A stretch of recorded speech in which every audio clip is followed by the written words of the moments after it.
booted up my emulator today, I did in fact have DOD 2 as the disc in there. There you go.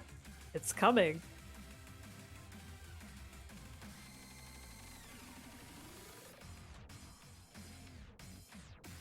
Yeah, I can't believe Segoy's writing a DOD 2 guide and getting the DOD 2 world record today. Today, holy shit. Today. I'm moving today. That doesn't have to stop you.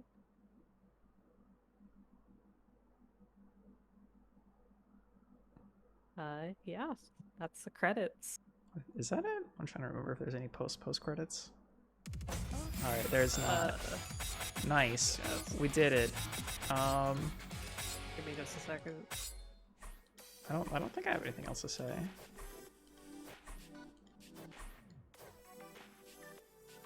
You want to show off some cool outfits?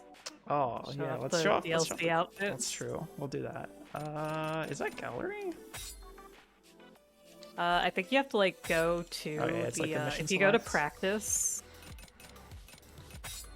you just select any enemy, it doesn't matter.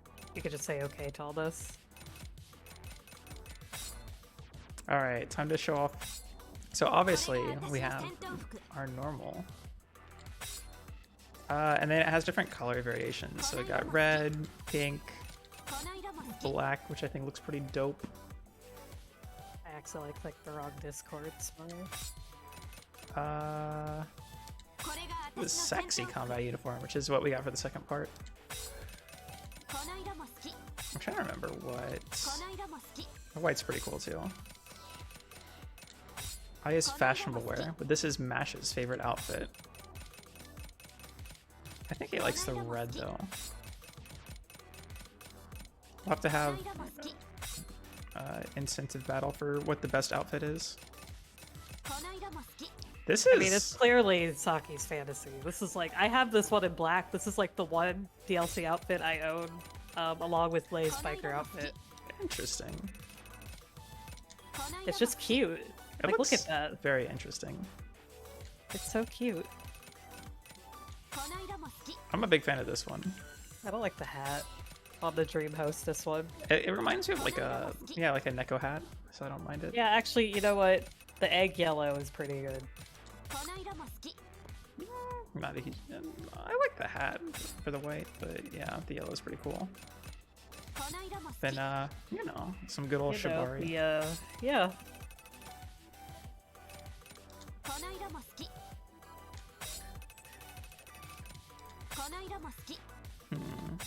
What's my favorite? I'm actually not sure.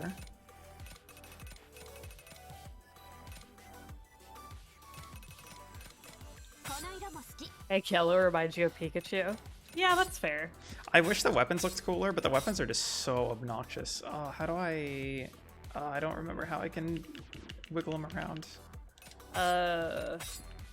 But like, just look at these swords. Just look at how it's like, okay, nice normal sword, and it's like, nope. How about we like throw You could go hats to like on the end? the practice mode. I think they're based on the other like simple games. Because there's one of the Demolition Girl. The Yeah, like look at that one. face. It has a face on it. Yeah, I don't remember where these ones are from. Oh geez. I think they're from the dating game that that D3 made.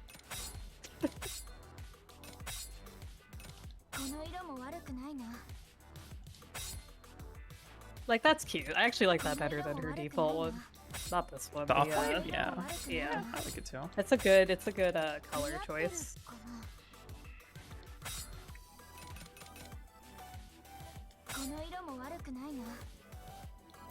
Blood, and more blood. Because of course, you just have to have blood on your outfit. Yeah, of course, you know. I This like one's this one a cute. lot. Yeah, the Alice in Wonderland stuff is pretty dope. Yeah, I like it in blue. Yeah.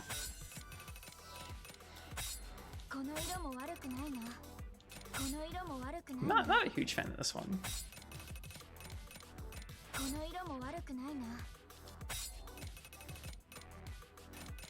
I believe that there is still a little bit more time to get your incentives in. If you want to do that. And it's exclamation point donate. You can be matching. That's pretty good. And then What does her terrible weapons look like? oh, it's bad. That's the real question. And of course, you have your kink outfit. That one. Yeah. So the sword is. Yep. Can you tell? Isn't this the body pillow?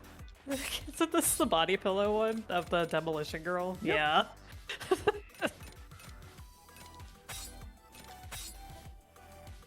Yep. These are art, honestly. Just a little bit of a difference.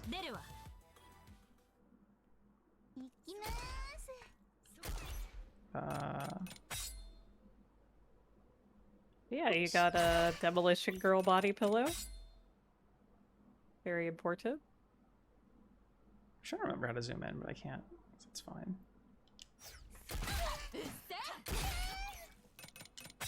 Yep. Yep. This is a video game. It's a video game. The panty shot really like seals it, I think. You know, yeah, I think that I didn't think about that. But okay. that sums it up right there. Welcome to an Chambada. Yeah. Just that. But yeah, I think that they are ready to transition to the next run. But yeah. Thanks again, everybody. Yeah, have a good rest of your night. Enjoy the Final Fantasy VII run. And yeah, thanks guys for having us.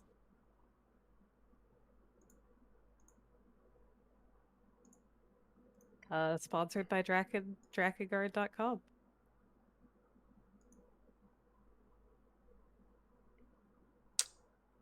My name is Mikhail.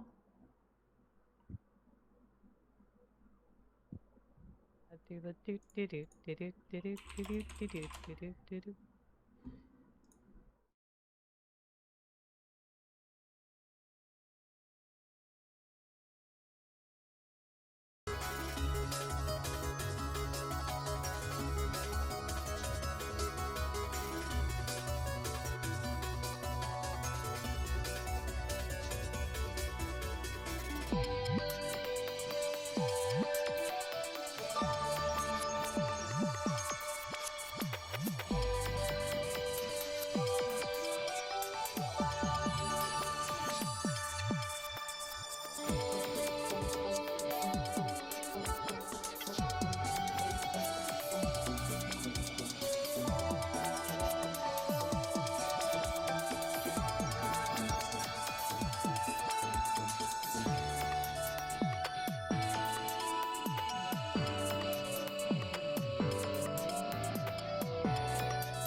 I'll double check my donation incentives since my audio has to be changed before I start rather than after. Okay. Huh? That is not the right Discord channel. Oh boy. Fully awake, 100%. I swear I am.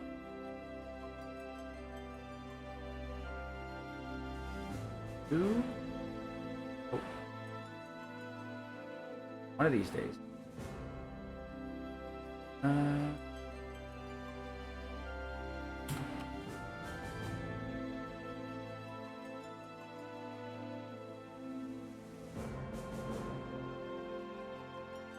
Hey everybody.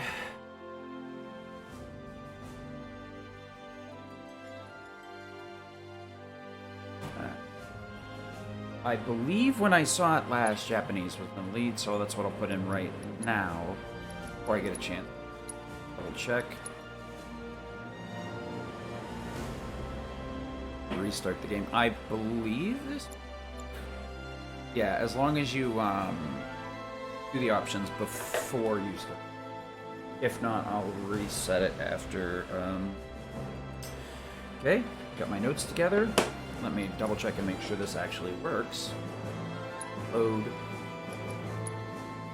This should restart thing. Halt! Oh. Who goes? You're coming with us. I'm thinking, turn to title screen. Yep. I'm gonna have to, I want to show a glitch off in the first couple of minutes. I thought just closing it would be enough. This might also work too. If not, I'll show the glitch off, save, quit, and I just wanted to make sure the dialogue is set up right. I just don't have access to the, or it's not that I don't have access, I don't have it on right now. I need a link to the donation incentive to double check. My freaking, when my power went off, I forgot it closed my browser. So now I'm having to like, oh, there it is. Found it. Found it. Tiny little brain. Where it will work. Oh, so there we go. We have... What are you doing? Okay, so we're still on Japanese, and we're taking the stairs. Got it. Good, good, good. Alright. Let's do that then. Alright, so if Japanese is still ongoing, I can close the app. There are some glitches that aren't present, and I really would like to show this one off, so I'm gonna probably play it through and Halt! yeah. You're coming. Yep. We'll switch it back to Japanese as soon as I get done with showing off these two glitches real quick in the beginning.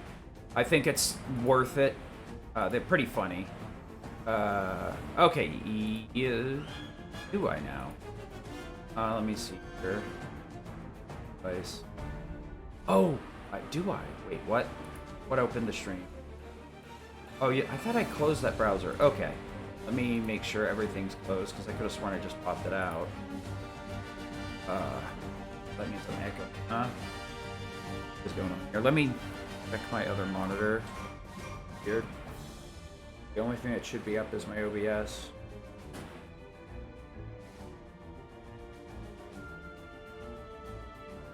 I do have the donation incentives open. It may have... I don't see anything. Oh, I should be...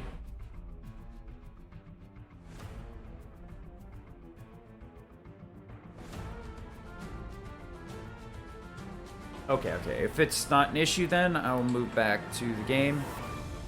I'll just have to ask for the stairs. So there is a bug that I managed to activate, and I'm not consistent with it. I'm not sure what causes it, and I'd really like to show it off. It's in the first chapter. What we'll do is I'll finish the first chapter, because we're going to do a lot of save loading to skip dialogue anyhow, and then I will exit the game after I save load at the beginning of chapter 2 and restart dialogue. I was under the impression dialogue was available if you just changed it from the menu here, so that's obnoxious. Yeah. So I guess I have to close the app and bring it back up. Sorry. I actually can't show the glitch after because I'm not sure what causes it. I can... I'll reset mid-run. God, I really wasn't thinking about that.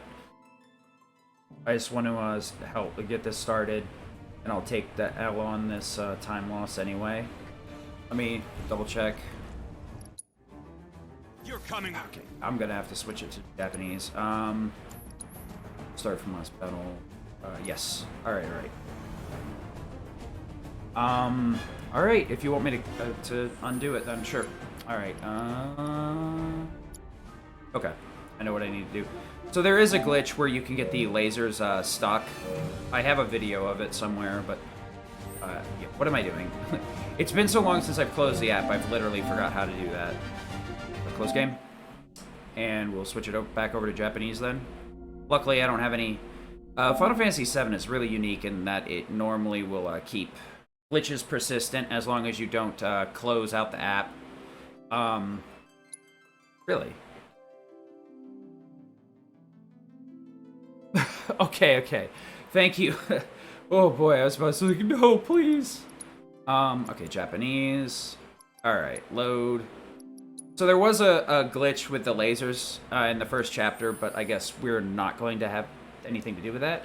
Let me double check. I have a little neurotic thing about my materia.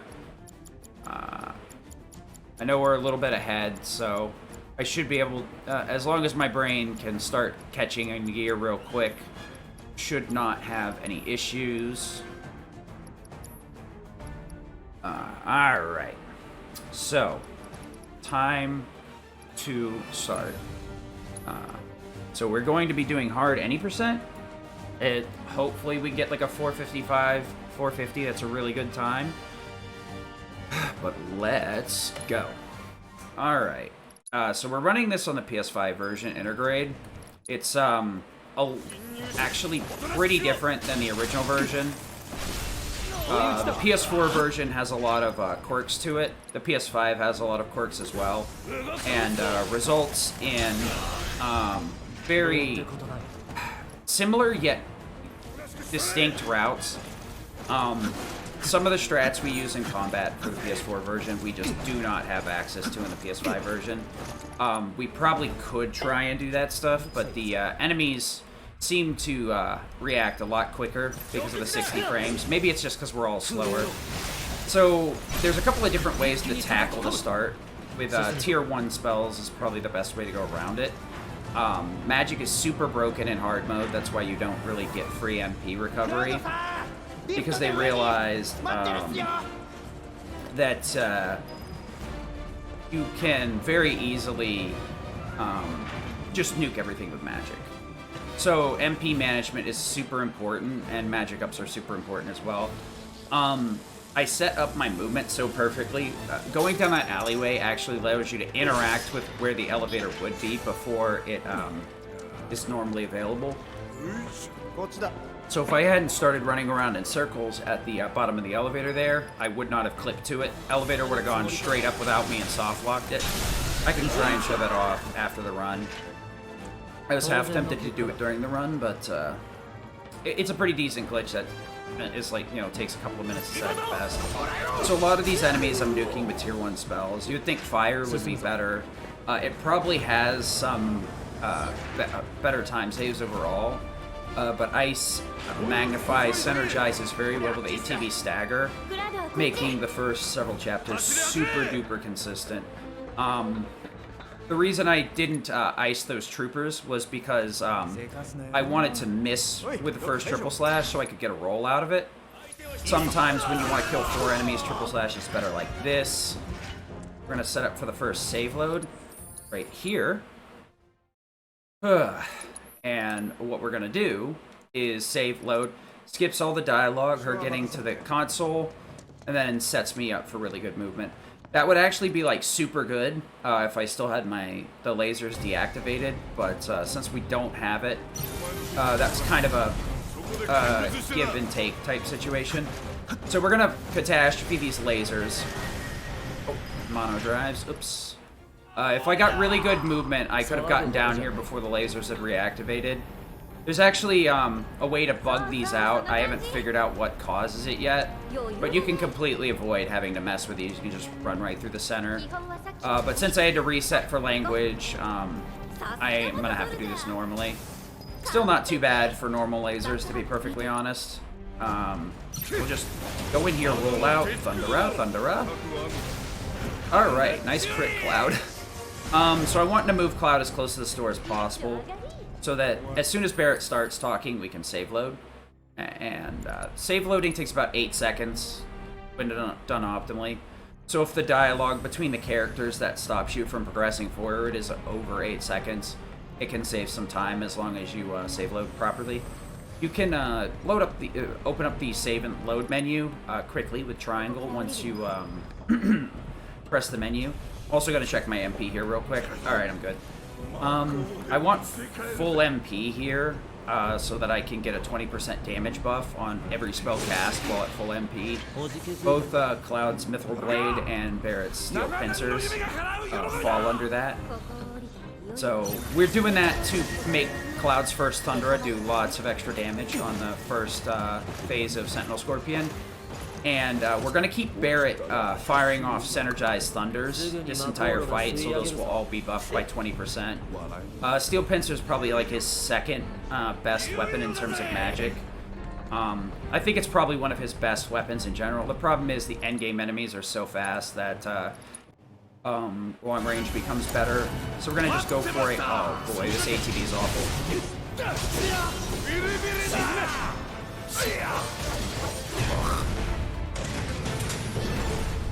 So having ATB this low is really obnoxious. There's not much I can do about it though. So watch Barret here. Okay, that's not what I wanted. I bounced off of Sentinel Scorpion twice here on purpose. I need full ATB going into this next phase. So this is like the slowest Sentinel Scorpion you can possibly get. It can be super obnoxious. There's not much you can do about it. You just need to correct it or reset. Normally that would just be a reset. So we're gonna Thundera, Thundiga, ATB boost. Come on, ATB boost. So we're doping our ATB here to get another one back. And between this volley of spells, it'll be enough to finish off Sentinel Scorpion Phase 3. So the AI has a quirk where it likes to dodge roll forward when doing commands on the PS5 version. PS4 version, it's more of a rarity. On the PS5 version, it is something that will consistently happen. Alright, did I get it? Okay. If you switch to Barret at the right time, you can bug leaving combat, and both Cloud and Barret will stay in combat state once you get out of the boss fight. And then Barret will stay down at the bottom floor. Figured I might as well go for it because it's just like a specific timing window on switching characters at the end of that fight. Does lose you a little bit of time probably, but it's a pretty deep bug. That was silly. Normally you want to triple slash them in such a way that you hit the left one and it doesn't kill because it's just spawning, but I accidentally opened the tactical menu instead. The reason that happened is because I pushed X slightly before the shortcut. If I was really thinking about it and not like just waking up, I probably would have just gone for the triple slash in the menu. But it's not a super big movement optimization in terms of anything. It's just a little something. A lot of these earlier chapters, we have a bunch of small movement optimizations to try and shave off as much time as possible. The next big point of RNG is going to be coming up is the Shock Trooper, what I call getting shock blocked. We're going to just dodge roll through everything, all the way up to the top floor of those few floors we ran down with the lasers and stuff.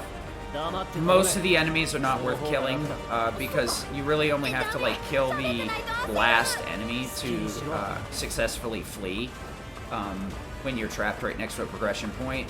Unfortunately, the top floor has 2 shock troopers, 2 laser turrets, and the floor below that has a shock trooper close enough that it will keep you from fleeing. So we're just gonna go for the triple slashes here. I managed to damn dude. I managed to retarget Barret's Synergy Thunder there by switching to him. The game allows you to like kind of retarget Synergized commands in a weird way when you do stuff like that. Synergy normally targets the first thing you swung at with your offensive command. the way synergy functions is it responds with a tier 1 spell of any of the basic elements or bio, and we'll cast it for free in free MP. That's the shock block right there. I think he started chasing me for a minute. I'm not sure. Alright, so this is how we want to deal with this. We want... Okay, fudge you guys.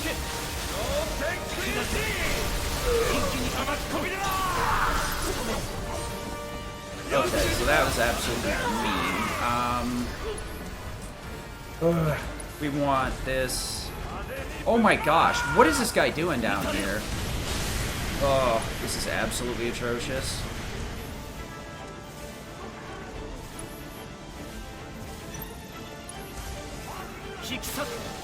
Oh, that could not have been a worse chapter 1 if I had tried. Well, all the bad luck, all the bad juju's out of the way. That shock, there's 2 things that will cause you to hard reset in chapter 1. That's one of them. I did have him locked on. I probably should have started casting spells, but I didn't really realize what was going on until it was too late. That shock trooper is very hard to lock on to. And you can get him through the floor, but it's not quick. You alternatively, some other runners, like just to get out of that chapter consistently, will thank you for the good luck. Yep. Let's hope that's just all the bad luck. There was some execution changes I could have made to get through that, but what are you gonna do?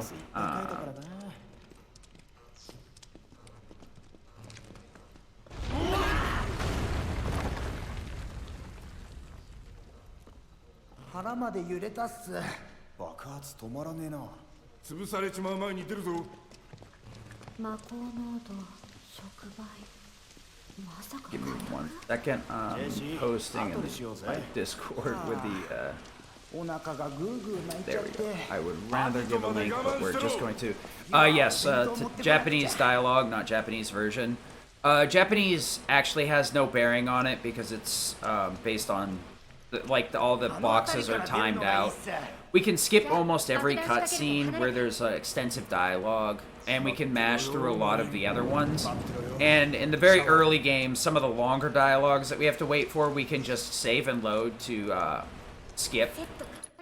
Now, saving and loading is about an 8-second time investment. So if any of the dialogue is over 8 seconds, we're just going to save load. I mean, hopefully Sephiroth will despawn for us and save us all the time from that awful shock trooper fight. It's not going to happen. This game hates me too much for that. I've actually grinded out quite a few PBs while practicing for the marathon. Managed to knock out several 52s and a 450. Of course, the person that was supposed to be helping me co-commentate obviously wasn't aware we were going to be doing this early, so he's a little bit, he's probably still sleeping. But just the other day, he grinded out the first sub 450 on this category with 449XX. So we're going to try and position the camera here so that it doesn't shift, so that I can keep jogging at full speed. Not much to say there, just as long as you get the camera in the right position. Most of the time, you want to position the camera as close to where the game is going to want it, so that it minimizes the amount of time. That is not one, because as soon as the camera starts moving at the cutscene... Oh, did he? Sephiroth not spawn? Really? I'm probably getting taunted, but if Sephiroth fails to spawn here, you can save about 18 seconds. I don't even think it's a failure to spawn. I think it's more of a matter of he spawns in a position where he's not supposed to, so he can't progress forward. If he doesn't spawn, what it does is it keeps Cloud from slowing down in this upcoming alleyway. Oh yeah, he's definitely not here. Nice. So normally in this alleyway, as soon as you turn the corner and see Sephiroth's back, Cloud will stop and kind of cover his eyes for a moment, and then he will proceed to walk slower down the alleyway. But because Seppi is not here, we're going to get full speed. I mean, as fast as you can consider this full speed. But it does save a non-insignificant amount of time. I think it's, me personally, I think it's around 15 seconds. Other runners think it's like 18 to 20. I haven't bothered sitting down to time it. But it does save time. Also, like, we normally wouldn't be able to move this quick. We'd be moving this speed in that alleyway. So, there you go. Now, if only I'd played Shock Block properly, we would have been okay. That escape could have been far worse, though. Sometimes Barret won't be able to warp up to us. Oh, I guess I completely glossed over how that works because I was too busy trying to kill the shock troopers. So if you have a character in a fleeing status, and a character in combat, if you switch to that character that's in fleeing status, they'll be warped into battle. So you can use that to either warp characters in, or it's something you need to be aware of, so that if you're fleeing from something, that you like don't switch to a character to try and finish off combat, because everybody will get back warped to that person. So it's something we need to be careful with. Now we're gonna show off, for the most part, why Blizzard Magnify and Blizzard Magnify are so good early game. Took one of the other runners quite a significant amount of time to finally talk me into it, but once I started testing it out, I was like, oh, this was such a stupid thing to not do. So dodge rolling slightly faster than running, so we're gonna go for that most of the time. Yep, no, bad dog. Good dog. Bad dog? Okay, good enough. Yep. So we're gonna let's run. Okay, that's an interesting hack. Okay. So the reason I keep getting ATB here over and over again is from Blizzard Magnify. Blizzard has a very interesting property where it has a very high stagger value, so it's constantly staggering my enemies over and over again. Okay, that was the weirdest. Normally, I want them both to get into Blizzard. That was a good one because they both got staggered very quick, but it was also kind of obnoxious because they, because I wanted them to actually, one of them to move into the other one, if not both of them. Blizzard won't kill them, but if I set it up right, they should be able to move into one of them. I think I cast Blizzard a bit too soon, so it ended up staggering before they could start moving. They take quite a while to be vulnerable. I could kill them with a limit, because another benefit of staggering enemies over and over again is getting limits fairly quick. I'll cover that more in Annex Battle in Chapter 4. That's where it's more pertinent. I'll only use one limit here. But Ice Magnify is very good at triggering ATB stagger over and over again. Magnified spells can be very powerful, but they do face a damage reduction. At least in hard, it is a 25% damage reduction. The main thing with magnified spells is once a magnified spell, it's nothing. It is like all, but it is definitely not as good as all. As soon as you kill up 3 enemies with a magnified spell, regardless of how many times it has duplicated itself in combat, you will only get that many casts. So I wanted to lock on to the dog and do a regular slash to rush forward. It's much quicker than any of the other movement, but I accidentally changed stances instead. Oopsie doopsie.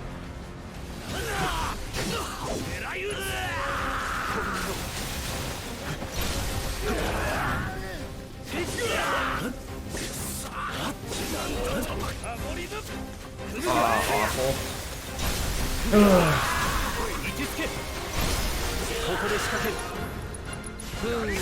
So what I was trying to do was push those officers back into the Huntsmen, so that the Huntsmen would get double hit by the Blizzards. The reason I was starting to go over Magnify is Magnify and Wind are unique versus Fire and Lightning in the way that they function. Like I said, Magnify will stop magnifying once 3 targets have been killed, but because Ice and Wind both produce a effect, I guess, Ice being ice bricks, and Wind being a localized tornado, I guess, on the character. They will produce a spell that won't explode immediately on contact. So Magnify will always get all 3 casts off as long as there's targets, at least 2 targets to cause the Magnify to trigger. Magnify has really weird properties sometimes. It seems to propagate the best when going from an enemy on the left side to enemies on the right. And there's also scenarios where the spells will double back on the initial target when there's only 2. For the most part, Magnify is really strong. but it is indeed a bit weaker when you're using fire or lightning spells, because they instantaneously hit and deal damage instantaneously once they're cast. So there's a decent chance with magnified fire and lightning that you'll only get one cast and only 3 enemies. But Blizzara and Wind have some decent synergy with it. Ice even more so, because ATB Stagger can be triggered over and over again with the with Ice Magnify, because you'll always get all 3 of the casts. Blizzard has a decent stagger value and a pretty good stagger value when the enemy is pressured. That bar beneath an enemy's HP is a stagger bar, and when they're in a pressured state, they usually will be in a vulnerable state where they won't keep attacking. There's only a few bosses that, when they stay in pressure, they will still be able to attack. And at the very least, they'll usually get stunned for a short period of time before they're able to start counterattacking. A lot of the endgame bosses are like that. And some bosses can be pressured by unique values. A lot of them have their own quirks to them. Some, it's specific amounts of HP damage, other one is being hit by certain spells, other one is taking a certain amount of stagger. Some of them is being hit by a unique command. But for the most part, Ice Magnify is very strong early on, because it leads to a lot of consistencies through the staggers. Plus it in most battle scenarios, you're going to stagger a lot of stuff, especially if you're using Blizzara Magnify. Mainly you want to stick with Blizzara Magnify in those areas, because the explosion is so large, it's deceptively large in comparison. But yeah, between getting free limits for out of the ice and looping ATB Stagger, it just speeds things up a lot. If you're going with a fire route, probably kills a bit quicker, but you also won't get as many multi-hits. And you have to be using Skill Master instead of Stagger, because it doesn't have a very high stagger value. So anyway, Chapter 3 has a lot of like movement text, so I'm going to try and get Tifa to bounce off me here, and then do this cutscene early. So normally she'll go to the other side of the door. I luckily positioned Cloud in the right way. You want her to just kind of bounce off of you, and you also want to be facing a little bit towards the door, because her cutscene will trigger as soon as you're in line of sight. So you have to have a kind of weird angle, plus be far enough past the door so that when she bonks into you, you save some time. So we're just going to skip most of these cutscenes. As you do in a speed run. Unfortunately, or fortunately, the PS5 version loads at the speed of sound. So a lot of the time I'm used to having messing around from being on the PS4 version. It's just not there anymore. The PS4 version is in new major glitches about, let me see here, I think the world record was like 5 hours and 30 minutes, something like that. Currently, I guess we do have one glitch in here. Versus that, we do have one skip in Chapter 15. But it's a 450, sub 450. But I'd say, you know, if you're comparing, it'd probably be around a 51 or a 52 without that skip. Because we have enough options to just melt those combats anyway, as long as you do them properly and get decent RNG. So we save like 30 to 40 minutes alone from just load times. PS4 is still faster though, because there's a lot of glitches to get out of bounds by about 20 minutes. But yeah, overall, this chapter is a lot of little movement optimizations. The reason I kind of got ahead of Tifa there and stopped was if you get too close to the item shop, she'll start walking instead of jogging. So you want to set up your movement correctly so that she doesn't start walking at any point. Oh boy. So that's the end of that. Oof. And this has no optimizations right here, unfortunately. There's nothing we can do. There will be a couple of optimizations coming up that are pretty cool, I think. We are going to warp Tifa into the weapons store, and we're also going to try and do really quick boulevard. Tifa has parry equipped, which drastically increases her dodging speed as long as she's guarding when she dodge rolls instead of dodge rolling. I'll show that off when we get to the junk boulevard. A lot of the fights we would normally just triple slash, but now we kind of have to up our game and use magic there. It's the only issue is that like magic has I hope I didn't. Okay, we're good. Magic kind of is a little bit slower because you gotta wait for it to cast versus a triple slash. And triple slash would always set you up for good movement, so you could roll out of the last one. Fortunately or unfortunately, the PS5 has several differences to the PS4 version. Not just loading. There's some materials that were buffed. Thank you, Roadman. And a lot of them, you know, there's some quirks to the AI where a lot of the, when you shortcut a character, the first time they do a command, they'll usually dodge roll. And there's, if you don't have them do commands back to back to back, there's a chance that they'll dodge roll again.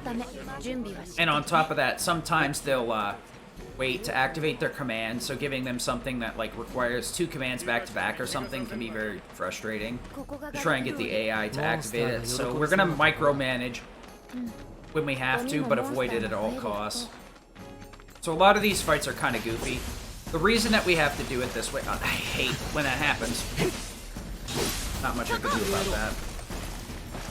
Sometimes the pressure from ice literally just does not activate. I'd really love to say that that was my fault. The only thing that was my fault is that I didn't react to it properly. I should have ATB boosted and then fired off another ice spell. But whatever. We'll try and save the time in the next movement segment. So a lot of these monsters are a lot tougher. I believe they were buffed so that new game people playing the game for the first time could get through the scan side quest or assess side quest without too much of an issue. So if I get through that tunnel, which you can do this either way, you can go through the tunnel first and then back out the other side. But you warp next to the fence here at this cutscene. And initially, like, I was like, how does this even save time? And then the other runners are like, you get to parry over here. And I was like, oh, wait, that makes sense. You save 5 to 10 seconds from being able to parry out of that fight. Because that's just how much quicker Tifa's parry movement is compared to regular combat running. If you want to be optimal with it, you could just ignore doing anything with Cloud initially, and then cast Blizzara or Blizzard Magnify after you get through the tunnel. I find triple slash is probably a little bit safer. If not, it's probably a little bit slower because you have to do it twice. And then there is a risk that Cloud will kill both Gorgers before you get through the tunnel. But for the most part, it's not too unsafe. I'd say it's safer to do it that way. You could probably make it a reset point if you do it the other way. Feast is a pretty obnoxious command Gorgers have, and it locks down a character until the whole thing's done, or you attack them in some way to knock them off the character. We only have 2 first strike materials, and Barrett has one of them right now. So we're not going to be first striking anytime soon. So we're almost done with Chapter 3. We're gonna throw out a Blizzara Magnify here, and show these guys what's what. And rescue good old Johnny.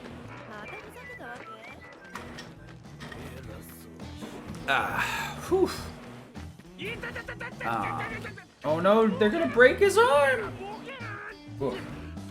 So, we'll be getting into Chapter 4 shortly, and I'll explain more about Refocus, ATB Stagger, Ice Magnify, how we abuse it. We're gonna take Lightning off for just a little bit. Before that, Roche is very hard to deal with without fire, and it's very hard to route that boss fight, because we use Refocus in that fight, which will reduce our ATB cost. in a significant way, but it also deactivates if you die or have to reset combat. So Refocus is super good in the fact that it takes a 2,000 unit ATB bar that's subdivided into 1,000 points for each action, and subdivides it into, I believe, 650, 650, and 800. If that math doesn't add up, go ahead and call me out. But, alright, we're just gonna YOLO the Blizzard here. We're good. You could ATB boost if you really wanted to, and retarget the dog. Sometimes the dog gets really spry and will run off to the side.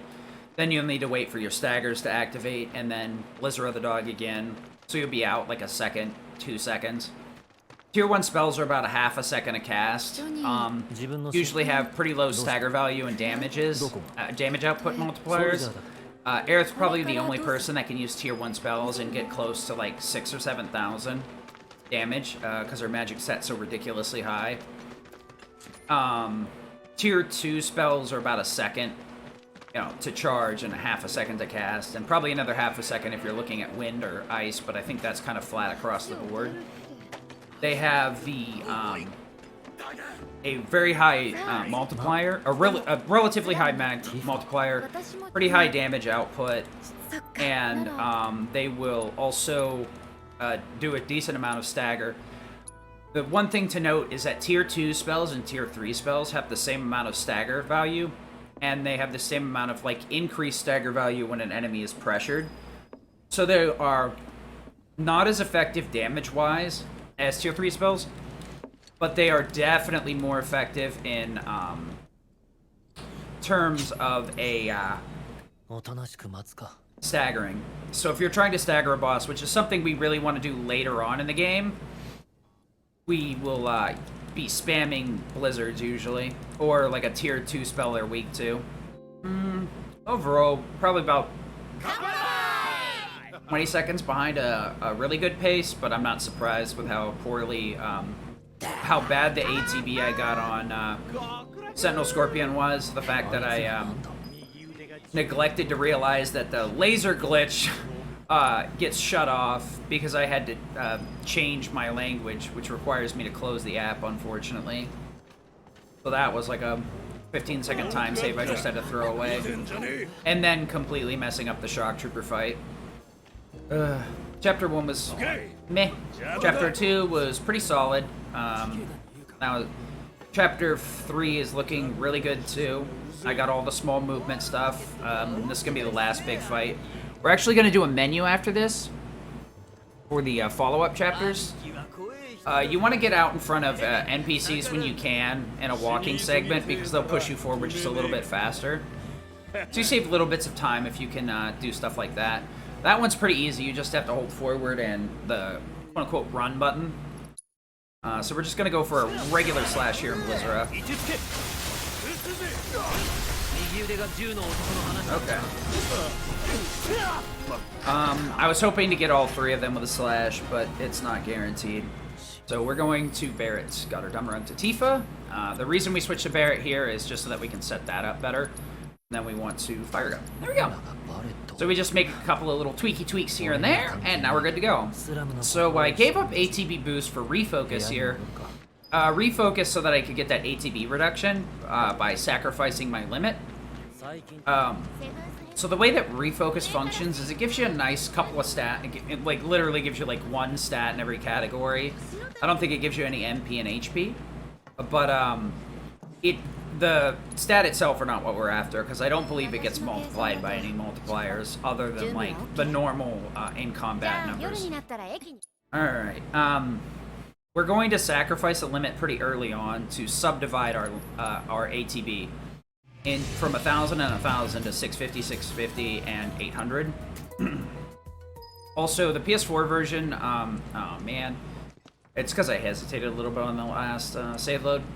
The PS4 version takes so long to load. They're usually like moving up the stairs, but the PS5 loads so quick that they are almost always going to be standing there before you even get to start moving, so you can start moving well before they do.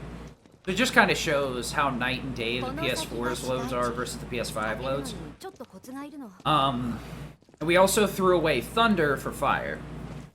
Thunder is like super turbo good for the early game because most of the bosses are electrical.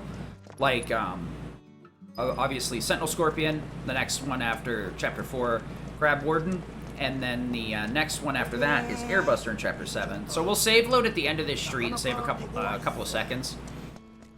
There's 3 big save loads that save a lot of time. The one in Chapter 1 with the... well, thank you for the good luck.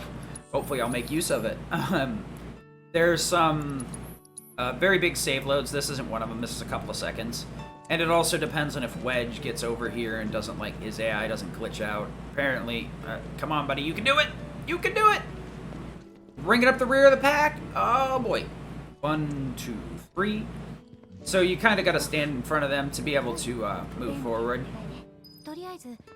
I hope they keep Jesse in the next games. It would be really interesting to see what they do with that, the characters that were supposed to be gone from the original game, if they're actually going to use them again or just tease them being used for something. So you can't face backwards to the wall there. If you put your back to the wall, Cloud will spin around twice, once to face it and then once to put his back to the wall. This game has a lot of quirks, and trust me, if it looks like I'm not doing it the optimal way or I'm not skipping as soon as I can, it's because I can't and I have to wait for a certain trigger.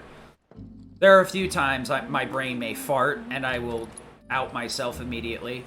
I believe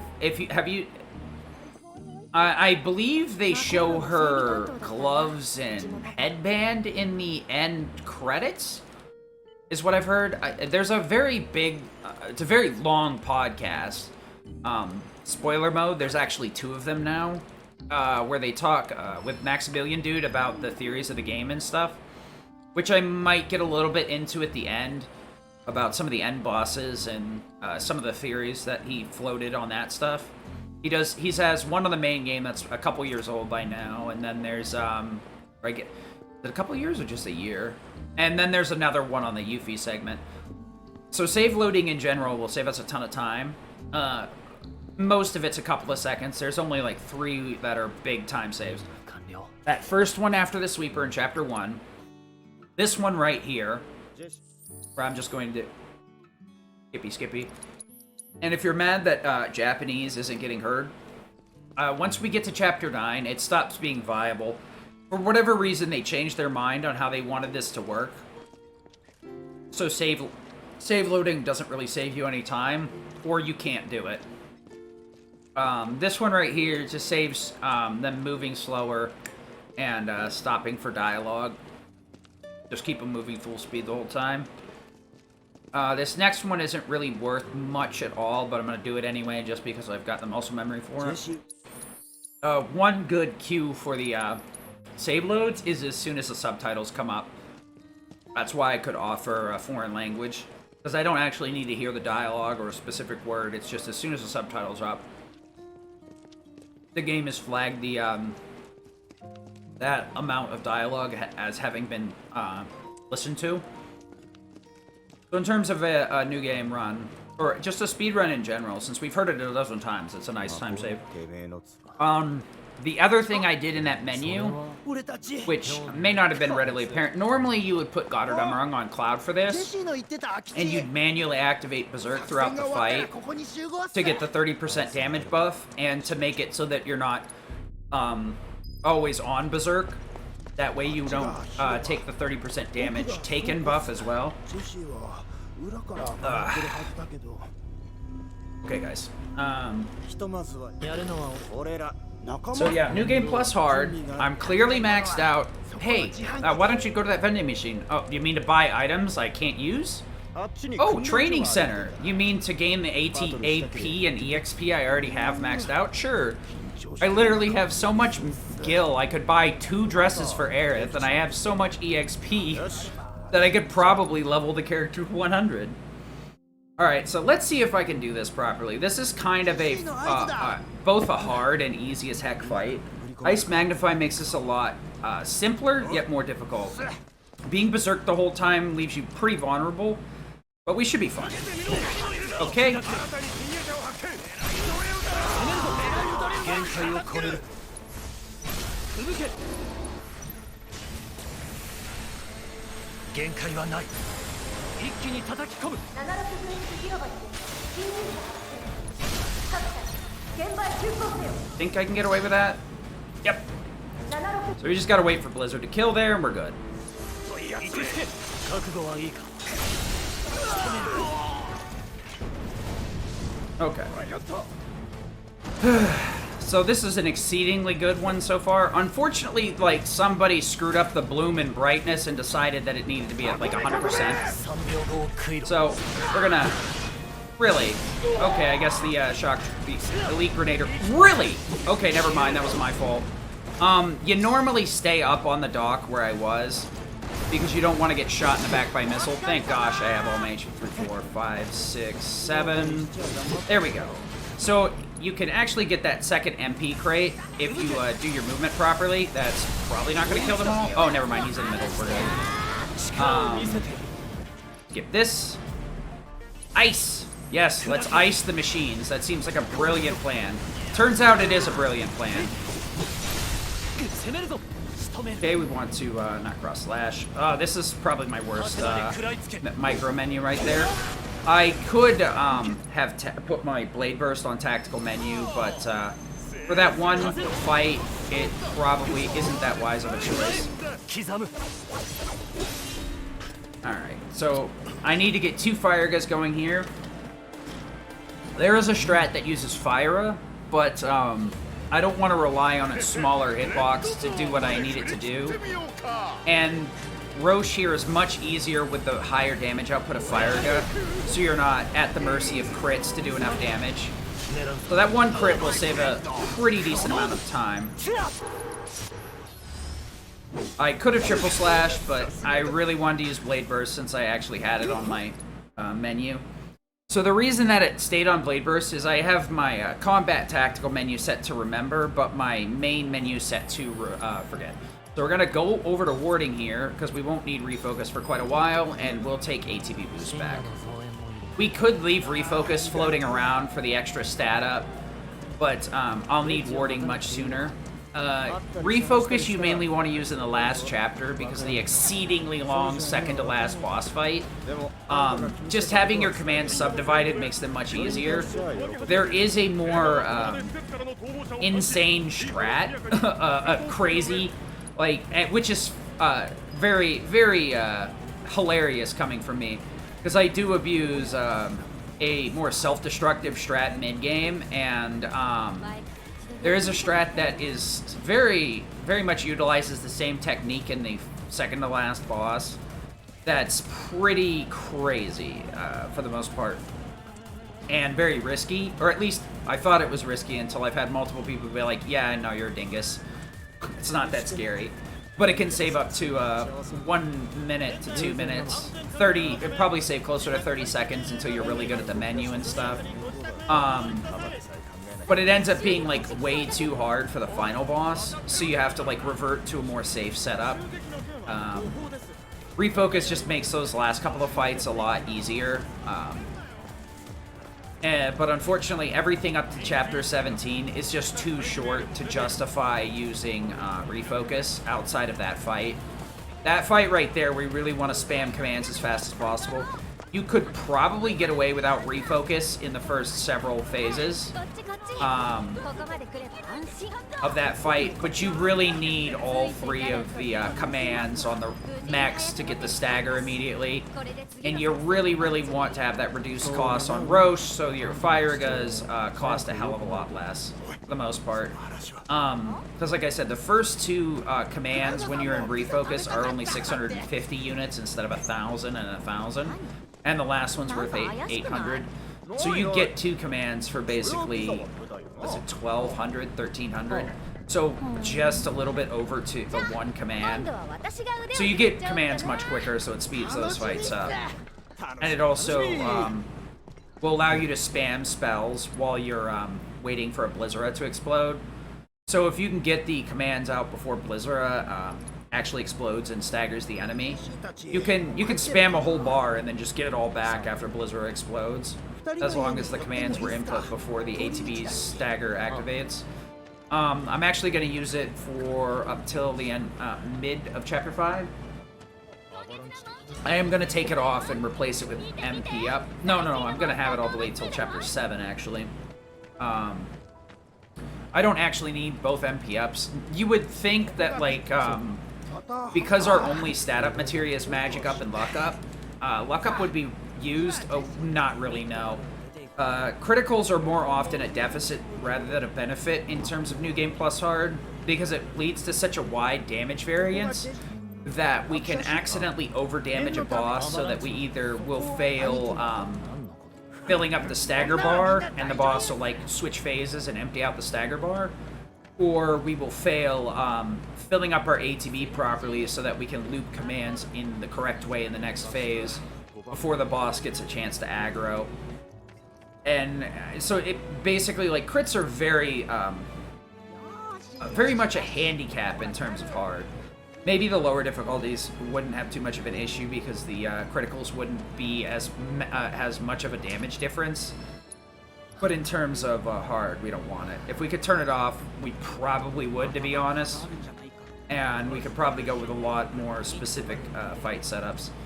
We're going to have a couple of really wonky looking Whisper fights here. The first one I'm going to try and do a very specific setup to avoid them spawning the second wave of Whispers.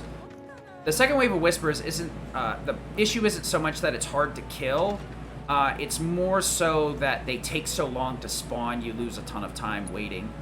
I gave Götterdämmerung to Tifa, which is the item you get for completing top secrets. And that item grants you instantly full limit, and then you gain 10 units of limit per second. Somersault B, fire D. Okay. Okay, good. So if you kill all 4 or 3 of those 4, as long as they're the only 3 left, on the same frame, is what I believe it is, you skip spawning the second wave. The PS4 version, I could YOLO that somersault into C and, like, get them all killed at 80-90% of the time. Because the PS4 version runs at 30 frames per second, you can do a lot more goofy stuff than you can on the PS5. That's part of the reason why tactical menu there, because that fight is pretty spooky. I have a lot of MP, so we can do some really cool stuff here. I'm going to ATB boost. I took ATB boost to make this phase more consistent, because if you get too close to this guy, it can be really stupid.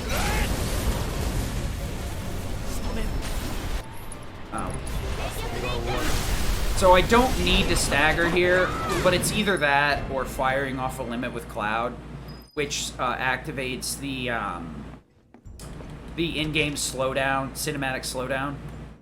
Oh, well, sub 46 is still pretty good. Could be a little bit quicker, but, you know, I have no room to complain for a marathon run, honestly.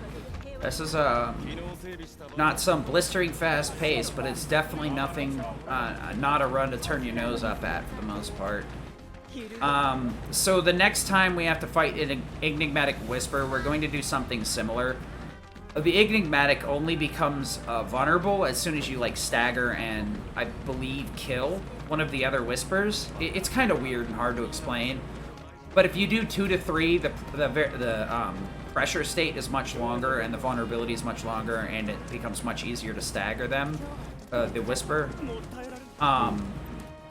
So what we do there is, like, we don't need to go for that stagger with Blizzard. It's just so Cloud can do some extra damage without getting the time slow from the cross slash. I could alternatively try triple slash, but I haven't tested the damage values to see if that'd fly. So we're getting away with, like, a lot of murder here, honestly, because of Cloud being on a single MP up can make MP management a little bit harder. The main reason having higher MP is usually better and you want to ride both MP ups is mainly because magic is so busted because of the double magic up. Early game, Cloud can melt pretty much everything with magnified spells, and if he can't melt it with a magnified spell, most of the stuff he can burst down with single target spells. Mainly on bosses, he becomes a damage cannon. Since we're on hard, obviously we're in a New Game Plus state, there's no way to do this without being in New Game Plus. So it allows us to max out all our materia so we can have some more interesting materia setups. I think New Game Plus hard in general has some very unique things to it that are actually, I think, really interesting, and no two runners really use the same route. At best, we use 2 or 3 of the same bosses. Most of us do not use more than a handful of boss fights, the same boss fight strats, and most of our in-between strats are completely different. If Durend actually shows up, he'll be able to kind of illuminate you a little bit more on that. My mid and late game are completely different. So that's a regular dodge roll. This is a parry. As you can tell, the speed is insanely quick. So as long as we can use Tifa to flee from a combat segment, we're going to do it because it will greatly speed up how fast, how far we can get away from the fleeing segment and how quickly we get to the next area. There are going to be some places where it's so tight and there's like a interactable that you have to interact with after combat that it ends up not being worth parrying with her. One thing of note, in the PS4 version, the reason you see them punch parry is parry kind of has speed fall off in that version. So we use the initial momentum of the punch and then the parry to cancel each other out to keep that high speed. That is quite a bit of a pain in the butt, obviously, because we have to hit the attack button and the parry, so we have to square circle, square circle, square circle. So it results, most times, in us not being able to have our thumb on the left analog stick, so you basically need to take a good line, and that's it. The reason I didn't set Parry up, or Tifa up as leader earlier is because I want to warp her over to Barret, and if I have her as leader, the game gets kind of weird about it, and I have to, like, switch between all characters 3 times. So we're gonna do a little bit of a, put Goddardummer back on Barret, back out, and make Tifa leader. There is a bit more menuing I want to do in this chapter, but yeah, we're gonna wait. A lot of the enemies in here are monster types. There are a couple of humans and a couple of machines. Most machines we just flat out evade anyway. Those first couple of fights are most of them. And same with the humans, but a lot of the monster ones have webs covering the escape plane, or the, you know, the progression point. So I'm going to have to just not worry about it. We're going to try and get this camera in a good position. I think that's actually decent. Let me see here. I think I need to be this right here. Okay, yeah. My brain just was not working. You want to get the camera in the right position so it doesn't eat Tifa's movement there. I should have just kept parrying and said forget it, you know. The movement there could be so good that you get Tifa to push you up the steps. On the PS4, you could actually get all the way up to the dog, but I don't think I've ever managed to do that on the PS5 version. So a lot of these fleeing segments are complete luck. You can, you know, flee as soon as the steps right after the chest. You can almost get all the way down here with this. So we have, what is this? Excuse me? That was weird. It's been a while since I've seen one of those rats evade both Blizzaras. That's why I do them there, to make sure that they usually get caught up in it because of the wideness of the hitbox. So, most of these fights we just kind of have to do this. We don't save a ton of time because of the webbing in the way. This next fight looks really stupid too. I think I cast a spell with Barret, so whatever. We're gonna Blizzara here, quiet, and then Blizzara again.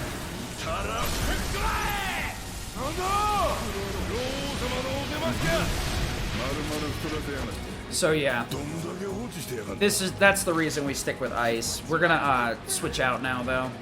So I want to do this, then we're gonna Thunder on Magnify instead, and we're gonna switch over to Magnify Thunder. Thunder go, and Thunder go.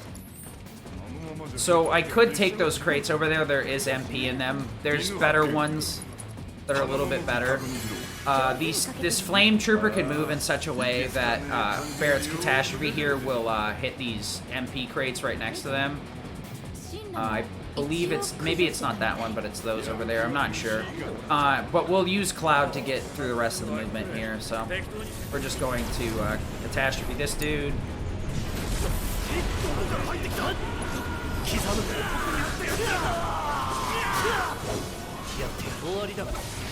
Okay. So you could parry over here with Tifa, but I just found that it's easier to make sure you clear out the officers with Cloud. We're gonna top off Tifa here because I'm gonna grab the MP crate over here. So what we're trying to do is, since, like I mentioned before, Barrett's steel pincers have a 20% damage buff at full MP. I want to go into Sentinel Scorpion with full MP if I can avoid anything else. Because I need the extra little bit of damage to flatten out a damage range, make it a little bit more consistent. So this next fight, we're just gonna catastrophe everything and follow up with a Thunder and Magnify on Cloud to speed it up a little bit. I don't want to cast Thunder and Magnify too soon, because if I accidentally kill what Barrett's targeting with Catastrophe, Catastrophe will do jack and shit. Catastrophe is very cantankerous and takes a very long time to get going. It takes about 4 seconds to start up and 10 seconds to fully resolve. So it's a very large time investment. In a lot of fights, it can be very consistent. Early on, routing-wise, I'd say it's acceptable, but it's something you should move away from as soon as possible when you start learning the speed run. So we got this.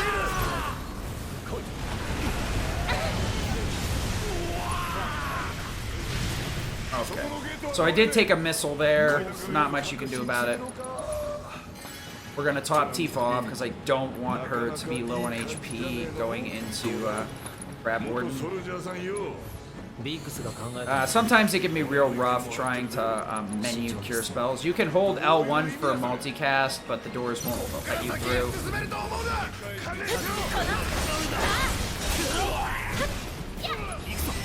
Okay, so that level up there is not normal, but okay. I had to throw in an extra lightning material because I actually didn't have enough to do this route with Synergy and Elemental. So we're going to get into one of these more obnoxious bosses. I'll kind of explain it during the cutscenes, but I need to focus because the lock-on in this fight is absolutely atrocious and actively fights you.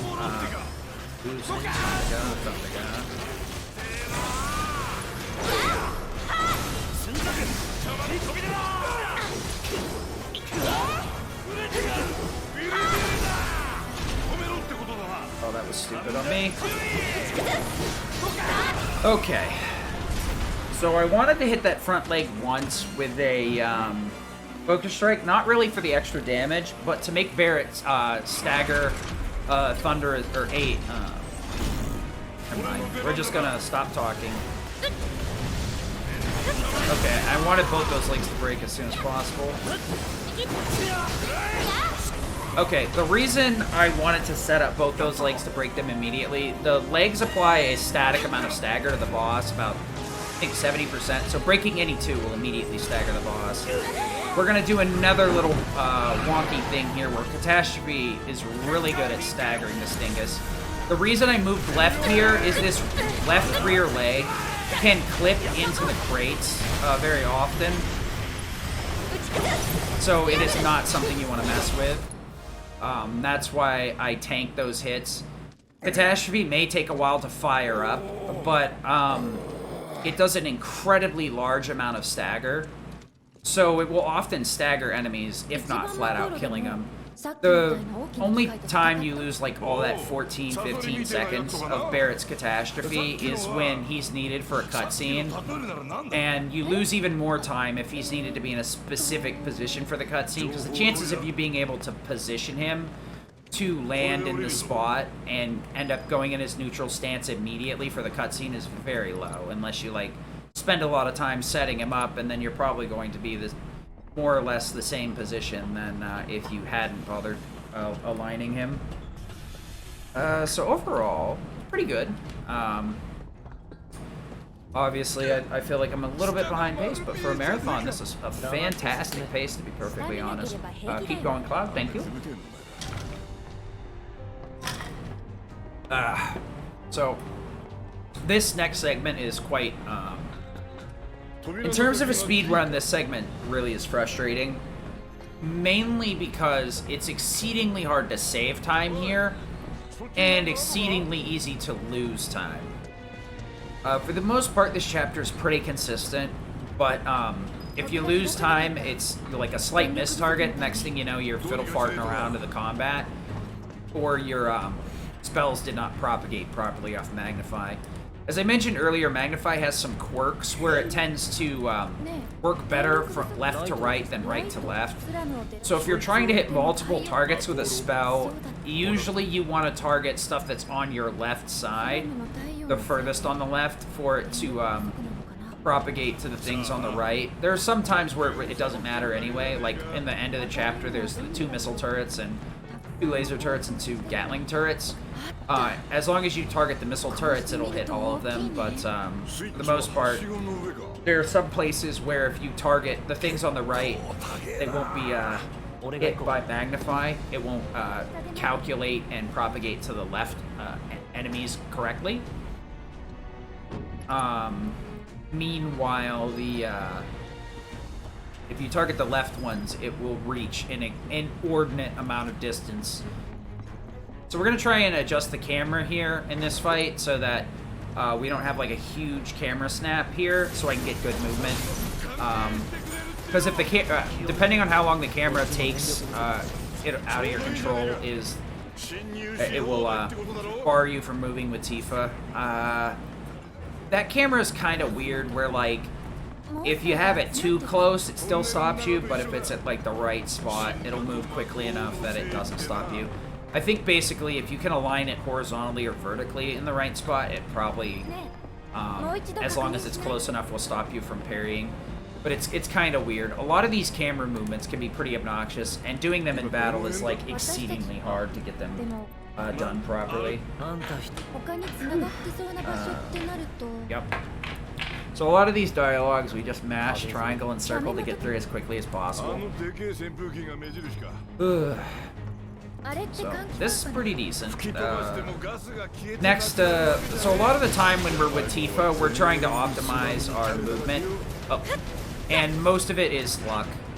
I probably would have been a little bit further ahead if I hadn't parried into the wall, but it was only a single parry.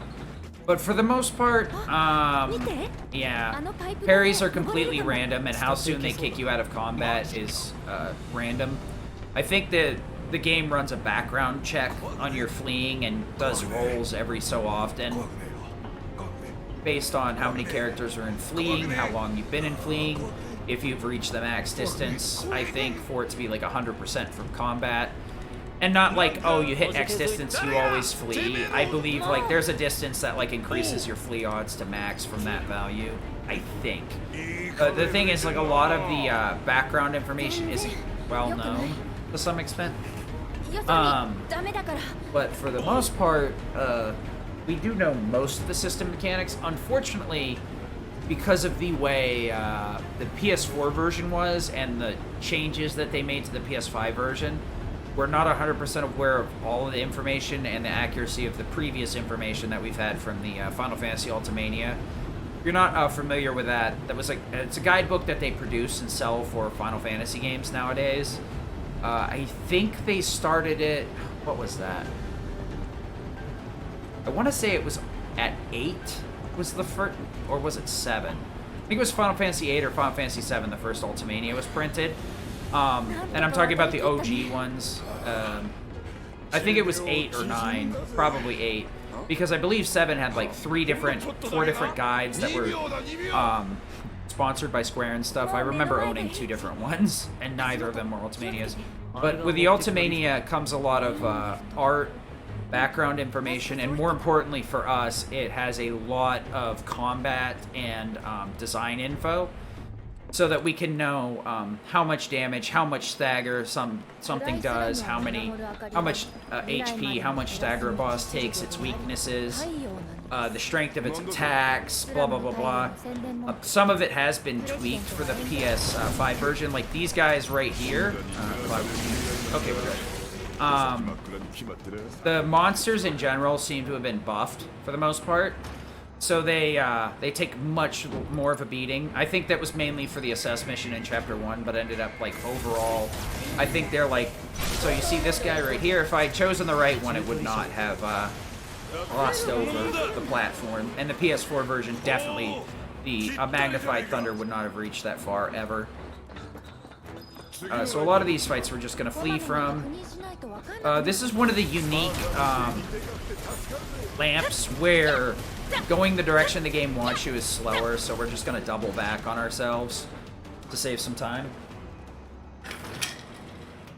So yeah, a lot of these cutscenes can be skipped. And a lot of the times we're just trying to get good camera angling.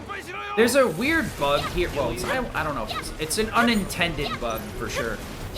If you get your parry really far down the stairs here, you get all the way down to this combat and keep fleeing status, which I've only done exactly one time.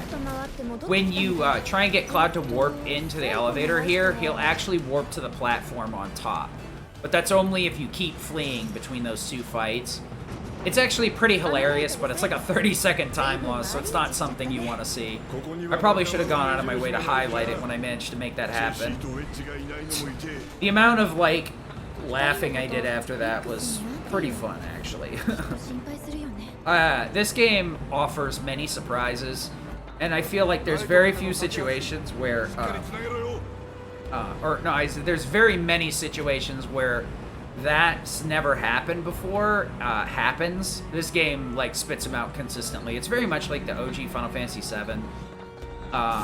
It's easily broken. ATB boost. Thunder. Okay. So, I could have moved over here with Tifa. I probably should have, but whatever. Some of these fights, consistency is better. If I didn't wait on casting that thunder, I could actually kill the turret so fast that the monsters wouldn't spawn into that combat, but then another combat would start immediately after killing the turrets and the monsters fully spawn. So I ATB boosted to just make sure that I did my commands at the right time, even though I had full ATB. So yeah. A lot of this segment is just little micromanagements. Sometimes, like, that fight I could have done without switching to Cloud, but it's a lot easier to control Cloud in some instances where you want to throw out magnified spells, because without doing that, the game gets really ornery and does not like doing what you tell it to. There's some commands, too, where you have to be in control of the character to make sure things don't get messed up. Tifa has a lot of really strong moves, but one of her strongest by far is a Star Shower. When you throw out a Star Shower, it says it buffs the next move, but it's not very specific in the menu how and by how much. It buffs the next move by 70%, but only if she performs the next move, like, directly after coming out of Star Shower. So if you're in control of her, you have to input the next move while she's in that landing animation, where she, like, hits the ground real quick and then produces that, like, blue splash. If the AI controls it, it basically needs to do the move right then and there, because if it starts running anywhere, you'll lose the Star Shower buff. But Star Shower into limit is extremely powerful in this game. So we're just gonna nuke most of these enemies. Switch back to Cloud here and get a little bit of good movement going on. Ladder, please. This game, one of the strongest things will be interactables and triangles. You can easily slip off of some of these. Most of the time they'll show that they're interactable, but they actually won't activate for another few seconds. So for the most part, the game can fight you. You just have to learn when it's going to fight you and how hard it's going to fight you, so that you don't put yourself in a bad situation. So sometimes you want to not walk up against stuff too early, especially because if you're trying to walk into a interaction point before it's available, you can very often trigger a safety mechanic that the game has of forcing you to back up. And Cloud will back up at a very, very slow pace, about 3 or 4 steps, at like the slowest speed a character can move in this game. So we're gonna go to a completely different setup here very soon. I've been writing magnified spells for quite a good portion of the beginning, first hour or so. Magic is extremely strong, especially in terms of magic up with the proper magic weapons equipped. Or magic-based weapons, rather. The Mithril Blade is super strong in that aspect, but I'm going to toggle over to something that complements Aerith a lot better. Hey, look out. Thanks for the luck. We're going to do a lot more self-destruct-y stuff with E-skill, and I'll you know what? I guess I'll get into explaining it now, and then you'll be able to see what I'm talking about in a moment. Self-destruct is very powerful, but only if you know, like, the Konami code, if you will, for it. Self-destruct normally just inflicts instant death, so evading that with subversion warding makes you do a ton of self-damage. And if there's one thing you need to know about this game, limits stay even after you die, so you can self-destruct and revive the character, or, free limit. But the 5000 IQ strat isn't doing it that weird way. Why don't you just activate Reprieve instead? So we're going to be switching over to the Iron Blade to get Reprieve active, and we're also going to add HP Absorb into the mix so that I self-heal as well. It's going to look really goofy, but it works, I swear. So we're doing some thunders here. The reason I can keep casting is because I'm hitting the turret with thunder. MP up. This needs to be fire. That's not how you change that. Magnify for this. Backer for that. Far. Iron Blade, no. And EKG, yes. So, that's still wrong. Very close, but still wrong. Alright, so we're going to start manipulating ATB and self-destructing on anything that is in our way. Almost anything. Because of the way HP Absorb functions, it's a 40% return. If you self-destruct on a lot of enemies with low HP, you'll usually come out with 70-80% of your HP value. If you self-destruct on a few enemies with a really high HP pool, you can usually come out of it with about 70, if not 100% if you hit multiple. The Shock Troopers coming up are a good example. I may not hit all 3 of them, but I'll probably have just about max HP as long as I hit 2 of them. Even if I only hit 1, I'll have a decent chunk of HP. But, yeah. Normally, you could use, like, a Magnified Spell or a Catastrophe here. We're not doing that. And we're gonna... Alright. So, the problem here is you gotta be careful with this fight. Also, watch Cloud. Watch Cloud, watch Cloud. Yep, that's exactly where that belongs. If you exit combat quickly enough, sometimes the game fails to, if the game doesn't check for a neutral stance. I think because, the moment I self-destruct, I'm considered in a neutral stance, so the game just progresses it, but, yeah. So we're just gonna go for ATB boost, start shower.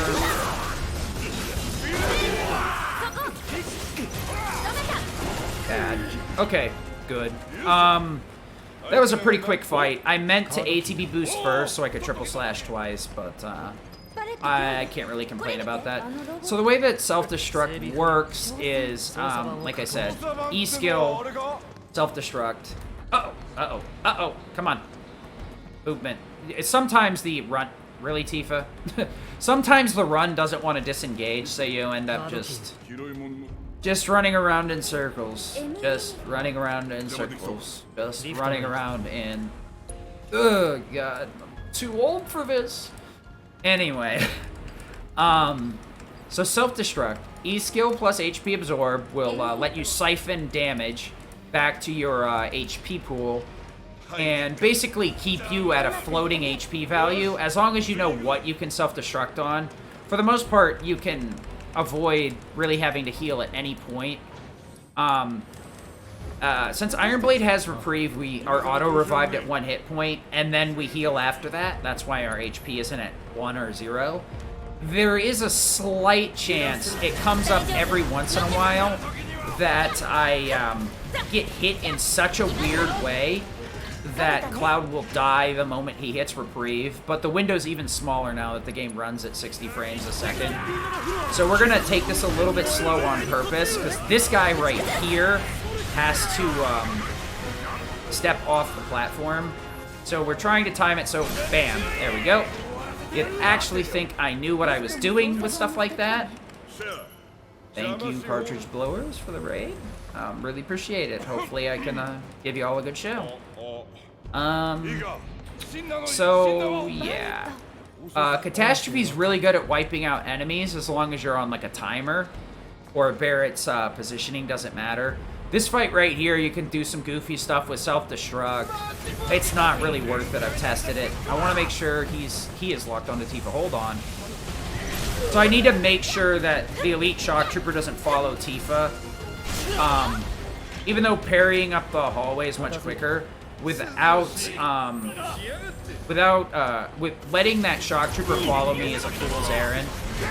Because it can very easily put me in a situation where I'm going to die. Well, not I'm going to die.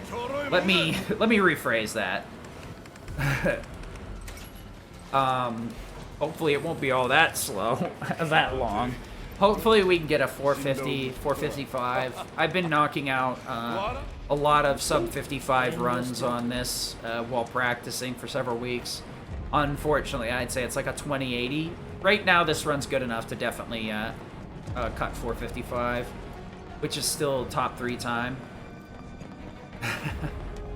Nope. Not a GDQ run, but I will try and give you that good old GDQ experience.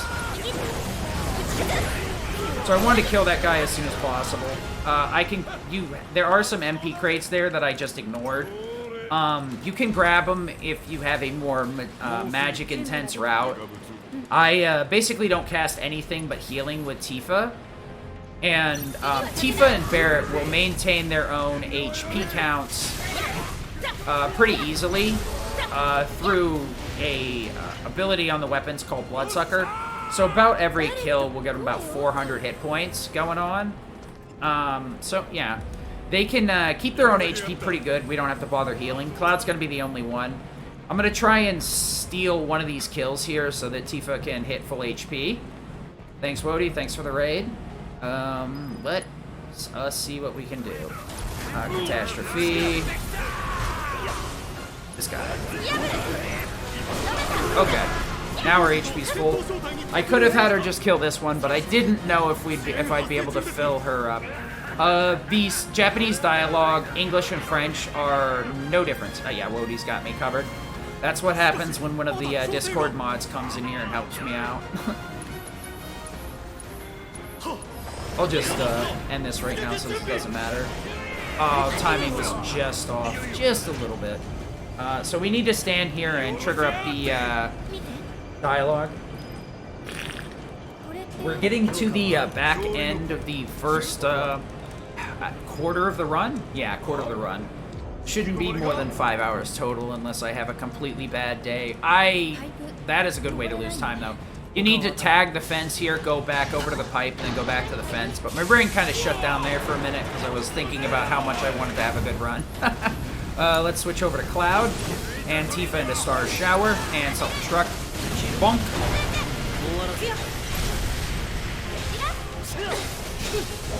Okay, so that's a little bit slow. I probably should have opted to make Tifa Star Shower a bit later. We're going to top Cloud off here, so just in case he gets hit by Tank Buster, he won't die. I'm going to take control of him directly to, like, almost 100% ensure that that does not happen. Tifa is most likely the only character that could get hit by Tank Buster, unless I have a complete meltdown and just mess it up. You know, this game can buffer some back inputs in a really funny way that makes you look like an idiot. You know what? I'm not even going to blame the game. It's me. I'm bad at the game. You got to be really careful with the inputs. The main issue is I normally play this with a remote play on the PS4 so I can use the DualShock 4, but my last DualShock 4 decided to start acting bad, so I'm back to DualSense 5. And the DualSense 5 is really spongy and doesn't really last, unfortunately. It really takes a beating super quick. I did get a custom PS5 controller, but I didn't have a chance to set it up because when I went to do it, my power went out last night. So that was a fun night. It's gonna go to bed very early and get a couple extra hours of sleep, and end up having to stay up for 2 hours waiting for my power to come back. And then this morning, my internet. So for the most part, I find that it completely ignoring that dialogue is much more consistent and just reacting to the, yeah, I ordered a PS5 aim controller, and then I realized, I was like, wait a minute. Once people told me I could do the DualSense thing, or the remote play, the problem is my custom PS4 controller had an issue with the circle button and started getting clicky and then started sticking. So I had to send it back, and I haven't seen it since, unfortunately. But they repaired it for free, so. Alright, this is going to be really tight, so I'm going to kind of be quiet for some of this. Could you just... nice slow start, whatever, I guess. Shower. There we go. Ah!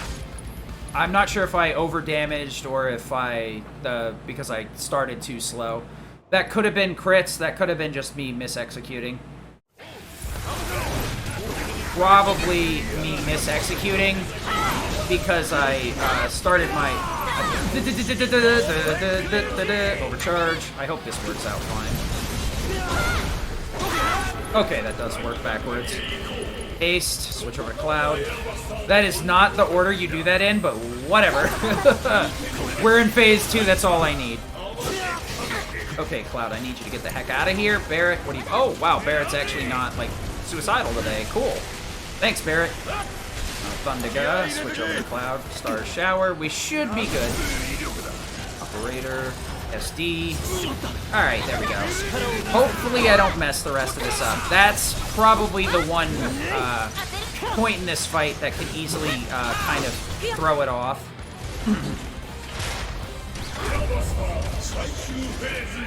Some of these fights, I think that was one of those things where I got a critical. It could have also been that I triggered the uppercut after the Thundiga, so I ended up over-pressuring. Catastrophe, Thundiga. Gotta kind of like take this a little bit slow. We're trying to make sure to trigger Synergy on Barret twice, so one. I gotta wait to input because when an AI is doing a Synergized command, you know, I gotta wait for them to input it so that I can attack normally. Okay.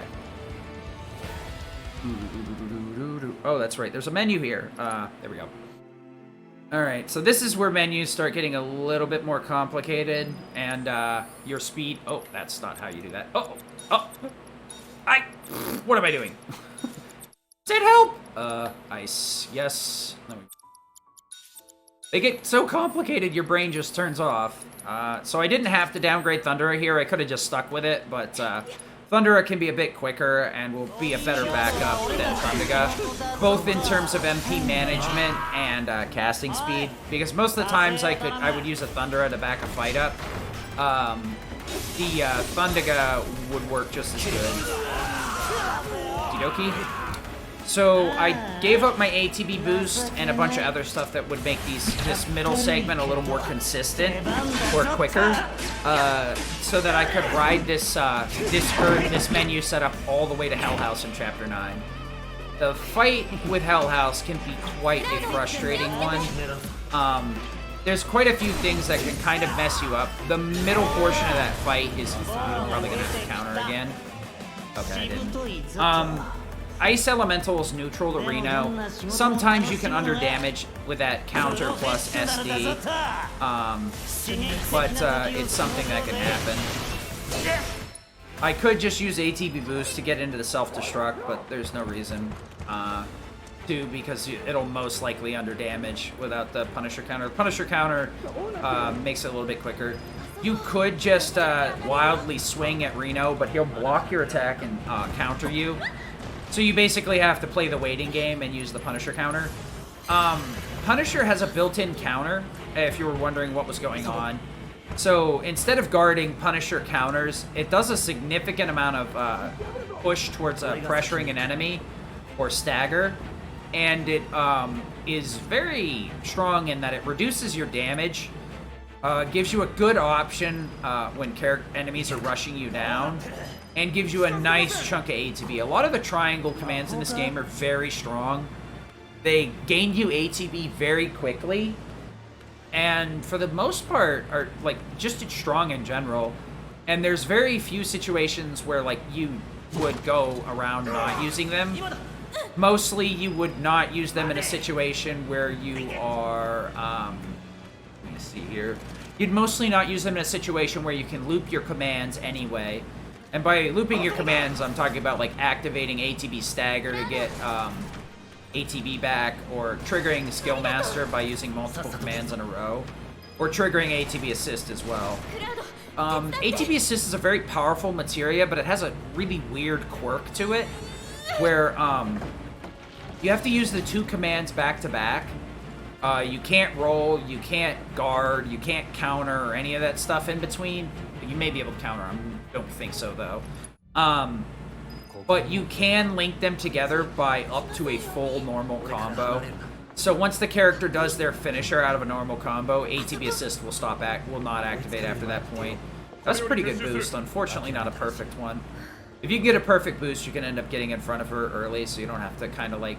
You end up having to wait a little bit here, so you can try and get out around her right now. A lot of this game is little micro movements to save time, and you just kind of have to know how to set them up. Some save load stuff. I believe New Game Plus is one of the strongest categories. Not in terms of like execution and like how good it is, or you know how great it is. I feel like New Game Plus Hard, what it offers is variety. No two runners have kind of the same route, and like all three of us are. I think there's, I don't know if Big K is running the main category or not, but all 3 or 4 runs on the leaderboard are within like 2 minutes of each other, and everybody uses completely different routes for the most part. And the things that you think most of us would do the same are the bosses. Most of us don't have multiple bosses that we share. The most common one is the Reno and Brood fight. Also, movement and interactions around some of this stuff sucks really bad. Oh boy. もういい。あれ？怒った？こんなところ、私歩くの初めて。普通はそうだろうな。なんだかワクワクするよね。まあ、最初はな。 Sorry about that, just had to blow my nose there. Didn't want to blow your eardrums out. It's too early in the morning for that. At least where I am. Anyhow. So now that we have Aerith, self-destruct is a good option in my opinion. Self-destruct is usually like really time-intensive option because you're usually doing about 10k per explosion in a lot of instances. And, you follow up with a limit, which is kind of slow, but in most instances, if Cloud or Aerith's magnified spells or just a single target spell can't burst something down, self-destruct will back it up with enough damage to the point where it'll usually decimate bosses. So you usually normally we don't have like a materia setup, and we have like no option for it. The closest you can get is setting up 6 distinct materia on a weapon, and then selecting no, switching to it, and then selecting yes and switching back to what you want. So like you could put a specific loadout on, say, the Buster Sword, which has no abilities but good stats across the board, just nothing super strong.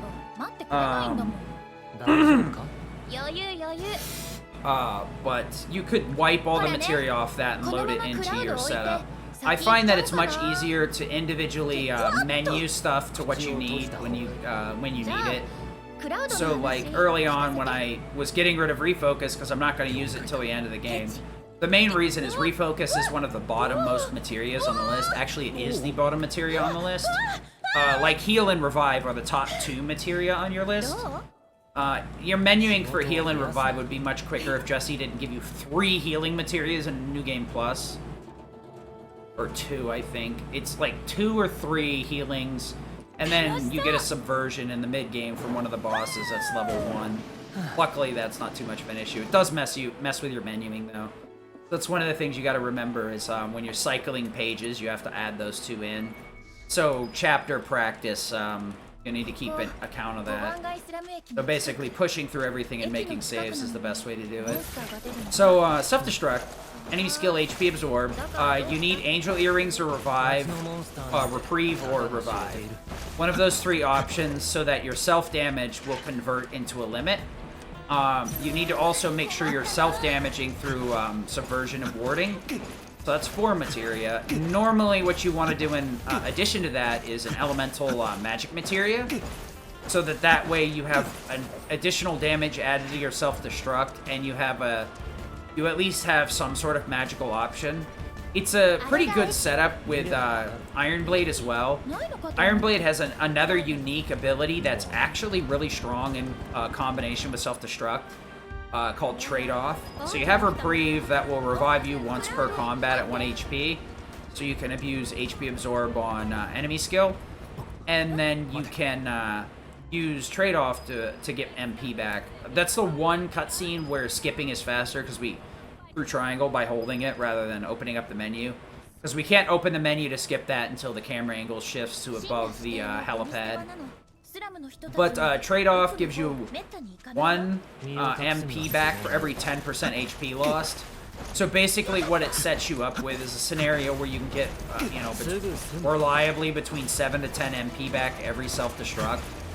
So it makes you have a pretty reliable stack of MP, as long as you've got a couple of self-destructs in there after you cast the spell. I'm going to use self-destruct a little bit towards the end of Chapter 9 when I'm in the arena to try and just nuke everything all at once. Probably won't work, but it's better to go for it than not, honestly. The other option would be to magnify spell with Aerith, and that would require, for consistency's sake, probably swapping your spells to fire or ice, and then toggling it back to thunder for the sweeper cutter fight. Alright, so Sork Storm is a pretty nice ability. Sork Storm is a pretty nice ability. Like I mentioned earlier in Chapter 4, limits are one of the few things that can kill multiple things at the same time. Some of them, their final hitbox is a little weird, like Cloud's Cross Slash. His left to right slash usually lands on different frames. So as long as all the enemies you're hitting are on his left side, you can kill them all at once. So like that fight, I could have fire a D and then cross slash C to hit the other 3. But if I just tried to cross slash, it would have hit A, B, and C on one frame and D on another one, which would have caused the next wave to spawn. Sorcerer Storm is the same, but it's very consistent. It doesn't have like an overtime hitbox, just the entire explosion appears all at once. So enemies that might summon another wave, or you want her to be physically close to, Sorcerer Storm's very good for that. I'll use Sorcerer Storm to move her forward in terms of movement in some fights, and I will also use Sorcerer Storm to kill all the enemies at once to keep them from activating a wave spawning command. They're rats. At this point in the game, they added in call to arms. So the rats in the junkyard here can call to arms, which will call an additional wave of rats, which isn't really the issue. The issue is the rats take forever to spawn, and they don't even spawn close together. And on top of that, if you kill one of those, and not all of them at once, there's a pretty decent chance that that wave will call the arms yet again. So you end up losing several seconds very easily.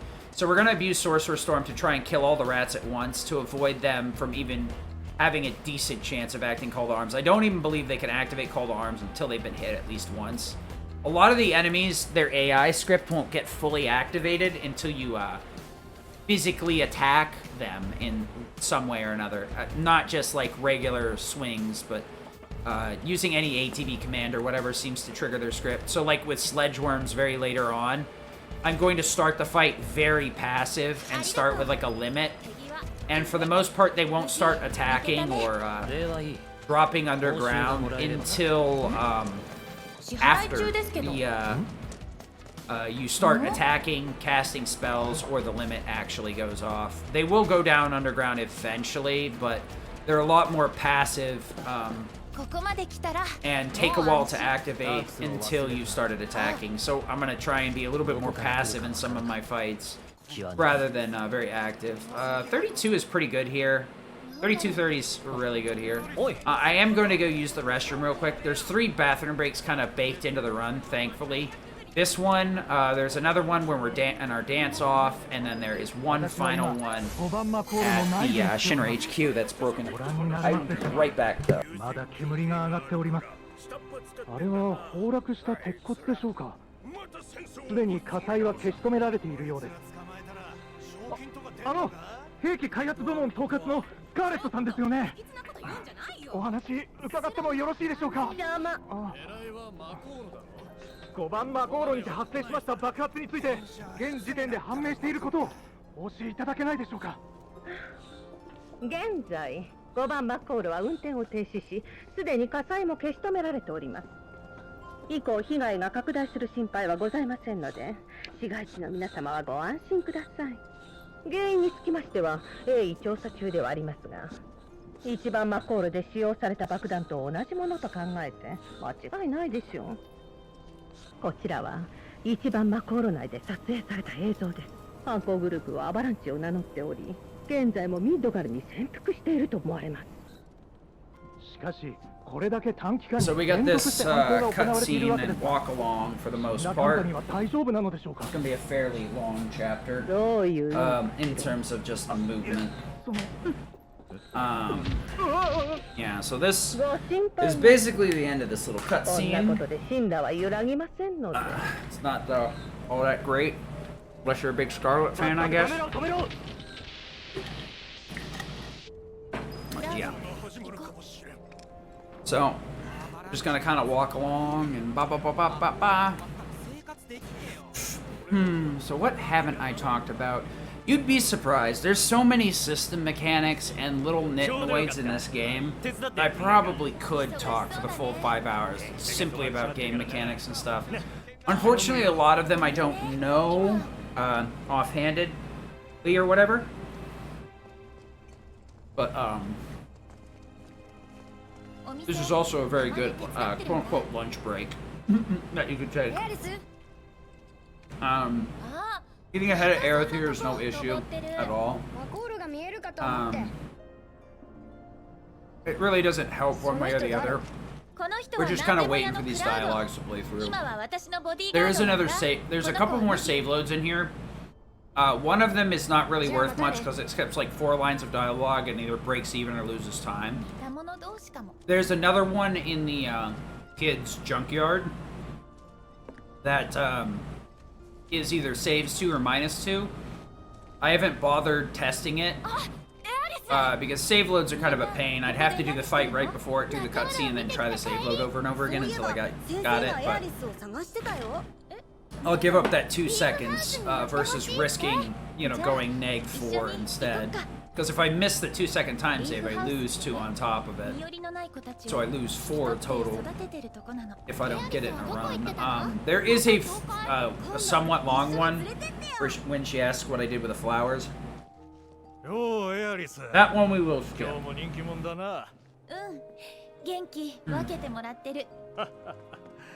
まあ元気が一番だ。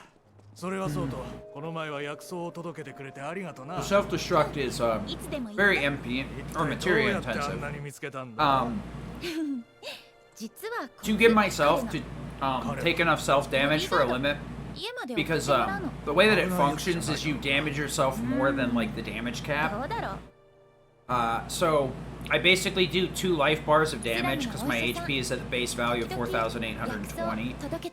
The Iron Blade itself offers 350 additional HP through its SP system, or WP, whatever it's called.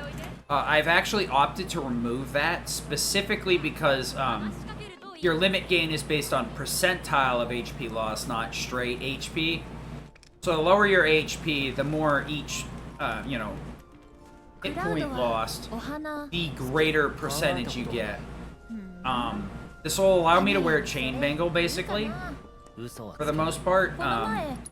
Between Iron Blade, 1 magic up, a chain bangle, and no HP ups at all, it will allow me to always get a level 1 limit out of a self-destruct. Which is kind of annoying because I have to put the magic up on Cloud. But I also kind of need it to push up self-destruct's damage, because mid-game things start getting a lot more burly and are not as vulnerable to one large burst of damage. They usually take a couple of hits. The downside is obviously I have to give a magic up to Cloud, but it allows for a more dynamic route in terms of not needing both magic ups on Aerith gives her an additional slot to play with. Because for Aerith, you're always going to have at least 1 magic, 1 magnify. That's 2 slots, 2 MP up. Probably is the way you should go. Or a magic with MP absorb, so that's still 4 slots one way or the other. Usually want to have an additional materia, that's 5. And then both magic ups if you're not, doing anything with that, 6, 7. Out of 10, minimum. And you're probably going to want to have an additional magic. And, well, not an additional, you're going to want First Strike, that's 8. And then you probably might want to slide a 3rd MP magic in there, that's a different element. And some sort of a materia that boosts ATB, either like ATB boost itself, ATB assist, ATB stagger, ATB, so you, or skill master. So this could have been a donation incentive here, but it kind of slipped my mind. You can pick whether you get a chocobo on the little billboard when you talk to the Leaf House girl. Chocobo is yellow, so we're gonna go for chocobo today because we want some speed. White is Moogle, and the green-ish foxtails over here are Cactuar. So, if I thought about it, I would have bugged chat to see if you guys wanted anything, but I always forget about it till the last second once I get here. Did she call it the big house? Oh, that's news to me. No need to hurry. Girl, did you forget this is a speed run?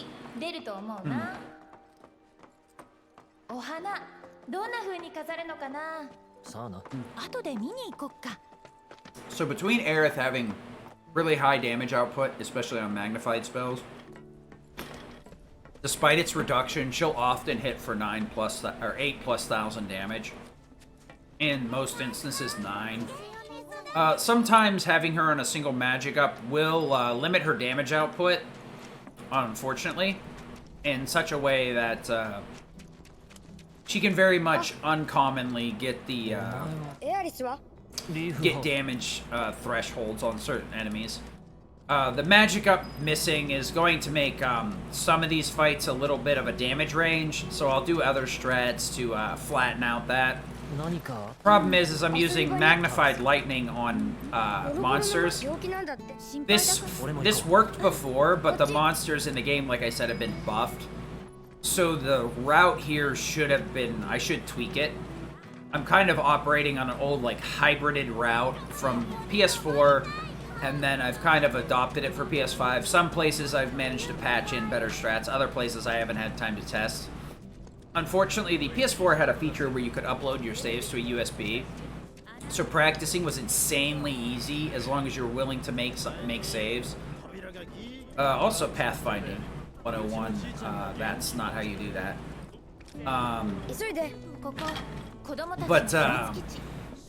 Yeah, a lot of these you could set up saves. I had a literal ring of USBs for about 60-ish saves or so. The PS5 does not have that feature right now, so you're kind of stuck to 10. And since I'm on a new game plus, that cuts me down to 9. And since I use save loads, that cuts me down to 8. And any other stuff like a save in Chapter 7 at the beginning of Chapter 17, so I could do Whis and practice Whis very quickly, or any other VR boss, that puts me down to 6, 7. I don't know, numbers are hard. I could barely operate. Oh, thank gosh. If I had killed the one that I was targeting with that Thundera Magnify, nothing would have happened. So here's the Sork Storm. We're gonna try and play it a little bit passive so that Aerith, they all group up on Aerith. That's the damage range I was talking about. That Hedgehog Pie can survive her Sorcerer Storms. And it will can also survive her Thundera Magnify. So it's kind of a dice roll in some instances. I should turn the spell up to the next level, I'm not sure. Problem is I'd have to turn it down at the beginning of next chapter, so I'd have to do some menuing. Okay, there we go, all 4 rats. No call to arms here. There's other places it can happen. Okay. In that instance, you want to wait for her and see if she'll kill. Sometimes she won't. Boost. Huh?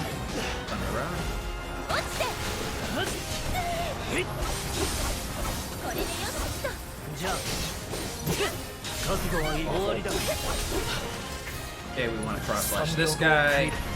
Thundera. Oh, nice.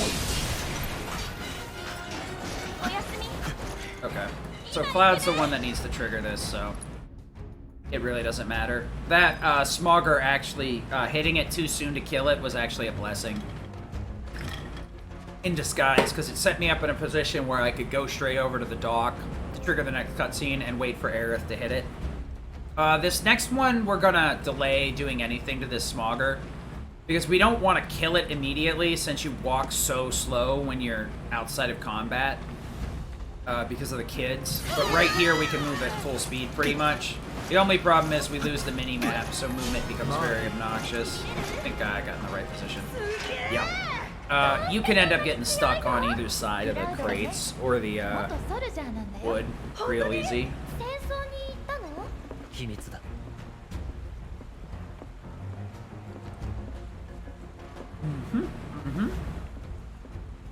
So I'm gonna do another little safety strat here.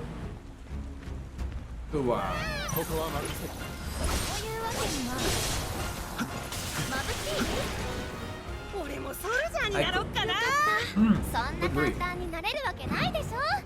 I could have gone for Sorcerer Storm there, but it's pretty dicey with the hedgehogs because they can kind of move in a weird way.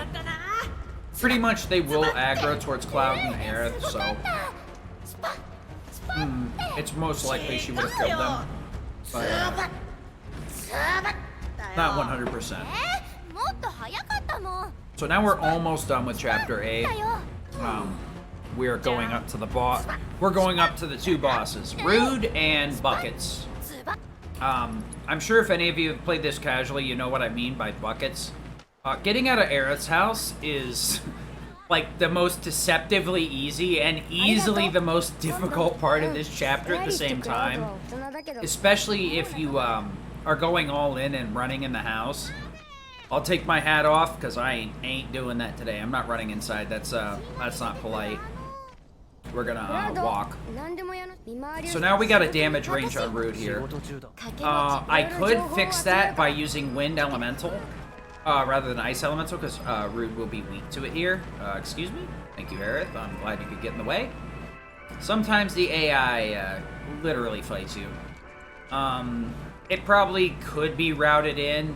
If I'm just changing Wind here for Rude, it's not worth it. But if I have to change other things to like make this junkyard area more consistent, then it probably is worth it. If I want to do any shortcut or magic swapping. Yep, the Moogle Kid does not get seen. I guarantee you I have given him a ton of Moogle coins. Not only for SP stuff, but for elixirs. He has plenty of wealth, that is for sure. Alright, so hopefully this fight will go good. But it's me, so you know. Self-destruct, HP boost.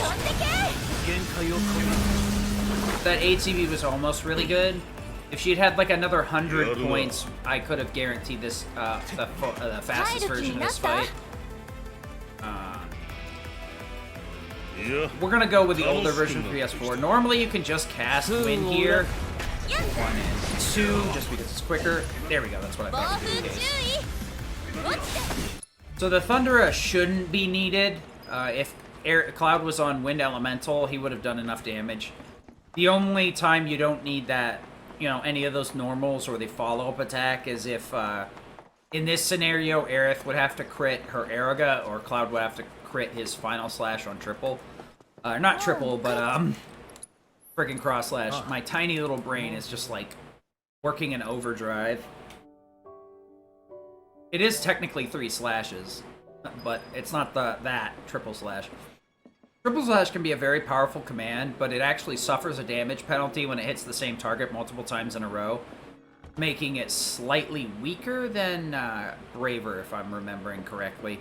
But for the most part, triple slash is so flexible in terms of dealing with big groups of enemies. It's basically what I ride as a command for most of the game. Some people use Disorder in some scenarios. Like triggering Synergy over and over with Disorder can be extremely quick. And using Disorder gives you an ATB refund. There are some commands that each character have that when they connect, they get some ATB back. Disorder varies depending on whether you're switching into Punisher or out of Punisher, which is Cloud's secondary stance. It's a far more offensive stance. It has no guarding, and it has a counter instead of a guard. And it also counters when you're switching stances. I'll be taking advantage of that throughout the entire run. At no point do I just stop using Punisher counters. And it is a good backup strat in some scenarios, because it also reduces the damage Cloud takes when he Punisher counters. Counter stance is really good, but because of it costs ATB, it's very much outshined by Punisher. But it does do a lot of damage really quickly and really reduces the amount of damage you take, so counter stance is very good. It's just very hard to use. The main issue with counter stance is not just the ATB cost, but it's very bad at triggering ATB assist. Like I said before, ATB assist is really wonky in that it won't activate unless you like do 2 commands back to back, or like do a focus thrust or something and then do a full combo and then focus thrust again. I will be like kind of stealthily abusing it, and you'll notice like my AI just like their ATB just shooting up out of nowhere. That's me activating ATB assist. You can just keep looping commands together really quickly to activate it, so you can do like 4 attacks in a row if you're using a move that refunds ATB. So we're gonna do a little bit of a like slow version here. This fight I'm gonna take it a little bit slow on purpose because the Aeroga will kill. You gotta be careful with your shortcuts and not get too greedy with them. So basically, like I said, rolling is much faster than running. So waiting a little bit to cast that Aeroga works out. I'm really looking forward to the PC version too. I think the PC version, despite the fact that we all were like, oh, it'll come, I think the reason it hasn't come is due to exclusivity with the PS5. So they'll probably just release the Intergrade version on the PC, which both sucks and is good, because the PSC version has a ton of patches to it.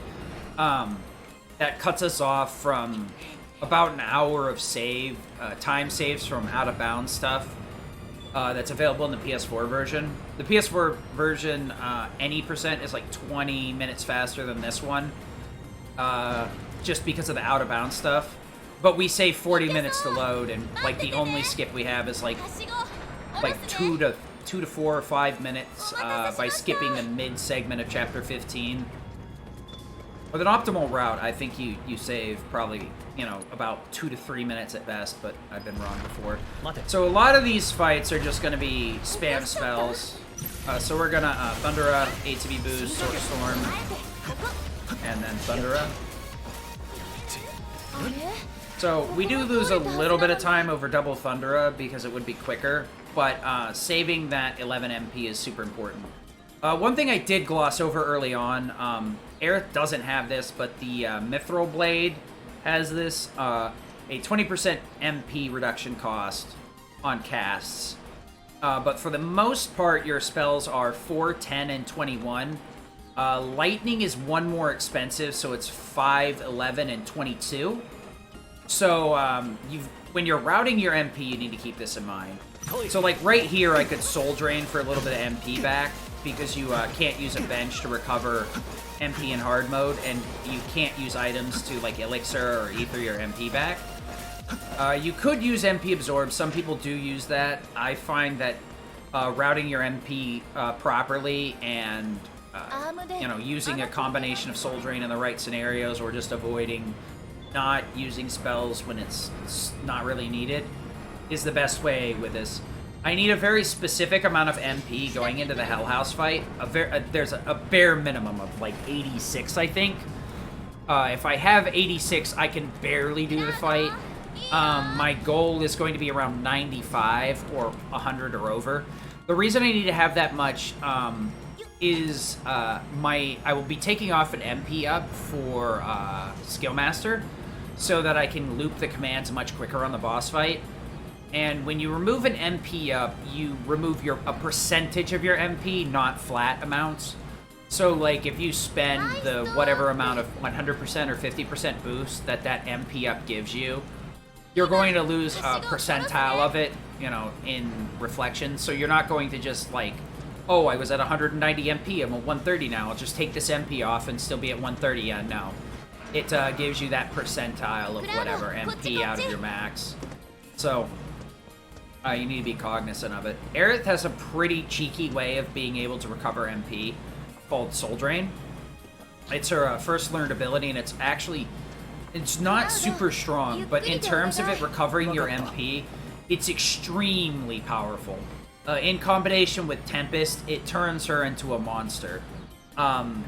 The fact, it's not necessarily that it synergizes with Tempest, it's more so that Tempest, fully charged, the first hit does a decent amount of damage and gives you some ATB, but it explodes several times and ends up hitting for like 2,000 to 3,000 depending on what you're hitting with it. Probably more if you use elemental magic, but it ends up not being that useful on Aerith because she loops spells so fast and does so little actual attacking. We're gonna just triple Sword Storm here. Yeah. Sometimes that doesn't work out. Most of the time it does. Soul Drain is super powerful because it recovers 3%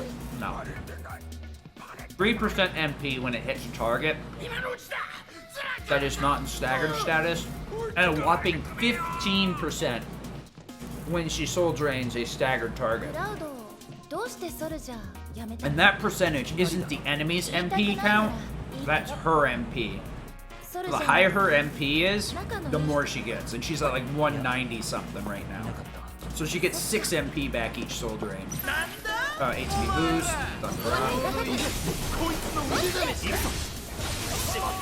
Okay, Aerith. Awful. How did Cloud get? Awful. I hate you. That fight was absolutely atrocious. This game is mean. I don't like anything.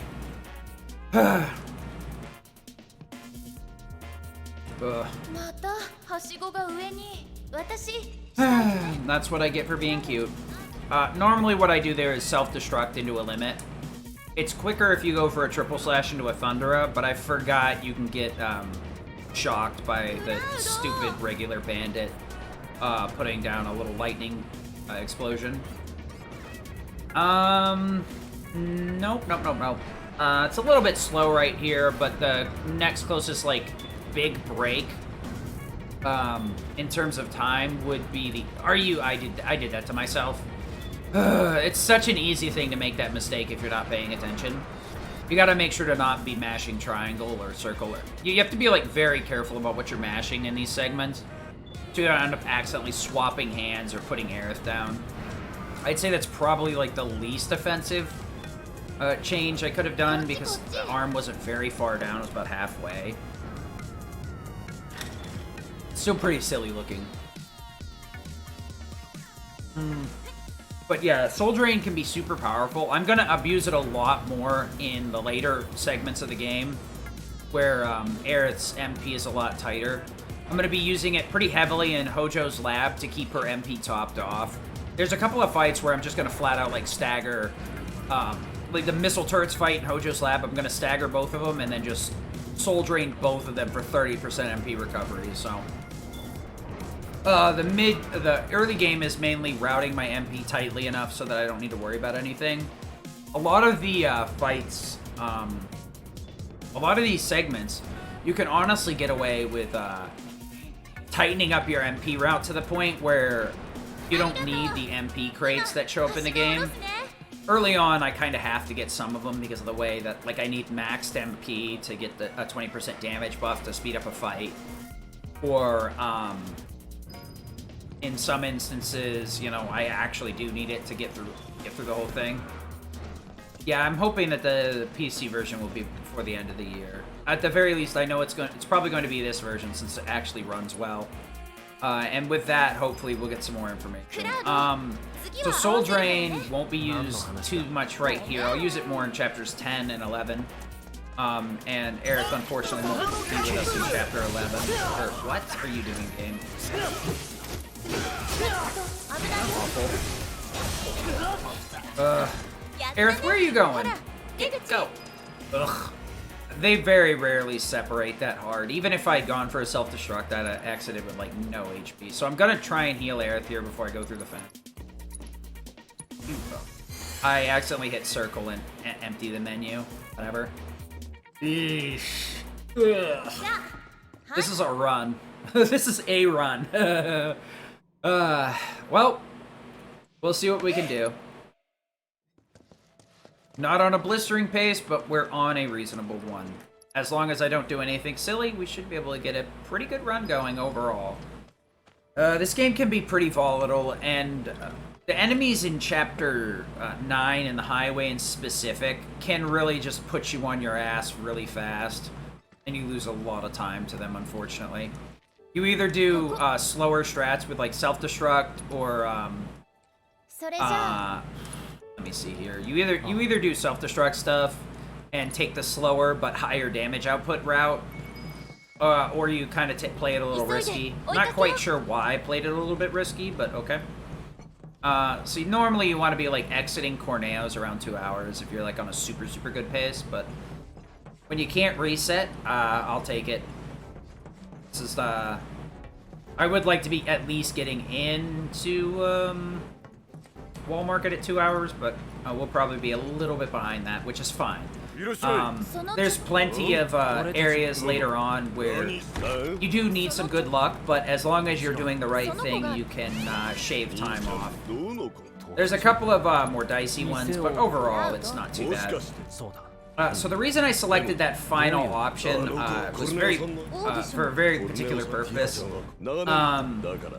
What I want to do is have Madame M's missions, so that when Aerith gets her dress, I can walk out and then basically turn right back around. Yeah, I'll take a 210 entry, pretty much. That's fine. That's fine. Hey, not every run can be world record, right? I'll take all the good luck I can, though. So we're gonna do a lot of walking and talking and talking and walking and talking and walking and talking, and hopefully I don't, like, go to a progression point and then walk away from it like a big dum-dum. You can very easily get distracted and end up not progressing the story by accident. Plus, a lot of these doors are... yes, it is New Game Plus. Hard is default New Game Plus. There's no way to actually do a hard run without having a New Game Plus file. So basically, we have to... If you want to have the optimal route, you got to go and do it with everything. The only things that are banned for the main hard any percent without... there's one glitch that we can use to skip Chapter 15. That's not banned, but you can opt not to use it. It's depending on how well you routed Chapter 15, you can lose 2 to 3 minutes, I guess, versus another run. The extra Godders that you get from Whis by having the Yuffie DLC completed and beating Whis with your main party, those 2 Goddard Dummerungs are banned and considered DLC. The Superstar Belt, I think it's Corneo, Midgar, and whatever the other bangle is, and I believe it's, is it the Otherworld? Right? No. So the 3 bangles that you get, the Superstar Belt, and I I think there's one other, but I'm not sure if I'm losing him. I think maybe the Otherworldly Crystal, even though it's like free to DLC. Any DLC like that is banned. Also,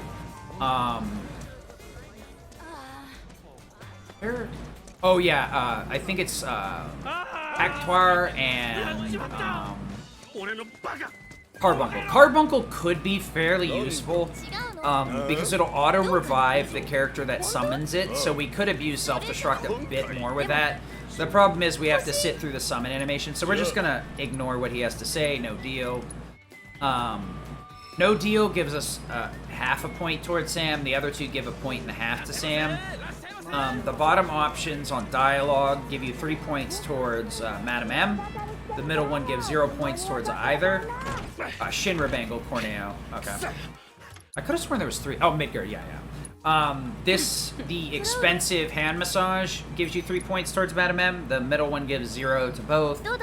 And then the bottom option gives 3 points to Sam. So now we're basically locked into Madam M at this point. As long as you take any two options towards Madam M plus no deal, you get her. I make a habit now of doing all of the options towards Madam M, because I have had a couple of runs where I got Sam because I wasn't paying attention during this last dialogue. And just mash through it. But Madam M does save a significant amount of time because you can just go in, get dressed, back right out. So we're heading into the last big save load. There's going to be one more save after this one, other than the auto saves. And the main reason I do that save is because there's a glitch to set up in Chapter 15. I have a pretty high success rate of it, but it is not something you should gamble on, to be honest. I probably could push through Chapter 15 without it. As a matter of fact, I believe I offered it as a donation incentive. But I wasn't sure which way to make it an incentive, to do the chapter normally or to do the glitch and then show it after or whatever. I guess if I was doing like a glitchless run, I could show the skip after, but we're fine. So we gotta head on down to the arena. We're gonna save some time in the elevator by just like skipping all of Aerith's dialogue. The elevator itself is very weird, I found. The save load saves a significant amount of time, but for whatever reason, if you move in the elevator, your menu takes longer to open, or flat out won't open if you're not in the right spot. So you basically have to stand in the elevator and not move. The one time I was like, wait, why don't I optimize my movement forward? It's like, she got through like 4 lines of dialogue, and I'm like, what? So just gotta wait for the command menu in this map to load, depending on, you know, what you have it set on. Save that, and the elevator door is open. What do you know? Nice time save. So, that's the last save load. All the rest of the dialogue is mashing or straight up skipping. Luckily, I don't have any audio cues in combat. Now that I'm thinking about it, oof. Could have been awful. Alright. So now we're getting into the meaty portion of the game where a lot of fights can turn on me really quick, depending on my level of execution. Hell House is going to be one of those where it's very tight, so hopefully I don't make any big mistakes. There we go, we got 2 of them. Ugh. I did hesitate a little bit on that self-destruct. I was hoping both the dogs would aggro, but one of them decided to play coy for a minute. I don't need to heal Cloud because I'm going to be self-destructing in both these following fights, so I might as well just do it this way. If I heal him, he'll just end up gaining more MP back from trade-off. And, you know, so it'll cost me the 3 to cast Cure, and then he'll get it back from trade-off anyways. There's no point. Because of this, though, like, I can have a more loose MP route with him, and it makes Hell House far more consistent. In terms of, like, the amount of MP I need on him, and him having more than enough.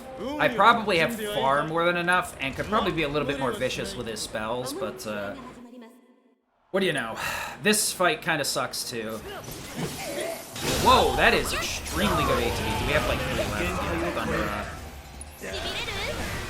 Oh, wow. Did she crit? I think she crit that one and hit both of those with the same thunder. I will have to have her soul drain on the mech fight just to make sure her MP's above 100. Like I said, it can be as low as like 80 something, but I really do not want to have my MP that tight. I'm probably not going to use the extra MP, but I also don't want to play with Fate. Hell House isn't a fight where you want to be worrying about anything in the back of your head. You need full focus for that.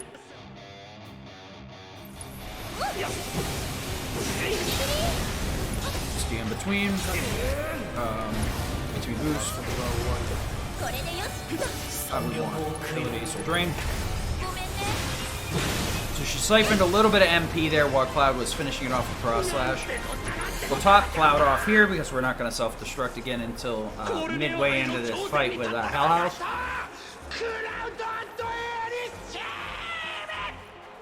Alright.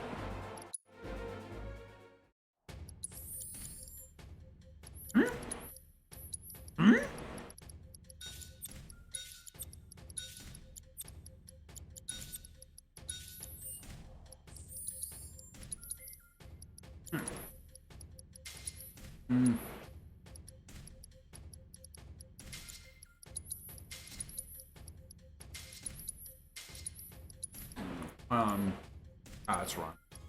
Sorry, I took the moment to stuff my last little bit of pizza into my mouth. This menu is exclusively set up for Hell House. This fight can be pretty vicious, so I'll try my best to do it right the first time, but I'm not holding my breath. Oh, excuse me? I don't know if that'll be an issue or not. Wait for it.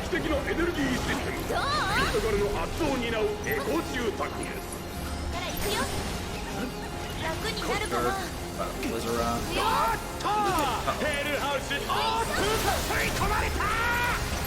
That should be fine. I don't think I like that, but it works. Could you? Dude, oh my lord. Some of these fights, they're really weird with their phase transition, and you have to hit the boss to transition. That phase 1 was extremely friggin' weird. Hopefully that didn't screw me over MP-wise. That's one of the reasons that I wanted to max out her MP. I don't know if that'll work or not, honestly. I think I may have screwed it up. Not sure, though. That extra Blizzara may have, like, messed with the stagger values for this phase. I'm not sure. Okay, we're good. Triple, fire up, thunder up, arrow up, spin out once, spin out twice, and wait.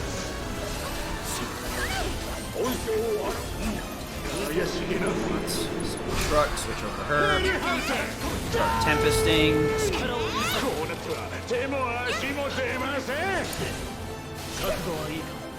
Should be enough, yeah. Normally I would just fire her with Aerith, but since I had to charge the Tempest anyway, I figured I'd just save the ATB. And the extra MP from the fire-up to try and offset that weird phase 1 to make sure things are going well. So I'm gonna fiddle fart around here with Cloud until the chairs start targeting him. Yeah, the phase 1 was definitely not how you do things, but I guess it works. We're gonna wait a little bit to Berserk until I see this. And then we're going to go for a Tempest here and wait.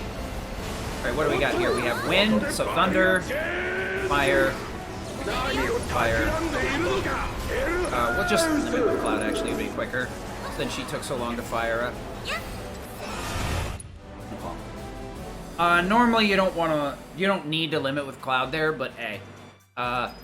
That fight is pretty difficult, and not one you want to be playing stupid with, honestly. It's unfortunate that he was vulnerable to one of Cloud's elements, so it makes the fight take a little bit longer. Because Cloud's damage is really, really low in comparison to Aerith's. I had to cough up the magic up for a couple of different reasons. Mainly to keep him from over-damaging phase 2. What I did was a bug with that boss, or at least what I feel is like a non-intended mechanic. A lot of the bosses were trying to manipulate the stagger bar so that we can stagger them as soon as they're weak.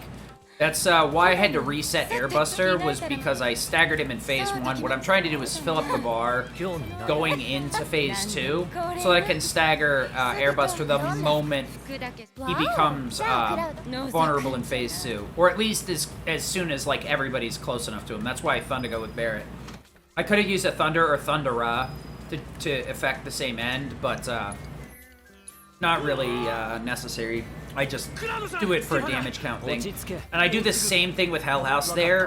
When he starts charging me, that whole line of inputs that I'm doing is a very specific setup to basically... There is an actual number of stagger, but it's basically... Put it in layman's terms, I basically set the stagger at 99.99%, so that the end of my full combo will stagger the boss, and put them... what I'm doing is I'm pushing Hell House into phase 3 out of phase 2, while maintaining the stagger bar from phase 2, so that I can instantly stagger them when they put God mode up, so that I can put them down with a self-destruct. And normally what you do is a pair of Fyras, but my ATV was screwed up. So the backup to that is switching to Aerith and using a Tempest. I threw in a couple extra moves to make sure things were sped up all the way, and then switch back to Cloud to do a little bit more damage. I wanted to start the final phase with Cloud to give him a little bit of ATB, so that if we got a weird element on the hanging phase, we could have. You need all 4 elements. The final phase of Hell House randomly generates an element, and you have to hit it with the opposition. Wind for lightning, lightning for wind, fire for ice, ice for fire. So I have 4 elements split between the 2 characters. I wish I had a 4-character party. So a lot of it's very tight. Yeah, I probably could have gotten away with the Fyras. One of the unique things about Arcane Ward is the second spell is half cost and half power, but the stagger value is not affected. So with Arcane Ward there, I can loot those specific spells to get the full stagger value, but not the full damage, so that I don't over-damage and hard lock the HP of Phase 2 and force the Phase 3 transition too early. It's a really weird strat. Everybody has different setups for it. They do different commands usually. I think Strife, X7 Strife was was it a Reddit? I think he was a Redditor, but he's in the Discord now. And he submitted a faster fight than we were using on Hell House. And at the time, I was the only one that had time to test it or wanted to test it. And I messed with the fight and ended up getting that phase shift consistently for the most part. Probably about like a 70-80% success rate. People had gotten it before, but they weren't sure what caused it.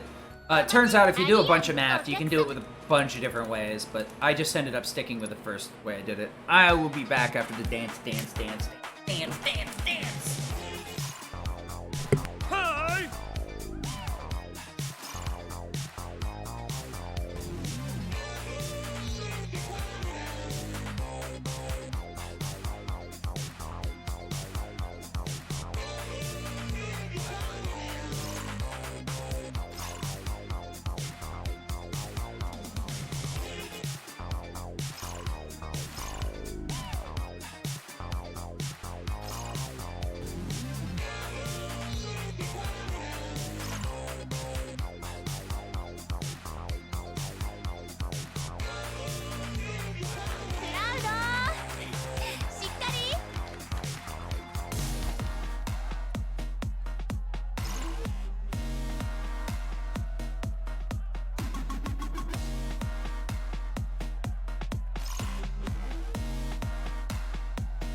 Yeah, unfortunately, there's never going to be a perfect dance in a speedrun of this, unless you literally give it to somebody else on the couch, because all of us use this as a break.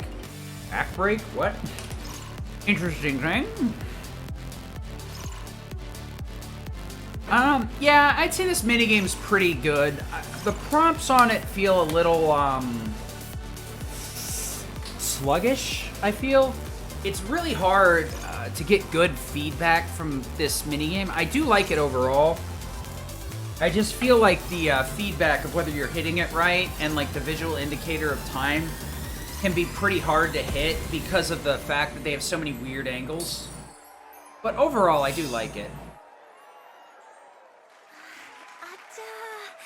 Yeah, it's like a rhythm game mod or something where they put in a really good song, but the timing is off on the note charting. So overall, we're unfortunately getting into an area where we're starting to move towards more and more menus.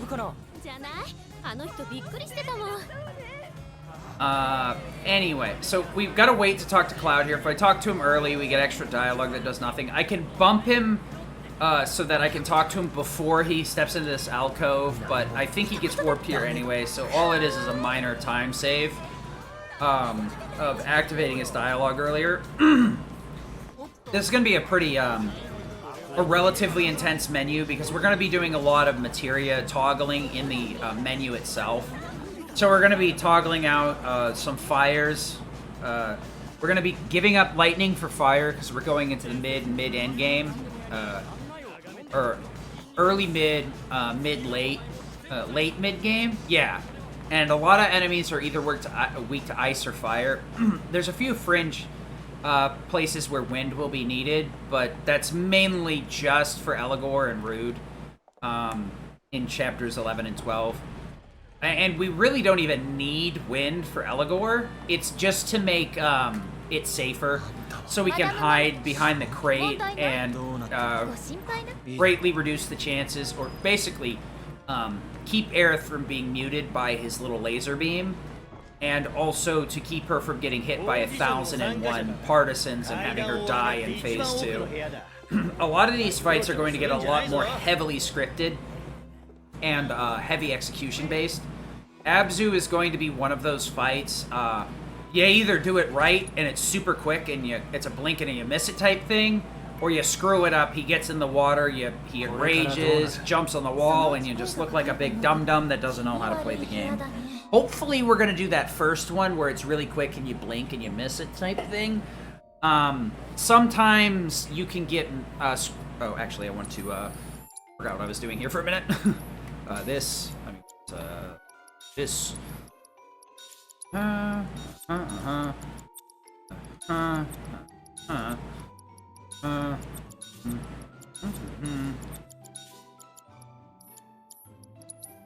we want to go back to this. So we're trying to set up for Abzu 1 here. Unfortunately, it's another one of those fights where we need a lot of setup, but most of these will be carried over into the greater part of the sewer, so we're not losing much time.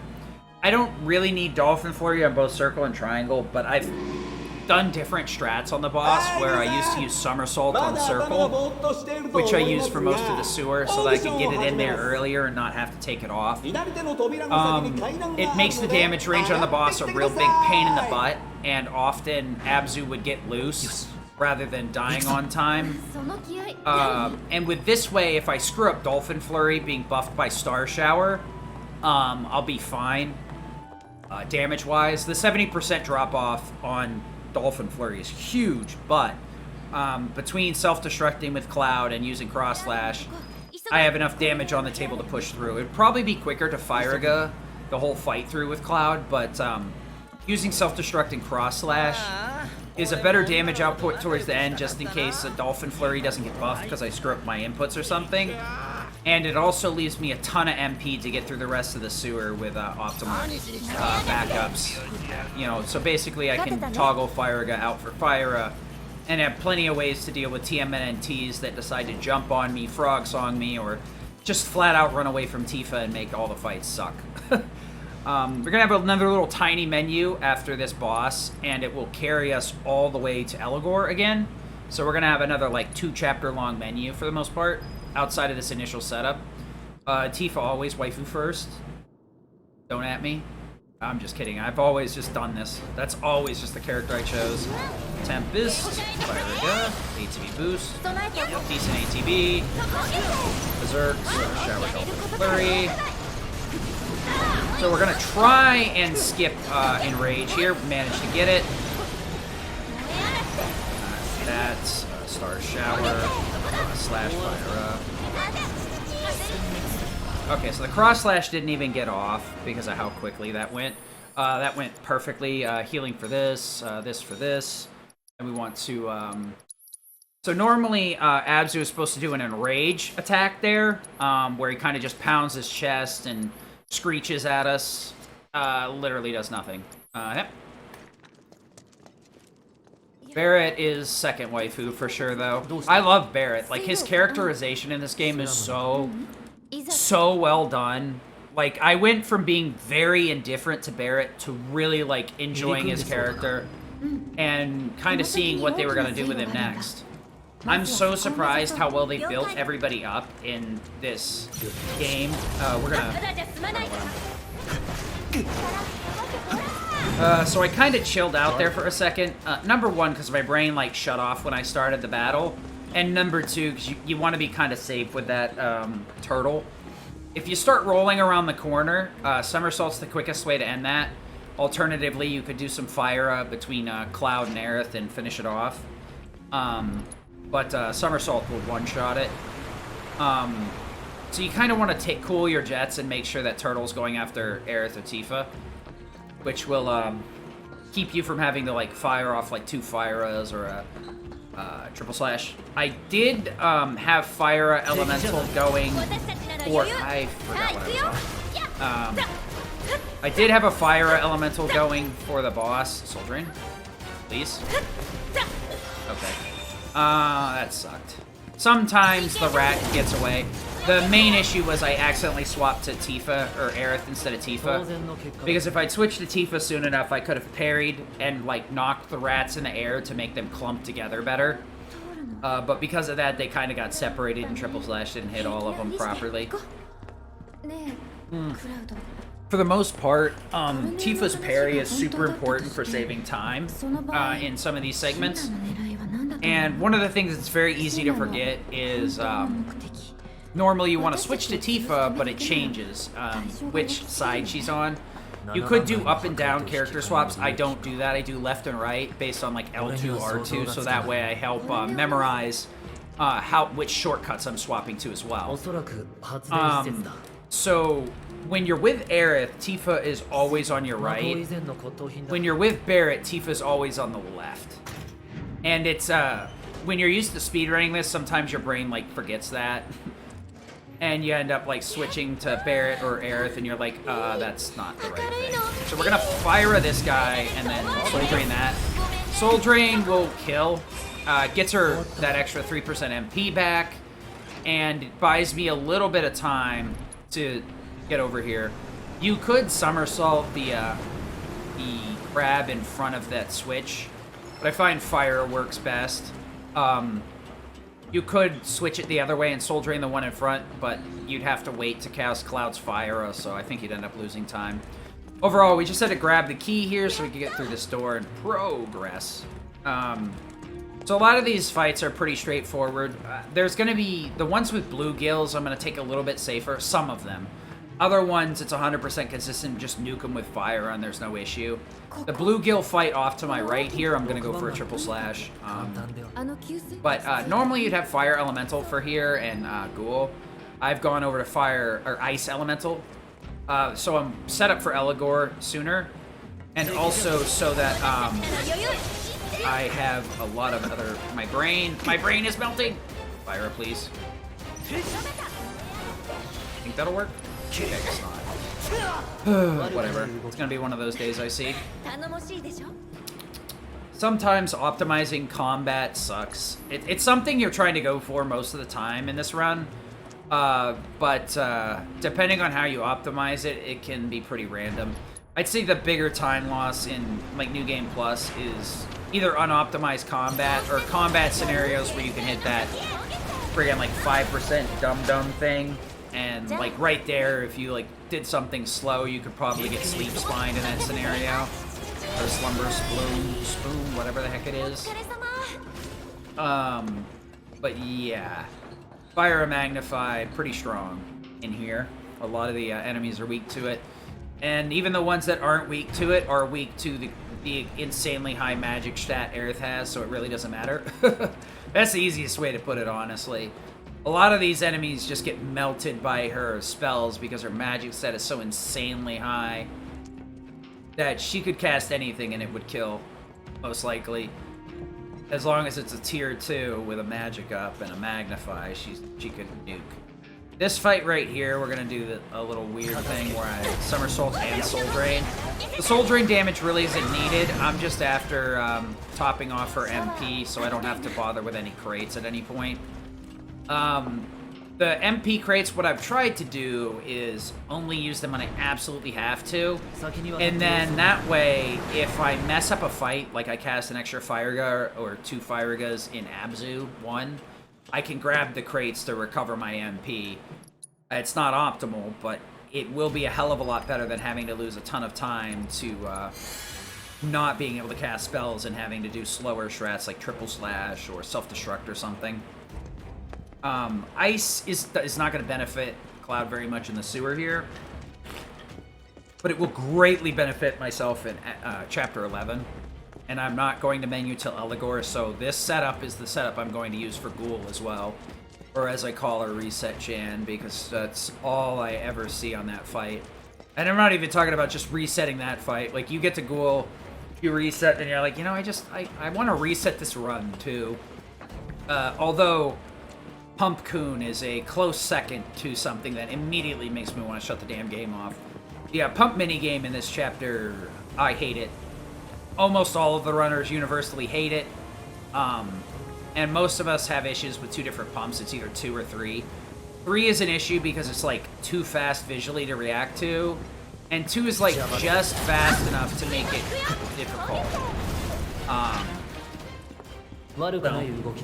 I'll probably miss 2 and 3, but at least once. I'll probably like miss it narrowly on one side or the other, and then I'll hit dead center on the second swing. Okay, what do we got going on here? So I could have just somersaulted that, but I wasn't sure which one wouldn't die to her magnified spell. You could just go for Firega Magnify there, but I don't really see it being worth normally. Because the enemies can move in a weird pattern where, like, your first Firega Magnify will just kill 3 of them, so you don't get anything out of it. Or, like, it won't end up killing 2 of them. It's kind of weird and hard to explain. So, yes, everybody, time for the best minigame ever! So, yeah, Abzu, you can actually skip his Enrage thing in chapter 14 as well, but it's a much harder to hit that. I'd say it's pretty much inconsistent, even if you have the right setup for it, because one of the little Abzu show ads in that fight can easily knock you out of whatever animation that would, or spell or command that would be interrupting the Enrage. I think it's like hitting him on a certain frame or hitting him with multiple points of damage on a certain frame. I've done it with Firega, though, to skip the Enrage. It's very weird, overall. Alright, so let's get this awful minigame out of the way and pretend like this never, ever, ever happened. So this is really rough. I feel like this would be better if you had, the D-pad. Oh my god, my mashing's awful today. Alright, so this first one's pretty easy. Just react once you get in the red zone, as long as you get a decent mash going. The next one will be the bar before it. And I'll miss this anyway. Okay. Well, time to miss the third one 3 times. This is gonna be one of those days where I get a 1-1-1-1-1.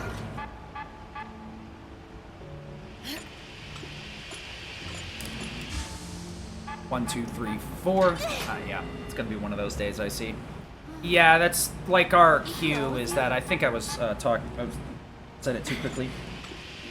Didn't get the right rhythm. 1, 2, 3, 4. There we go. I would have missed anyway, actually, even if I had timed it right. 1, 1, 2 is fine. You lose about 12 seconds per miss.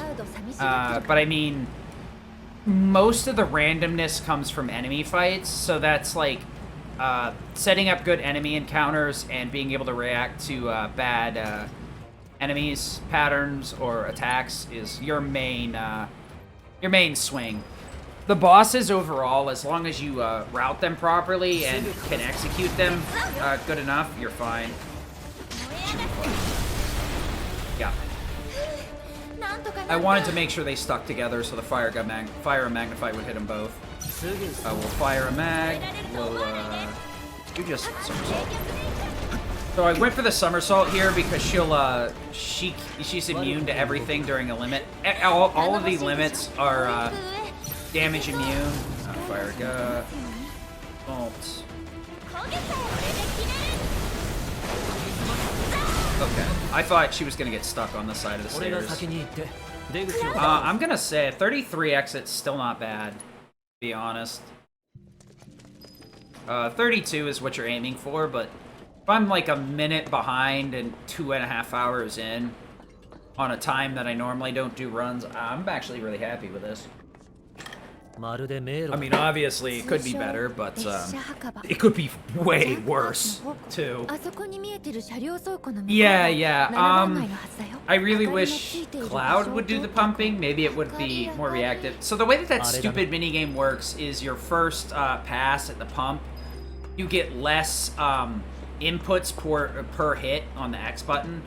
Every failure increases the amount of area you gain per pump. And what I've been told is that even if you use like a turbo controller or whatever, it's hard capped, so you can't just like turbo your way out of it. Like if you're using JRTA rules where turbos are allowed. We're just gonna go for a triple slash here to try and avoid call to arms. That one isn't really... These rats call to arming isn't really all that bad, but it can be obnoxious. The rats summon pretty quick and are vulnerable to being killed relatively fast.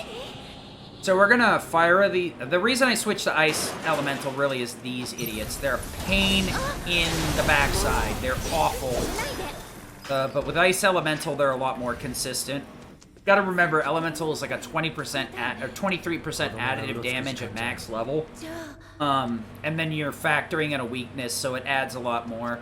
The thing with Iron Blade is it's heavily balanced. It's a lot like Buster Sword, except it has side skills rather than just straight up stats across the board, like attack, defense, magic defense, HP, MP. But instead you trade some of that out for a little bit weaker physical and magical. Actually, I believe it's geared towards physical a little bit, 108 or something like that, and its magic is like 98 or something like that. And does offer a little bit of HP up, but you end up really not wanting to use that if you're using it for self-destruct. Reprieve and Trade-Off, though, are very strong skills that can put you in some advantageous positions overall. Really? That's interesting. So some of these ladders you can interact with immediately. Other ones you have to wait until the girls interact with them.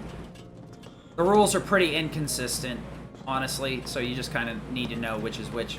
This fight right here can be really awful, too. Hopefully I'll get a Punisher counter here. There we go. That's a good chunk of damage that I don't want to miss out on. Then we want to fire, okay.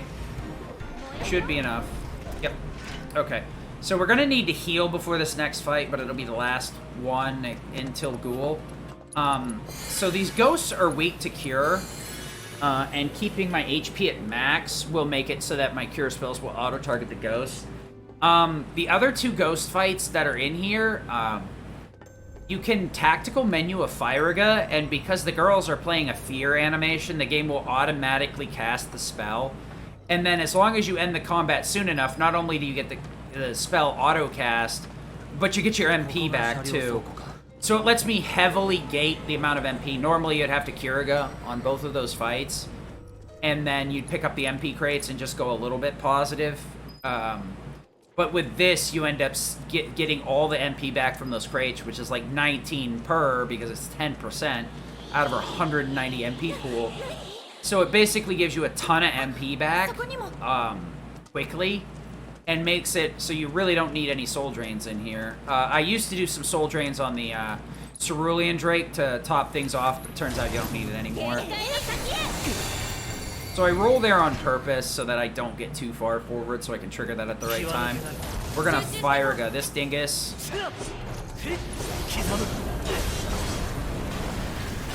The fire spells are pretty... the magnified spells can be very interesting. If you are paying attention sometimes, you'll see them, like, fly off in the wild blue yonder. They'll either target something that's already dead, or in some instances, if there's, like, 2 enemies or 1 enemy, the magnified spell will try and target an enemy that's not in combat, but is, like, I guess, loaded on the map. So, like, in Chapter 14, there's going to be a lot of instances of Magnify going in weird directions, because it's trying to kill something that you can't visually see, but I guess the targeting data is loaded in. It's really hard to explain. It would have been easier to show in the sewers. Sometimes you kill those 2 Sahajins, and then Fire Spell will go down to the bottom floor and sit on one of the bluegills.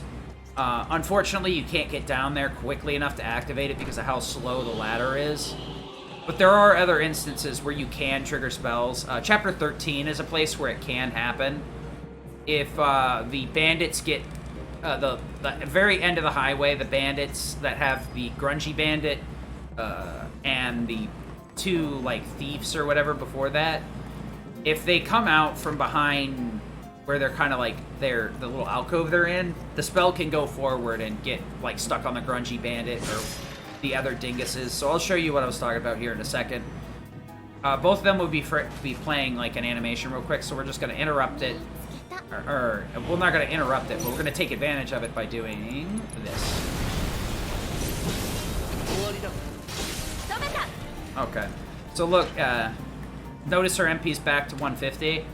Keep an eye on this next fight, and the same thing will happen, because she was down to, like, 139. It's a weird glitch. I wish there was other places we could take advantage of it, but we haven't fully tested it out.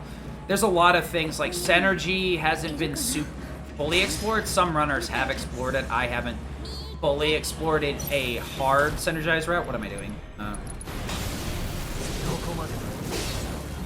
So 148 and 169. There you go. Free MP. Because not only do I get our MP back by ending the battle soon enough for the game to be like, wait, you didn't cast a spell. Why did we take MP? You know what? Here, have it back. Sorry. I noticed that this bug happened, or not bug, but I guess more like a safety feature, happened specifically when I was casting a cure spell and I actually ran out of the distance of it. So she ended up getting the MP back, and I was like, oh, okay, so this is a fail-safe system. So that's a little combat area right there with a couple crispies you can get into. So you can maneuver up here with the parries instead of doing anything else. Also, we're going into reset hell. I'll probably have to reset this fight at least once. Hopefully it won't be in a dumb way, but who knows. No.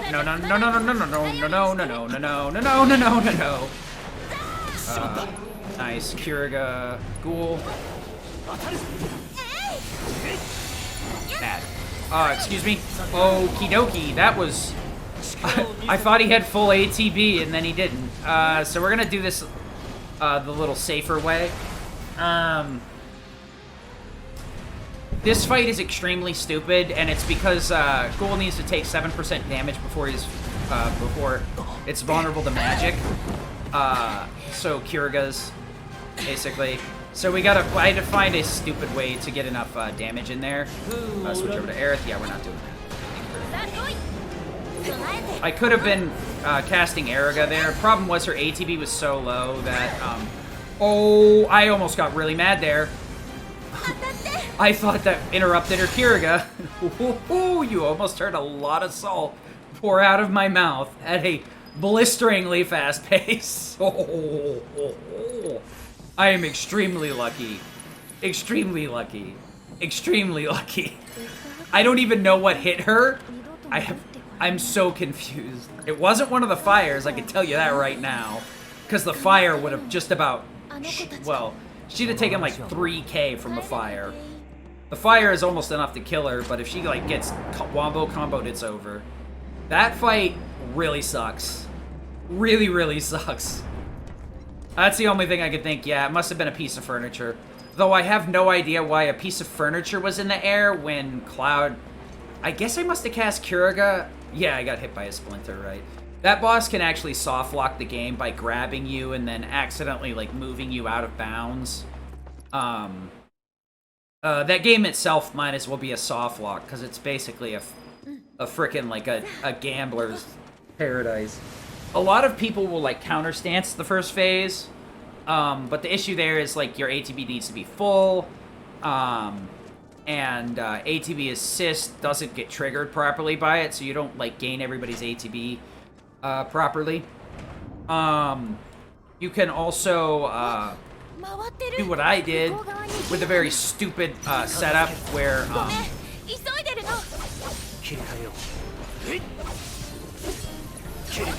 so I waited to do that. We're gonna do this the weird way, I guess. Where's that? Not Cloud, Aerith. Kuriga goes B. Please don't hit it. Please don't hit it. Please don't hit it. Okay, I wanted her to not hit it so that it wouldn't activate its barrier spell. The ghosts have like some sort of weird barrier thing. I also want to be super careful about the fire spell here. I've literally seen fire spells curve over the top of those crypts. Yeah, that's what I call them because apparently I can't pronounce it properly. Just the crypts. We're burning the crypts. Something like that. Gangs are bad, okay? Yeah, but if you go after a fire spell too aggressively there, it'll literally curve over them to hit the ground.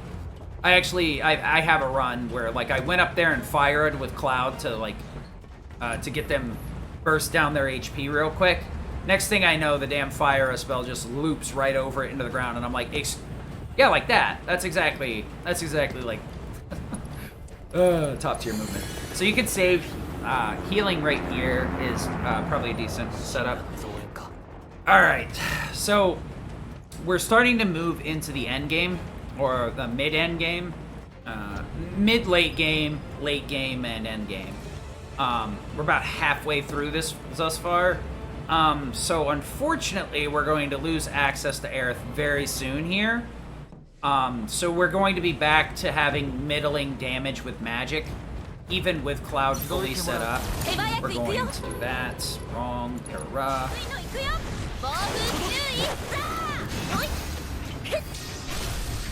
Tempest that guy. And then we want to arrow Lesser Drake.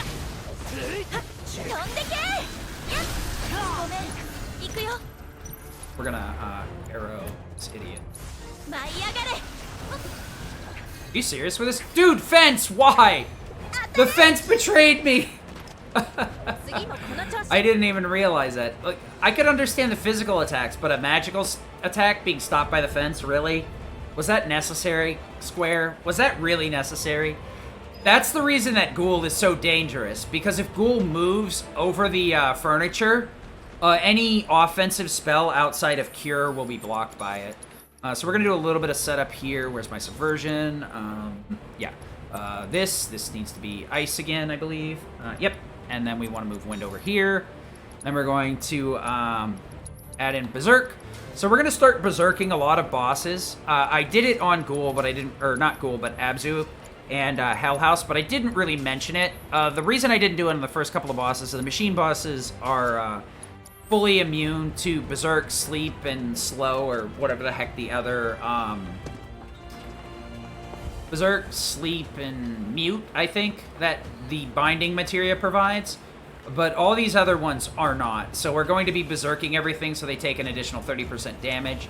And for the most part, our party is going to be equipped with Fury Rings to get Berserk to buff our damage by 30%. That is not how you do this. We're going to get Berserk. Berserk.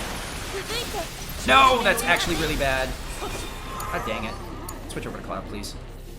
He had perfect ATB, so dang it, game. Okay, we're gonna actually reset that immediately before I have to watch this cutscene. Wow, Cloud's ATB was too good for once. Let me try that again without being silly, dumb. Berserk. Soul Drain. So I need to build up Cloud's ATB here.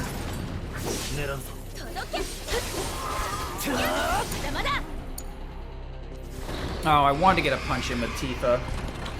Urgh, I'm not liking this. Yeah, you can berserk every boss that's non-machine type. So we're gonna push forward with Tifa real quick here. Switch over to Aerith. And get out of the way. Tifa, I'm gonna need you to ATB boost. Stand right about here. Reach. Get over here. Eriga. Self-destruct. Aerith, did you? Okay. I almost thought she didn't cast Eriga for a minute there. So Tempest is what kills in that phase. I screwed up by casting Berserk twice with Cloud, which does absolutely nothing other than wasting my extra ATB. Problem is sometimes my brain kind of like short circuits on fights like this, and I'm not really used to I'm not used to having perfect ATB. So I was stuck on Cloud's menu, and my brain just kind of like forgot I was supposed to switch back to Aerith. So I accidentally mashed out Berserk. You can buffer inputs on the AI, so the moment they start casting something, you can buffer the next command. I could have alternatively switched to Cloud to cancel it out and then switch back to Aerith. But it requires like a lot of presence of mind to do that. Resetting in the first phase of a boss isn't too bad as long as you avoid the cutscene. What are you doing, game? Star shower. Oh, don't do this. Okay, we're good. That was almost really bad. Whew. So sometimes that's not super dicey, but when the game decides to not follow up properly, you can get in a really bad spot. So now we're going to switch back to magic stuff. This is going to be kind of a intense menu, so give me a second here. Mithril, no. Chain to Tifa. I need to drop Chain Bangle so that I can increase self-damage. Wait, what? Binding, yeah. Correct? Yes. This. Binding for that. Magic up for this. This. Wrong. Come on, brain. You can do it. I swear you can. That. This. Subversion for that, and put window here. Yeah, so a lot of these menus you kind of just memorize. You have to memorize for the most part. You don't have to. You know, whatever. We'll do it right now since I caught it. I probably shouldn't have gone back in for the upgrading Ascension. Really wasn't needed. I can do it later, but my brain was just like, let's do it now. But yeah, Berserk, it will be mainly used in terms of Fury Rings to buff our damage output by 30%. And in the rare instance that we are... please just die. Fine, close enough. You would not believe how much trouble I've had with that stupid fight over the last couple of weeks. That fight is deceptively difficult because if your ATB is really goofy, you'll end up not having enough, and if you do it too soon, that trooper will survive because he's in an unkillable state. The turret you don't need to get rid of. The other troopers, though, you do have to get rid of to flee completely. So it's quicker to just do it that way. This guy right here, we're gonna just Fire. We're gonna ignore. So Fire used to be a damage range on these guys, but not anymore. I guess the Hella Troopers may got a little bit of a nerf. This one, Fire Magnify is a damage range, though. And the only reason that works consistently, I'd say there's like a 10% chance you whiff with that. The security officers come around the corner in such a way that the Hella Trooper usually gets hit by the magnified explosion. So... yeah, and that's about it for this combat segment. We're actually not going to be using any spells on the boss. At least not with Cloud. We're going to be exploding. This is the crazier version of self-destruct strats. We need a lot more damage for the phase 2 to end Reno quickly. I think you can get away with an Iron Blade setup. The problem is the final phase with Rude and Reno. Rude and Reno are extremely hard to kill quickly. And unless you like go into it with double limits, level 2 limits, like a Dolphin Flurry and a Ascension from Cloud and Tifa, or some sort of catastrophe to like keep them held in place with Barret, it's a really hard fight.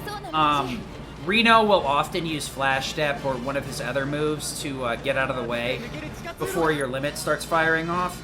So you'll either have to stop, sleep, or hit him with an additional limit. Oh, that was awful boosting. So this segment is 100% RNG right here. You need the NPCs to give you good boosts. Basically, they have to fall over and again. I slid right off that one.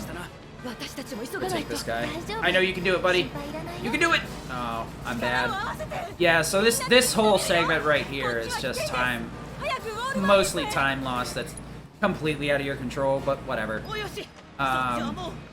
Kind of want to stick to this wall here. This will be the last time we play with, have Aerith under our control until we get into Chapter 17. She'll still be a humongous asset in the end game to the point where she'll either be a backup strat or basically will just nuke everything off the board immediately. There's several fights where she's a very, very powerful damage output. And honestly, I kind of route around Chapter 17 around her so that she's on magnified spells and Cloud and Barret are either using Catastrophe to take care of the entire group of enemies, or Cloud's using a combination of commands with self-destruct to wipe out the enemies super quick. It has been forever since I've heard the Japanese dialogue, though, because I've had my game, I haven't turned off the PlayStation in quite a while just to avoid deactivating a glitch. There's a glitch in Chapter 1 where you can make the lasers, like, not spawn in properly or whatever, and it'll make it so that you can, save a bunch of time in Chapter 1. That is awful placement. So you need to make Cloud roll back to get away with this parry here, but because Tifa spawned so far behind, I'm almost 100% certain that... Oh, I got lucky. Fire, then we'll switch back to Tifa to get to the other side, and spawn Cloud over here. Have her heal herself, hopefully she won't get shot. She'll spawn right behind us here, so having her do that cure doesn't actually do anything. If I had the mini-map up, you would be able to see it. I'd have to, like, open it up during that cutscene, though. So right here, we're gonna... what am I doing? Get these cures off. Alright, didn't lose any time. If you have to, like, cure 3 times, you'll usually lose a little bit of time, because you'll run out of the instant cast. Alright, you want a ATB boost before this, so that if you don't have over 50 or 500 ATB, your ATB boost will push you all the way into the command. You could just use the Gatling gun here to build ATB for these two, but like you take a lot of damage if you're set up for the self-destruct on the top floor, because you have to take Chain Bangle off, which gives you 50 defense and M defense, and replace it with a Force Bracelet, which has the same 4 materia, double slotted, double linked, but it has like 9 defense and magic defense, so you take a ton of damage with it on. I need it right now so that it boosts my self-damage from self-destruct to the point where I get a level 2 limit. That is not how you do that, but whatever, I guess. You. So this fight is gonna look really stupid. That looked really stupid too. I hope I don't get like early spawns on this. Oh, I got the early spawns. Great. I hate everything.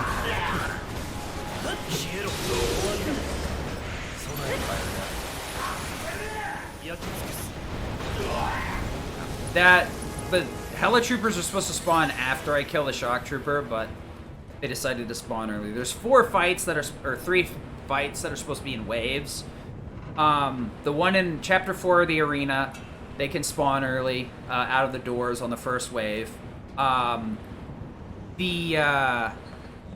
This one right here, the Hella Troopers can spawn early, and then there's another one in Chapter 12 where you're fighting all the dogs with Tifa and Aerith. and those can spawn early. So this for that, this to that, and then I believe it's this for this. Yep. All right, so we're gonna switch over to a YOLO strat to some extent. It's not really YOLO. I also need to move Dolphin Flurry, not because it has to be moved, but more so because it's what? Oh, that's Barret. I'm being dumb. Do I need to go this way? Rise. Not because it needs to be moved, but more so because of the way that I do things. If I don't toggle a Dolphin Flurry up a level here, it's highly likely that I'll screw up my inputs and throw phase 3, and you really don't want to do that because you got 2 really long cutscenes, and trying to recover that is nigh impossible. You end up losing a humongous amount of time. So we're just gonna Dolphin Flurry. Countering there really isn't necessary. It actually would have been preferable to just guard, but I did what I call buffering an input. So if you do shortcut and like square or triangle or whatever, and you're still holding on to it when you let go of the shortcut button, the character will automatically perform that square input or triangle. So like you can do that to buffer and charge Tempest as soon as possible, or switch into Punisher stance as quickly as possible. Or also, you know, do something like trigger overcharge immediately. There we go. You gotta get hit by this missile here. Kind of puts you in a bad spot if you don't. So waiting. Bye-bye, buddy. We want to Arise Cloud. So I could just overcharge here, but it really depends on the damage range. I want Barret to have at least 1 ATB. Really? I have never seen a regular combo kill that, but okay. Glad I could waste my overcharge there. That's fun. So this phase sucks. We're gonna hard throw out a Ascension, and then I'm gonna switch to Tifa and see what the hell Reno does. Either way, I'm gonna Eriga with Barret on Rude, to keep him from synergy winding too early. You gotta be careful because he can fling Rude around or Reno around if they're not stopped. So, yeah. What do we got here? We have EMP triple shot, we have Eriga, Star Shower. That should be enough to kill. Okay, or not. Stop.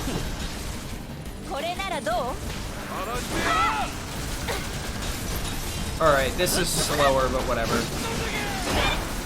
The reason that was slower is I could have moved her over to this thing. I think the arrow, I wasn't expecting the Eriga to do this, but it... no, what it was, I know exactly what it was. That was good RNG. I failed the execution. What you need to do is Star Shower Reno in that instance to keep him stuck next to Rude, because it'll pull him into Star Shower. We're gonna also have to do another menu here. Stagger. We got Subversion for Fire. I believe it's Skillmaster for First Strike. Then we want to Magnify for this. This for Binding? No. Yes. This. Time for that. Time for this. First Strike for Stagger? Oh yeah, for Cloud Stagger. And then I gotta do this, and then I'm supposed to do this.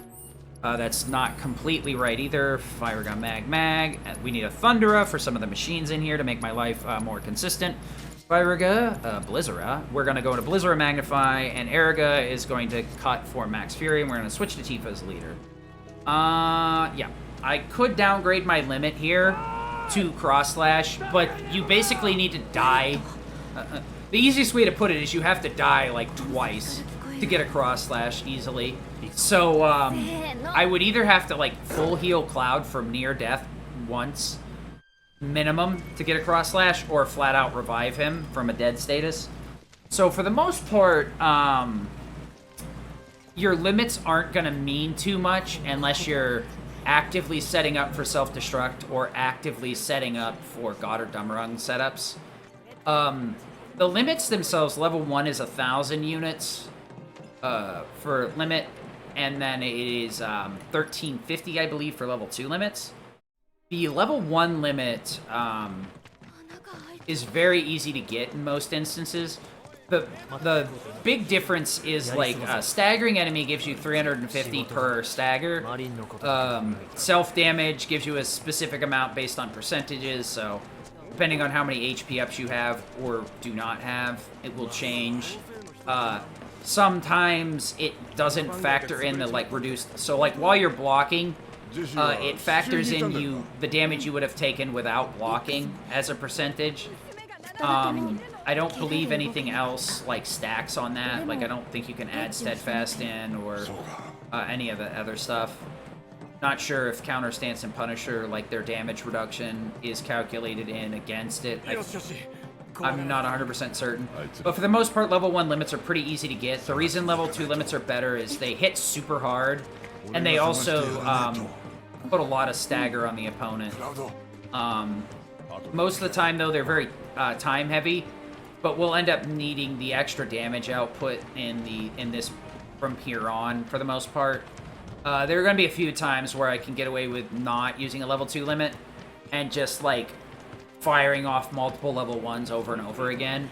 It is of note that like Barret does a ton of stagger but low damage, and it's very hard to get catastrophe to hit unless you're playing safe with it. Ascension's pretty strong, but Dolphin Flurry ends up doing more damage. And mainly because Cloud could activate Berserk before Ascension in some scenarios to give himself the 30% buff while having God or Dummerung equipped. Or, I mean, you could always cast it too, but it's not necessary. When Cloud's in Punisher stance, you can hold square to do a finisher where he stabs the ground, and it'll activate a short-lasting Berserk to boost his damage output. You can also hold that square when you're in Operator stance to do that twirl slash that I'm using sometimes to finish off enemies. So you can use those in certain scenarios. So God or Dummerung is decent on him in that aspect if you know how to set up the fight to trigger Berserk properly without it being too much of a downside. Tifa, though, has Dolphin Flurry, which has the highest damage output overall.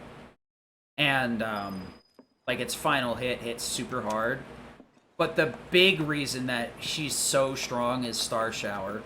So as long as she has 1 ATB, Star Shower has the same interrupt that a limit does theoretically have. Limits are fully invincible now, so it can't actually be interrupted anymore. It can just miss, that's it. In the old game, it could, PS4 version, it theoretically could be interrupted. But the only time I've ever seen a limit interrupted was when the character just died during it. I don't think I've ever seen a limit stopped by damage or being interrupted through, like, normal means. But yeah, a Star Shower is really hard to interrupt, basically. And for most practical purposes, fully invincible. And then you can use a limit right after that, so it gets a 70% damage buff. You do miss out on the Fury Ring by having Godder equipped, so you lose 30% damage buff. If you're really crazy, you could bother casting Berserk naturally, but I don't think it's worth it. Just Star Shower into limit is usually enough to end this game's whole career, pretty much. And we're going to be abusing that quite a bit. Yeah, so we're going to be going more magic-based for this portion, then I'll slip back into a self-destruct strat later.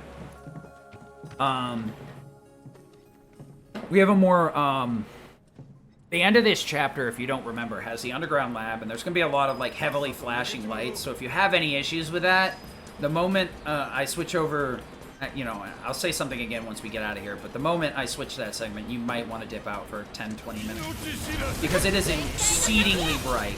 Exceedingly bright. Nice Fire Gun. So a lot of these fights you can probably nuke with Fire a Mag, or Thundera. Thundera is mainly for the sweeper. Or is it a cutter? I think it's a cutter and a smogger in the middle of the highway. So yeah. This is like the one movement section where you can actually save some time with Tifa. Most of them, it will save a little bit of time getting to the other side, but most of the time it leaves you very vulnerable. A lot of these fights have Gorgers or a rare variant version of them as well, which has Feast on the table, so some of these fights are really obnoxious if you're trying to finish it with Cloud. Alright, good. This is probably one of the longer fleeing segments you can actually get in the game. That's pretty consistent. Oh, great. I'm glad Cloud has 0 hit points so I can heal him. We're gonna have to heal him right now because I want to be careful. Alright. So we're gonna, guard shower. God dang it, game. Thunder up. Could you just thunder up? Oh, great. Cloud, ATB boost. Alright. Ugh. Good grief. Cloud's probably gonna die, but it's okay. I'll try and heal him on the last ladder. There's 3 more fights. These first 2 will be pretty easy. The last one is going to be a pain in the ass. The Grungy Bandit fight is quite a pain in the butt. These guys can be pretty dangerous too if you take too long. I'm going to play it safe though, because like going too quick will end up getting you into this fight too soon. Fire. That's not the right thing. Dang it! Ugh. We want Dolphin Flurry. What's left? That it? She should be able to finish that off. Cloud, ATB boost just in case. Fire, I guess. Okay. I want... No, don't kill yourself. Oh, whatever. If Cloud dies, he dies. I'll deal with it then.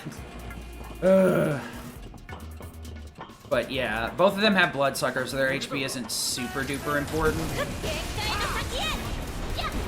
Cloud, ATB boost, Barret. I can just have you finish that off, right? Yep. I would rather have not switched to Barret there, but sometimes you gotta do what you gotta do. I'm gonna have Tifa top herself off because she's not naturally going to get many kills in this next segment. Next thing I'm gonna do once I get up this ladder is switch up Barret's setup and put him as the main caster. So we're basically gonna swap out Cloud's equipment for his. We gave up his revive and a skill master, I believe, and a binding for both magic ups, and I'm taking his synergy off for magnify. He's not going to be getting synergy triggered at all in the next area. I probably could trigger it in like literally 1 fight, but for the most part, magnify and elemental are all we need. Elemental I could shift over to ice. Unfortunately, some of my route has artifacting, if you understand what I mean. Like, it's a carryover from the PS4 version. A lot of these enemies you can get away without, like, 100% setting up for the proper elemental weakness. So you can actually get away with, you could probably get away with, like, elemental wind on Abzu 2, even though he's weak to fire. You can get away with not having elemental ice on either of them for this fight. You can just stick with elemental wind. Abzu, it's much easier to get away with in the PS5 version because of Synergy. Synergy used to cost 1 ATB and the MP of the spell. Now it costs neither, and just basically responds to the end of a command, an attacking command once it's fully resolved. So there's a lot of instances where you can get some cheese damage out of Synergy. ATB boost has also been buffed. We haven't really reroute, or at least I haven't been able to reroute to take full advantage of it.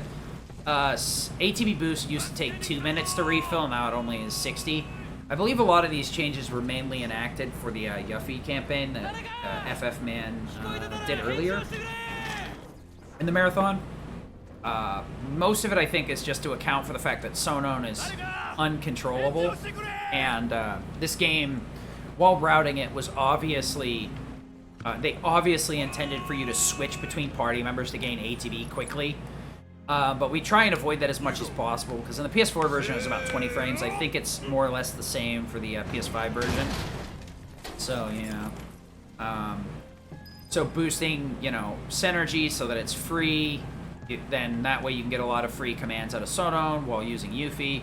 ATB boost makes it so that you can dope his ATB consistently on some of those fights, and fairly quickly get him extra ATB. ATB assist, I don't believe, has been changed. It feels like First Strike gives more ATB more often. I think the low values are even lower in terms of how often they show up. But it still can happen. So here's the flashy segment. You guys gonna either leave or go look away. I tend to use a lot of the time just staring down and looking at out of the corner of my eye. I hate this. I really wish it wasn't like this, but fortunately it is. So this area can be pretty tough. A lot of it, because a lot of it is monsters in this area. God dang it! I couldn't get my roll in because I was in a hit stun. These guys, you could overcharge or max fury. I find focus shots just better in this fight in general because it has a larger explosion. That way you can kind of control what you're aiming at. You only need to kill the 4 bugs to progress here, so that's what I do. This dog fight here, I'm gonna overcharge into a Blizzara. Hopefully, the dadgum game doesn't ice the stairs, because that's always friggin' hilarious when that happens. Okay. Nice ice spell, by the way. Ugh. That should kill. I'm glad that that ice spell could go up and try and hit the bugs in the fight that I'm not even in. 0 out of 10, please reprogram. See me after class. Good grief. That bug isn't even in this fight. What the f— it didn't even hit a bug that's in this fight. What is this garbage? Whatever. So a lot of these first 2 fights, you need to like micromanage your positioning because a magnified ice can easily hit the stairs, and because the monsters are so buffed out, ice magnified does not do as much as it used to here. Used to do some pretty good work. We're gonna ice magnify these guys though, because they like to feast me. I would have got feasted if I'd done anything else. Good to know.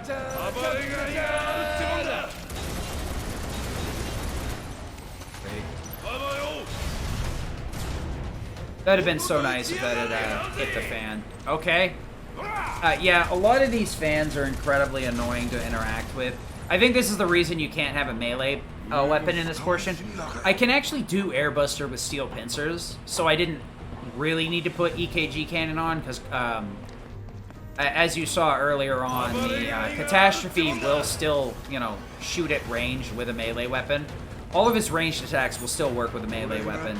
His overcharge will be swapped out for overrun, which charges much faster. Does more damage, but restores a little bit less, or gives a little bit less ATB.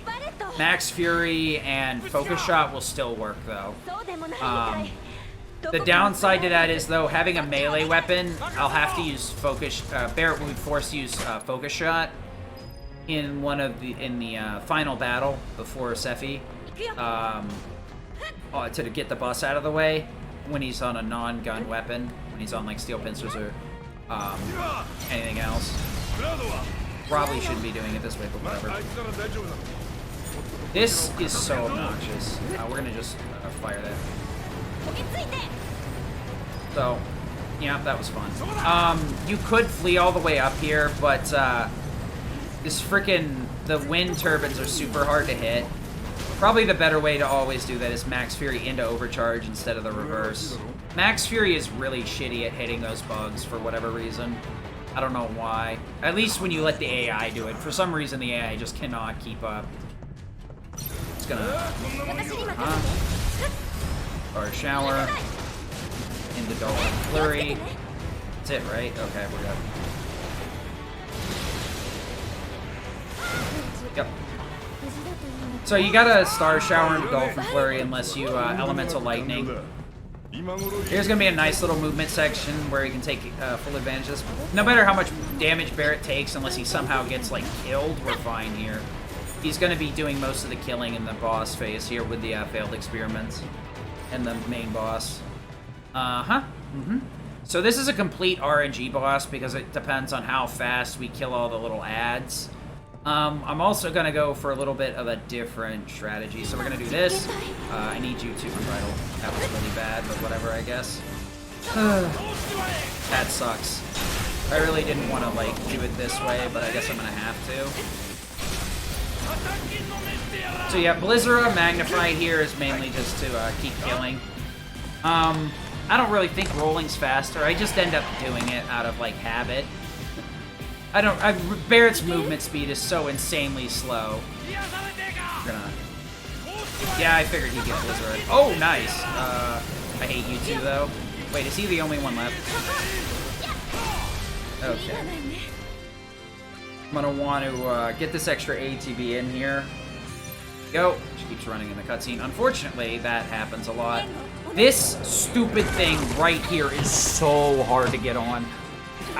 It has like the reverse. It's like a rubber instead of glue, you know? You don't stick to it, you just bounce off the damn thing.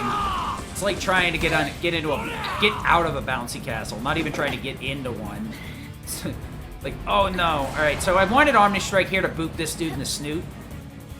So we're gonna just spin around, boop him in the snoot. What are you doing, game? Okay. I didn't want to have to do it that way. There we go. Normally I would have shortcut that, but when I turned Tifa around to lock her on, she locked onto the appendages instead of the body. Omni Strike still popped him in the snoot, so we're good. So we're gonna get over here and just Star Shower into this piece of trash. And then Dolphin Flurry out of it. Go for Blizz right here. I should have just shot. Well, that was a little bit of a damage range, but what are you gonna do? I found out recently, like, you can push that phase with just Blizzera, but then I finally realized the problem was I was under-damaging that first phase, which resulted in me having to Star Shower frickin' that second phase twice and then Dolphin Flurry for a consistent kill. So you end up losing time there when all you have to do is Unbridled Strength early on, and then boop him in the snoot. Boop him in the snoot like a bad dog for peeing on the floor. No, you pee outside. Bad dog. Alright, so moving into the end game, we're going to do a lot of like little micromanaging stuff to set up things up. But first, we're going to revert this menu, and then we're going to switch over to Fire, I believe, which is this. Aerith's Assist for that, and then I believe it's this, and healing for... Wait, what? No, that's not right. It's time binding for time. Gonna go into Firaga. I could have used this on the highway, but Firaga is not really consistent, and just doesn't do enough to the mechs to justify using it. I peed where I want. I see how it is. I'm marking my territory on this run. This run's, it's getting better. We're bringing it back. It's still not at a blistering pace. The beginning was pretty weak, but this mid and late game, mid-late game has been pretty solid. The Eligor is a very easy boss to mess up. Ghoul can very easily cost you time by trolling you. I almost got trolled on Ghoul, honestly. If Ghoul had decided to teleport instead of do the scream command, I wouldn't have been able to self-destruct. And I really almost screwed myself over by not paying attention to my ATB to make sure Cloud had enough. So we're heading into the chapter 14. Getting into the sewers around 320 would be great. As long as it's lower than 320XX, I'll be happy, but I don't think I can swing that. There's only so much you can do. Alright, Kyrie, that was great of you, but I don't care. Yep. So we're going to be spamming a lot of fire and a lot of parrying. The sewer is very volatile in terms of time saves, time losses. You can very easily blast through it, extremely fast. Okay, we'll triangle here. Yep. So you gotta be careful with that. You spam triangle, keep spamming triangle and circle to mash through that dialogue. You end up in a position where you have nothing.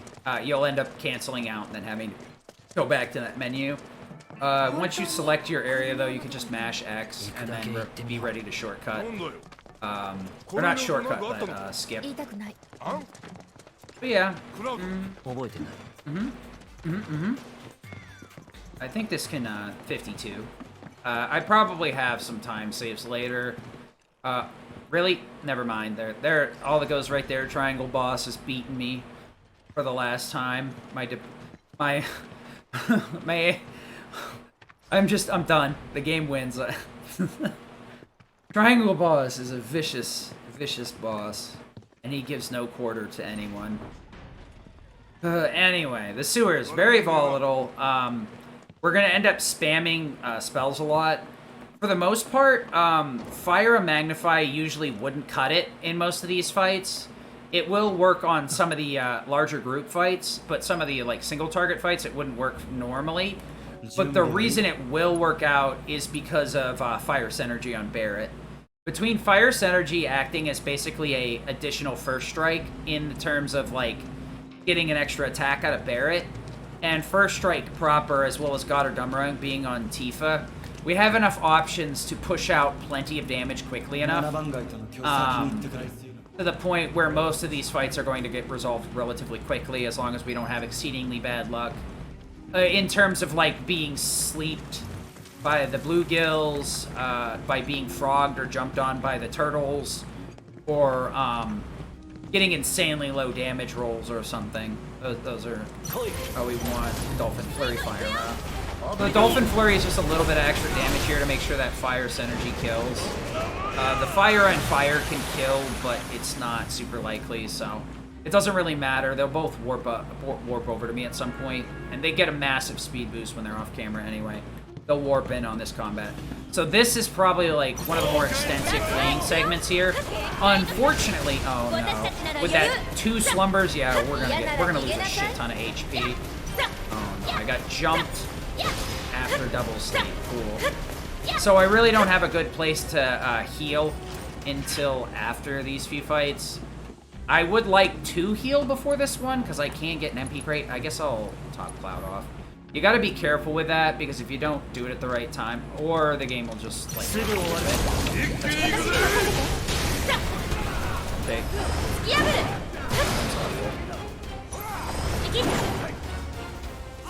I hate everything this game has. Oh my lord. Fine, you wanna be like that? These dumb things.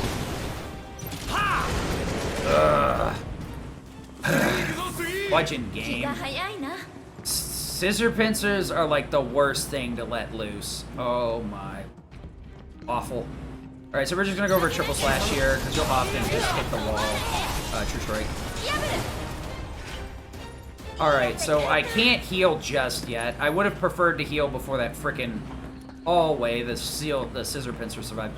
Normally, with like some of these fights, you can gamble. I gambled on that fight so I could get the MP crate. I didn't really need it. Honestly, what you should just do there is fire a Magnify and see what happens. And then let Barret follow up with Synergized Fires, if needed. And ATB boost after that. That was super obnoxious that I double True Striked and the friggin' Synergy Fire wasn't enough because it kept guarded. Got knocked out with fire, guarded again, and got knocked out of it with fire. Having to throw a limit at that steel pincer is so demoralizing, honestly. It's so stupid. So I'll be able to heal in this next hallway without losing any time. Because a lot of these areas, you need to have both the all the characters with you. So could you open? I do have plenty of MP crates at my... there we go. We're going to go for your Barret. Yeah, that sucks. Your Barret. Your Cloud. He's not going to fully get maxed out, but that's fine. Alright, we'll just stick with this amount of HP anyway. So, Cloud's going to end up taking damage from something. Switch over.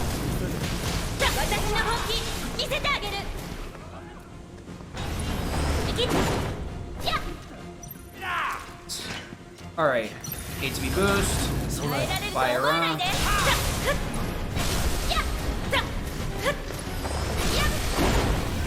Okay, normally you don't need to grab that crate. I'm not quite sure why I went for it.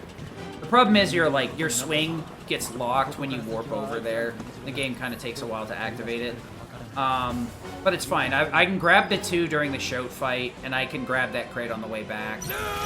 Okay, so we're just gonna fire here, and loop around the corner. That fire was trying to target this idiot. That's why it hit the wall like that. Most of the fires that go wild are going to be going after this dum-dum. Unfortunately, I haven't seen any of them hit him or even do anything yet. So we're going to go for the fire there. Tifa, True Strike. Really? Please don't hit that wall. I am so happy that fire occurred over that. So that was unfortunate that True Strike whiffed. I could have alternatively gone to Barret for an overcharge and had that work out. So fire right here, switch over to Tifa. Fire again. Okay. Alright, Barret's HP is super low, but there right now. This works out right. We'll get it. No, that's wrong. Oh, Tifa's in a good spot, though. No! You fucking... Oh, I'm so mad. Tifa was in a great spot. I could have gotten a glitch if that damn steel pincer hadn't pushed her so far back. You can get fleeing in the battle right there pretty consistently. Where she was positioned, if the steel pincer hadn't pushed me back like that.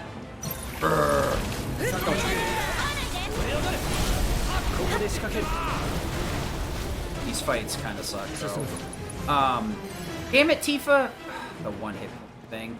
I hate it. Yeah, I could have gotten pushed by that Abzu show right next to the ladder. But because Tifa got caught on that damn crab, that pushed her back forward like that. Ugh. She's got plenty of MP, though. I only need one fire gun out of her for the boss fight. I could have sworn it was a little bit further down. You can turn back as soon as the camera changes there, but I thought I had to go a bit further. Fire gun, start shower, Dolphin Flurry. What?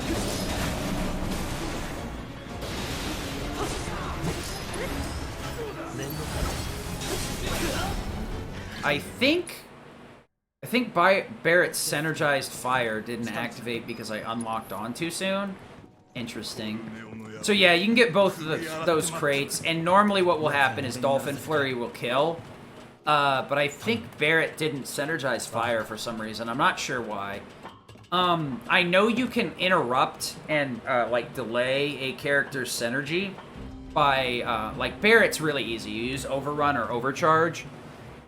And he'll still use the synergy, but he'll use it after he's done with that command.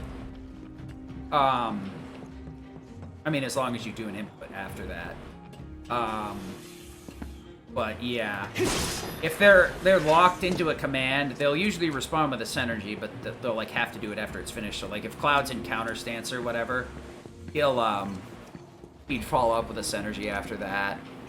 I can't really think. Maybe like Ray of Judgment from Aerith could be one. One of those longer animations you would follow up with. Good morning, good morning. Alright, so now we're gonna frickin' deal with RNG, the game, the boss, the boss, the game, the game, the boss. Abzu 2 is like both pretty consistent and extremely random. The ads in this fight are what make this fight so horrifically obnoxious.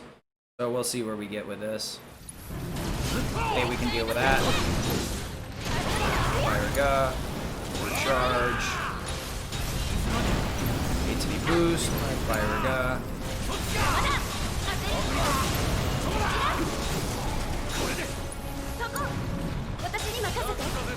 Okay. Barret's ATB is not something I'm happy with right now. You normally want him to get 2 bars so he can follow up with a Fire-Ga here. We're gonna have to do this the really jank way where I trigger Synergy, fire twice on this phase. Okay, I guess we're gonna start a shower. This is gonna be really obnoxious because he might... There we go. Yeah, I'm fine with her getting ground pounded. You know what? Yeah, that's exactly what I meant to say. I don't care. I'm gonna stand by this one.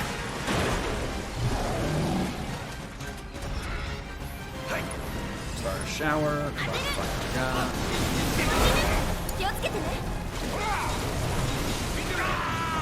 Nice.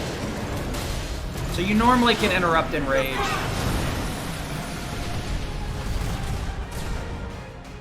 So I normally start that with Fire Gun Mag on Cloud, but that fight can be so volatile that I sometimes will go with a different variation of the end of it.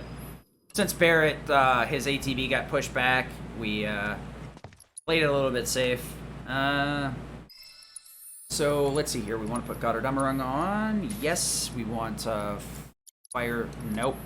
Fire to lightning. Lightning for this. Revival to healing, I believe. Binding for that. And then we want enemy skill. So we're going to set up for a very particular chapter 15 here. So basically the only skip we have available to us. So we're going to go for it. Probably should have downgraded my limit. Whatever. I'll have to do them anyway in the next chapter. Yep. Yep. So hopefully we get this first try. I think I've clipped inbounds a few times, but for the most part, the only thing I've ever really had a lot of issue with is the getting it. And I think my movement is consistent, but sometimes Tifa just decides to take the day off. I'm gonna need enemy skill to just drop my HP to 0, basically, because I'm gonna buffer Barrett's movement by having him cure Cloud over and over again. That's why I had to replace his revive with cure, or revive with healing. I probably could have toggled it with Tifa's, but her healing is in the rightmost slot, so it's kind of out of the way to set it up.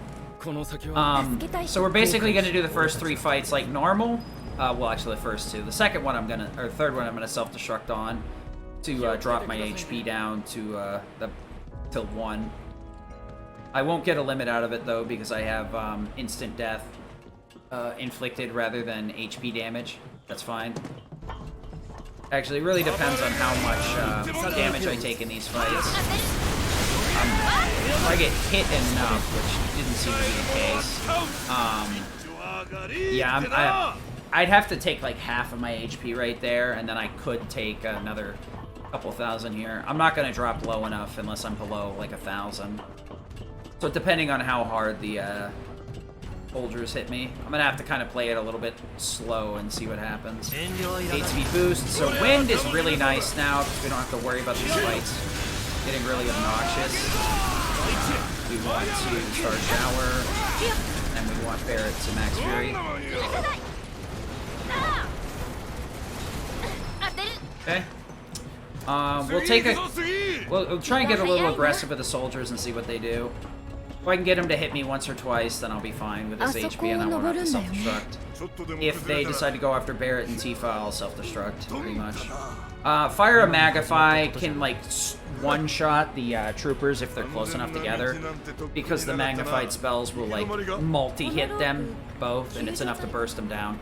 I actually had a run I almost accidentally threw away by that, because I went for the Fire and Magnify and almost one-shot them before I could self-destruct, so I ended up having to, like, reset the fight on, like, the narrowest of input margins. I'm gonna grab this MP crate just for consistency purposes. Either of you? Alright, I guess. Whatever. That's kind of obnoxious, but... What? Interesting. That is not... Come here. Okay, there we go. Start shower. Okay, close enough. HP count. So, with 500 hit points, that'll be 3 cures anyway out of him. So, he triggers that cutscene, so you see kind of how he got stuck back there, healing Tifa. So this is the last save. I'm just gonna have to waste a little bit of time bringing up the menu here, and I gotta run. Now we go. All right, Tifa, I need a push. Push. Ugh, that was really tight. All right, so no matter what happens, we're married to this. I could save up here and make sure that I do the whole thing without clipping back in bounds, but you never know. This that's probably like the easiest place to clip in it, since it's the first spot you go to. Most of this is just like because I walked up that slope. Every time I head this direction, the game makes me gain height. It's called Infinite Staircase. This is the only like skip available right now that's like an actual out of bounds or a skip in any significant way. I need to be a certain height here so I don't clip to the stairwell. And then I also need to be a very specific height here so I don't clip to the floor. I'm gonna play it safe and go a little bit higher than most people would. Probably a little bit lower than I should have taken it. Alright, I wait for them to respawn in front of me so that I can know when to double back so I don't accidentally clip in over here to the floor. I'm going to take this a little bit safe. I have to pay attention exclusively to the map for the most part. That was probably too soon, but whatever. I think I can still get it. Yep. Okay, so I just clip back in bounds. I got to tap this to keep the game to make the game progress the rest of the way, and well, Barrett just pop himself off. So the bonus here is we get to skip all those fights, and the next couple of fights don't spawn properly. So we only have to deal with the double blast ray fight, which is probably like the hardest fight in this chapter outside of the boss, and then the 2 Hella Troopers. Even the gauntlet fight that I skipped at the very beginning of this skip isn't really that difficult in my opinion. But if you do your fire overcharge, everything, like, if you know what you're doing with that fight, it's pretty fluid and pretty quick. The Windrake fights used to be the worst, but now that wind, like, sticks on its target and then explodes rather than, like, creating a cyclone in the air, it's a lot easier. That fight, you would never be able to double Aeroga like that. It would never work out. Also, the mini-boss, or the boss fails to spawn here because we skipped the trigger that would make him move over here. So yeah, also nice decals. Spooky. This ghost, haunted ghost paintings. So there's a couple of MP crates here I could grab, but I'm gonna avoid them if I can. Wrong character.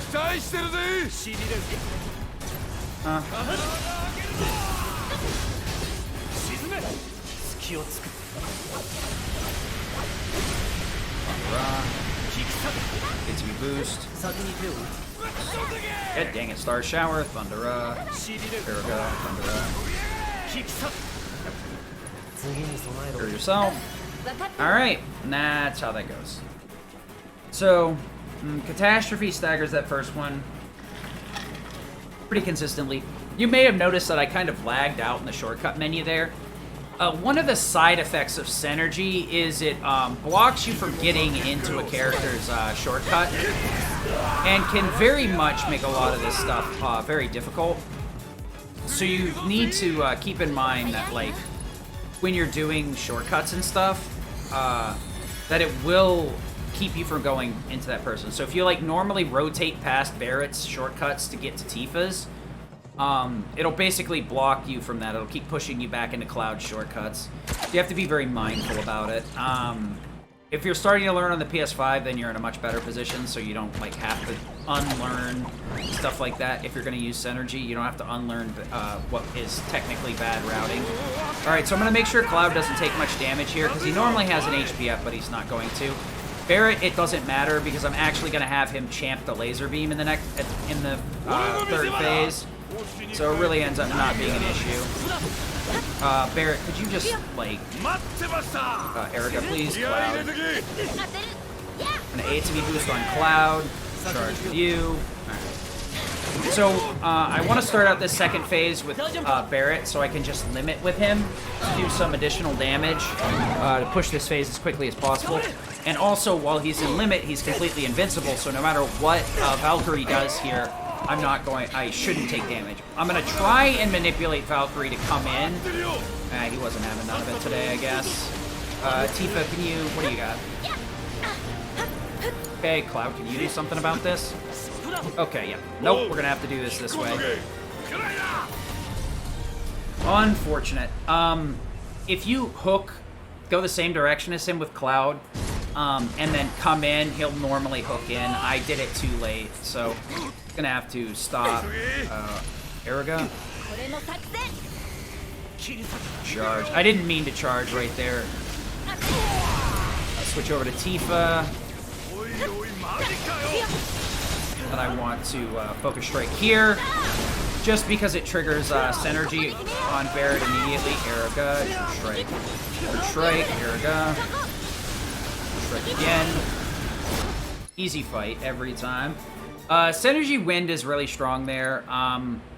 You could Synergy Wind on Tifa, since she's not using a limit, because her stats with Mithril Knuckles end up being a little bit stronger. a lot of it stronger than Barret, especially if you give her the magic up instead of Barret. Barret unfortunately underperforms in every category other than like HP pool and defensive values. He's intended to be a tank, but in a game like this, tanking really isn't viable.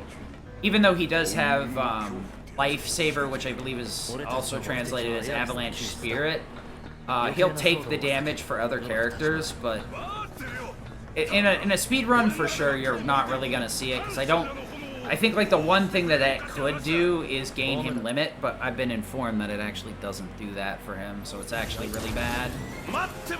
You could probably use it on the Sephiroth final phase. Okay, what do we got going on here? Tifa, you want to Star Shower that dude? Okay, so a lot of this you're just trying to move optimally here and put yourself in a good position. That's the wrong character. Probably should have just stuck with Tifa. So we want to switch over to Barret and Cloud and everybody here to like speed this up as much as possible.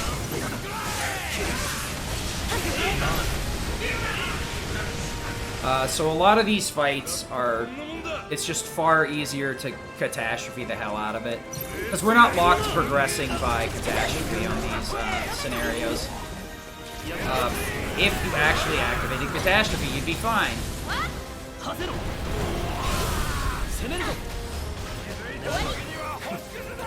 Okay, whatever. That was really bad. I input catastrophe, but I guess I didn't input it properly. The best way to put that. That is the wrong thing. You gotta be careful here to make sure that your Fire-As don't kill the shield troopers accidentally. Okay. Anytime? Anytime. I actually can't remember what a good time here is. I think it should be faster. Not too bad, but it could be faster.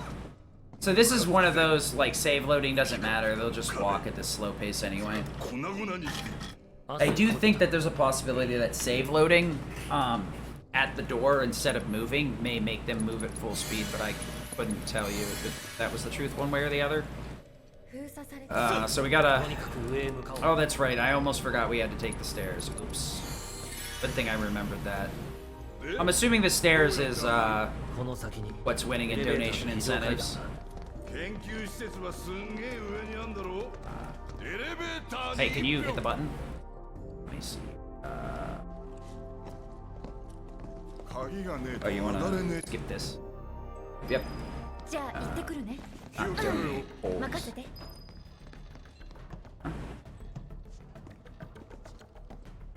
Yep, taking the stairs. R.I.P. Well, so that's like plus 7 minutes. It has been literally forever since I've taken the stairs, so it's gonna be a feature for everybody. Sucks though. It's gonna throw off my last time marker to see like how good the run is. I guess it'll be world record stairs percent because nobody sane would take the stairs on a run just ever because it's like 7 minutes of dialogue. I wonder if save loading would speed that up actually. That'd be interesting. I wonder. I'll have to test that at some point. Probably won't bother, but I probably should test it. If I could save load in the stairs, I could save some time overall if Cloud will move at full speed instead of slowing down. Oof.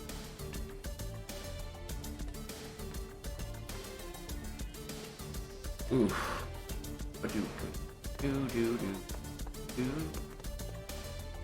So, one of the best tracks in the game with one of the most obnoxious movement segments that you could put in the entire game. This is like right up there with the pump minigame. Pump minigame is like, it's within your control, but so is this. They both just suck though. My opinion. So I do a lot of this by like manipulating the camera, so I don't have to bother changing my input on my thumbstick. Go.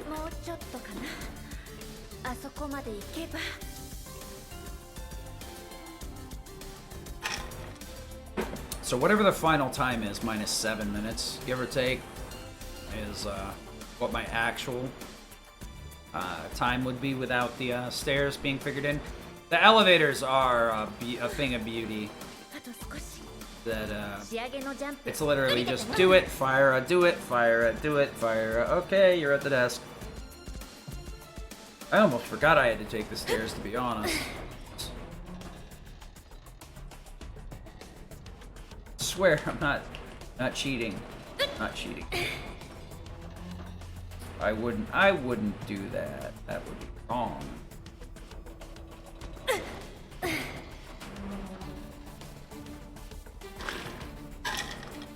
Should have offered Chapter 15 skip list. I think that's pretty good to see, because in terms of a new game plus run, or in terms of like speed runs of this, you're probably not going to see an NMG run very often that would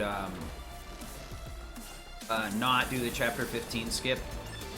You might want to. There we go. Skip the cutscene.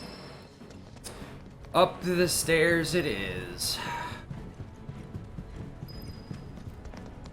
I think I did this on like my new game playthrough, and that was it. Ugh. マジかよ。あそりゃ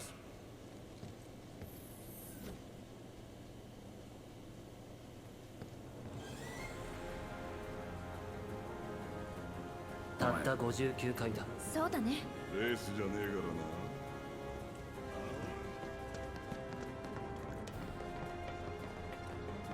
らな。上はどんな感じなんだろう。重要施設も増えてくる。これまでのようにはいかないだろう。着いた頃には俺たちもヘロヘロだしな。ペース配分を考えながら行こう。そろそろ休憩にしねバレット。俺のせいにしてやめてもいいぜ。無理なら正直に言え。無理じゃねえよ。 Cloud's already starting to slow down floor 12. Look at Tifa. Oh, wait. Wait, could I get Tifa to push me all the way up? Uh-oh. Uh-oh, speedrun strat detected. Oh boy, that would be awful trying to keep her on you for multiple floors. I wonder how much time that could save. Or if it wouldn't save. Maybe it doesn't save any at all because you end up running out of breath at a certain point anyway. It would save a little bit of time, I think.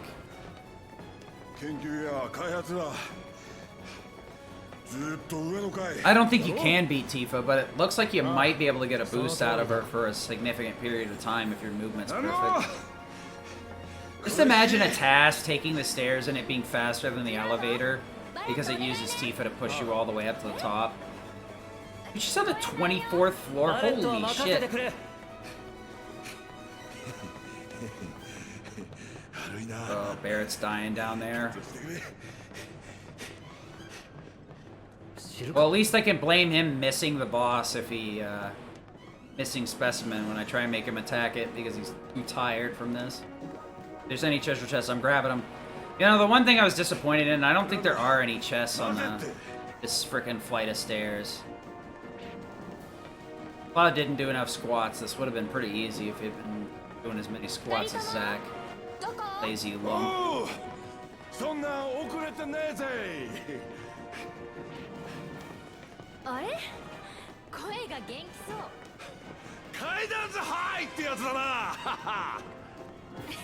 We should have just gone to the top and then like zip-lined Barrett up from the bottom floor. Just like drop the frickin' rope down or something and pull them up. Would have been quicker, I think.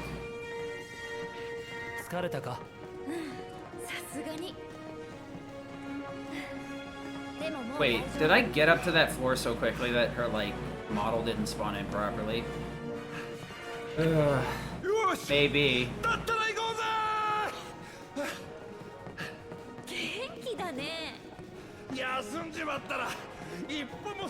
Oh, I gotta get Barrett to push me. Where is he? What line is he taking? He's gonna take the outside? Dude, why is he taking such a wide line? What are you doing, Barrett? Come on, Ming. Oh no! Gonna beat me. Barrett, what are you doing? What's this AI? 40th floor, space and aeronautics. How about we just take a spaceship up to the next 40 floors? How's that sound? Oh boy. This is suffering. I don't know, Barrett. But I don't know. Come here, buddy. Come on. You can do it. Give me the boost. Give me the boost. Give me the boost. That good boo. No, you son of a... Rip. Rip, rip, rip, rip. All that muscle finally working out for Barrett. Can I cast haste and make this quicker? Oh shit. That'd be funny as hell if you could get full speed, if you could just like haste magnify your party or some shit. Burst through a couple of the floors. Yep, that's good. So I'd say like a really good time would be exiting or entering, doing the stumbling hallway in Hojo's lab at like 4 hours. Looks like we're gonna barely make it out of the frickin' bathroom by 4 hours. I have no idea if he was sucking me in or not, but we'll never know. A lot of the one of the things that's like easy to know is sometimes NPCs are faster than you. In some instances, though, they kind of pull you back. Like so really early on in Chapter 1, when I did that triple slash against the those 2 officers after they cut the fence open. Uh-oh. Sorry, Barrett. But right after they cut the fence open and do that triple slash, if you try and get Jessie to push you, she'll suck you in and actually slow you down. So that's why I stayed away from her.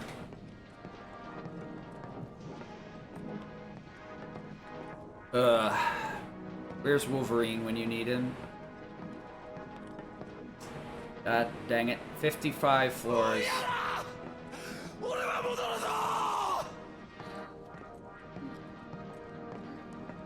Dude, at this point, I just, like, kick one of the doors open and be like, fuck this, we're taking the elevator.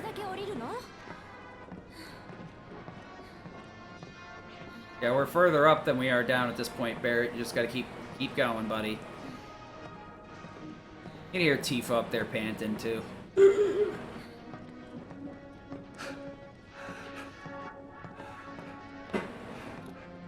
Tifa stayed up with her fucking cardio, though, that's for sure.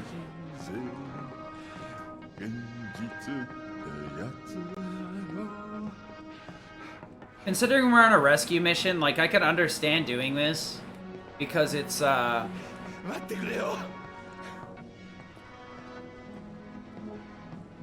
thought it was like 95 floors. Oh, it's 59 floors. My dyslexia has betrayed me yet again.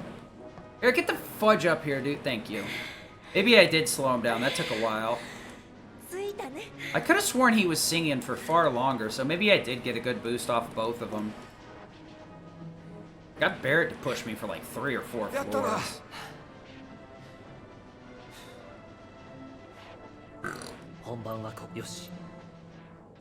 Alright, now that we wasted like all of our stamina.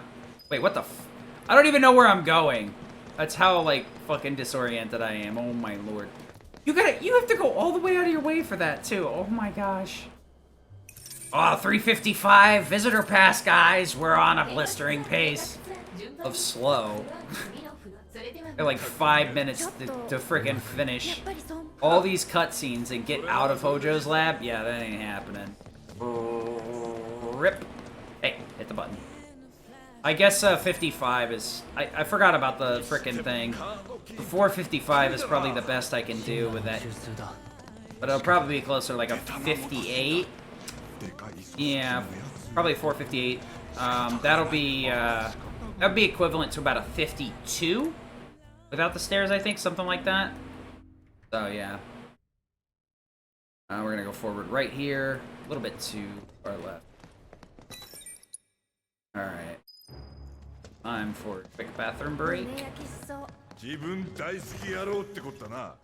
I'm glad they could recover all their stamina this quickly. Be right back. お楽しみいただけてますか？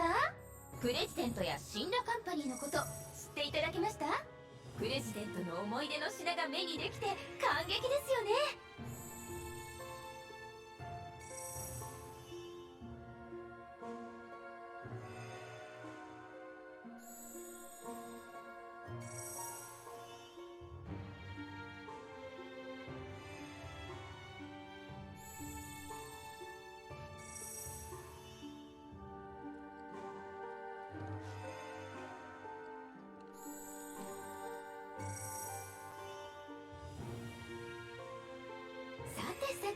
次のブースではシンラカンパニーが展開している事業について部門別に詳しくご説明したいと思います。え、こんなこともやってたの？と驚くこと間違いなし。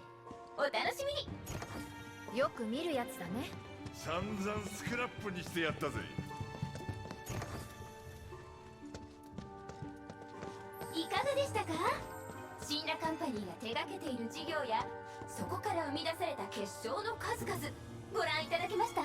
我々はこれらを駆使し日夜皆さんの安全を Well, we are in the final push. We got about 60 minutes left, give or take. Everybody's excited for the end game.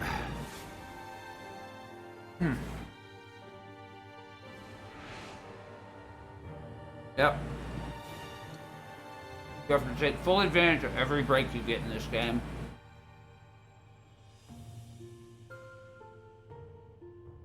This is not a category you can, I mean, you can Iron Man it, but I would not suggest doing so.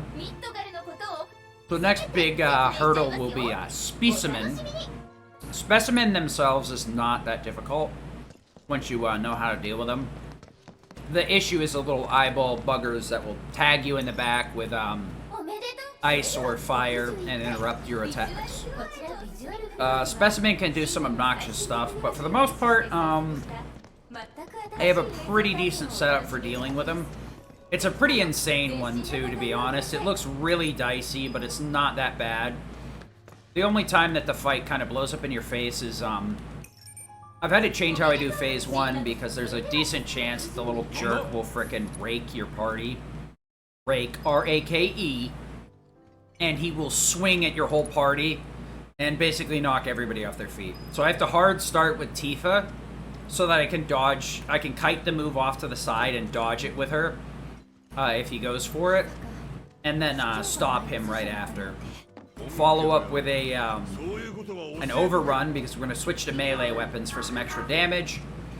We're going to throw Cloud in there and self-destruct on him.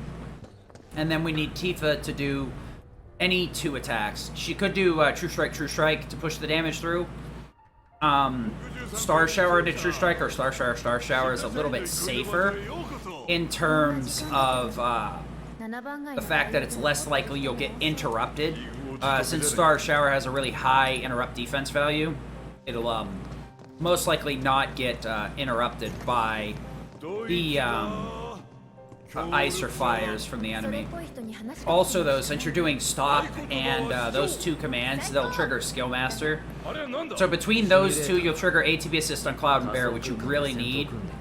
Because I'm going to self-destruct a second time with Cloud, and I need Barret to revive him after that one. Because Reprieve is already activated once. And I really want the additional ATB on Tifa, so I can Star Shower Phase 2 as well. I have like a really big confluence of inputs one after the other that I would prefer.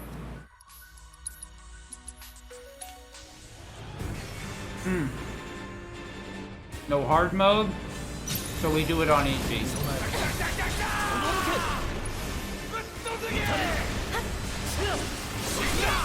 ここで仕掛ける。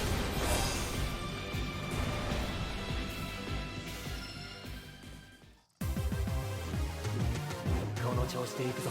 次は勝とう。So now we're headed into the end game. Yep. That's not too bad. あんたらこれで So I guess if we can get into specimen at 405, I'll be okay with that. If we can get out of specimen at 405, I think is reasonable. Alright, so I gotta do a little bit of micro menuing here. Iron, no. Give me my chain bangle back so I stop taking massive chunks of damage. Steel pincers for the damage boost. Wind to lightning, I believe. Oh no, it's wind for revival. Where is it? I'm being dumb again. Revive. Elemental here. This needs to be... Oh. This menu is super weird to me still. Yes. I don't want to shortcut to right.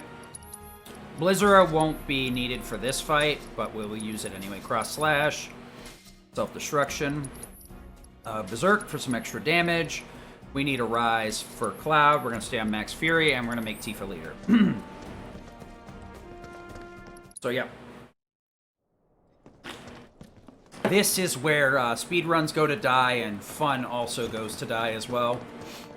Many a good run has died to Specimen, Yanova, and frickin' Hojo's Lab. All three of those fights are very volatile and can very easily end you if you're so much as a millimeter off in execution. Arsenal can also be very dangerous depending on how aggressive you're taking the fight. It's pretty consistent once you know kind of like how Arsenal will respond. Depending on your positioning in Arsenal's fight, it will change the way the commands Arsenal will choose from. And I believe he's also like on a loop, so if you know how to bait out the proper moves, you can set up for a pretty decent strat. Mine's a bit slower than it should be, because I take a bit of a slower one and force the laser, the overhead laser out of Arsenal. But we'll get there when we get there. Specimen himself, Specimen is quite a hard fight. The main issue with Specimen is the abs. Just like Abzu 2, it turns a very consistent boss fight into something random. So your best bet is ending that fight ASAP to eliminate that randomness as much as possible. Otherwise, you never know. The first phase can very easily make you look like a fool if you're not aware of the RNG you can get hammered with.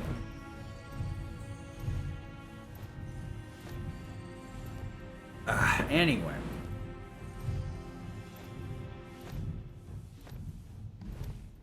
Part of the reason my setup for Abzu is so, well, not Abzu, but Specimen is so weird, is to optimize for Hojo's Lab after it, and for the two fights after it. Especially because of the Magitech armors, or whatever they're called. Those things are a pain in the ass. In the PS4 version, you could kill them before they'd eject. In the PS5 version, their HP will lock and they'll eject no matter what. So you just want to do a bunch of damage really quick to force the eject. And then find a consistent way to burst out that last bit of damage. So I just SD into a catastrophe. So that way they won't... yeah, that's nice. I want to quit the game. Ugh, that would have been stupid. That would have been a huge time loss quitting right there and having to reload. I think the checkpoint would have been at the beginning of that frickin' air vent at the best. So that's not too bad. 45 here. Probably should be getting in here like 7 minutes ago. But considering, I'd say this is pretty good pace accounting for stairs. So if we get out of here at like a 407, which isn't going to happen. More or less on a good pace. But I think we're about a minute behind going into stairs, 2 minutes. So a sub 5 hour run is would be really, really good with what we've got going on right now. Once again, Specimen sucks, so I'm gonna have to focus for a little bit. If you have any questions, you can ask them after, or I'll respond to them after. Okay, we want to, I really didn't want to do it this way. Some in. Run. Tifa, I want you to...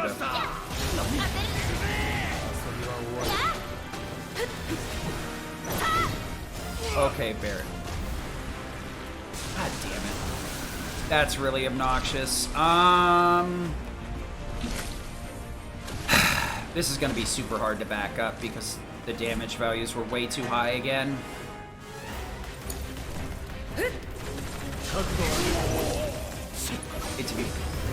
I shouldn't have done it that way. How do I want to do this? Barret, overrun. Star shower. Cloud.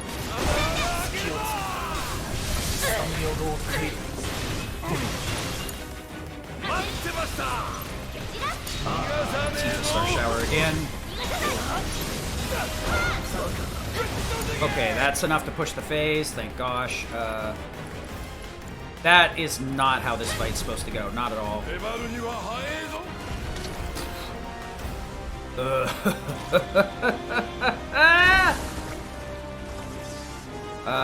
I don't think Berserk is going to have stayed. Did I ever cast Berserk, actually? I gotta check this. Okay, I need to, where is it? Berserk, switch over to Cloud. And buffer catastrophe in.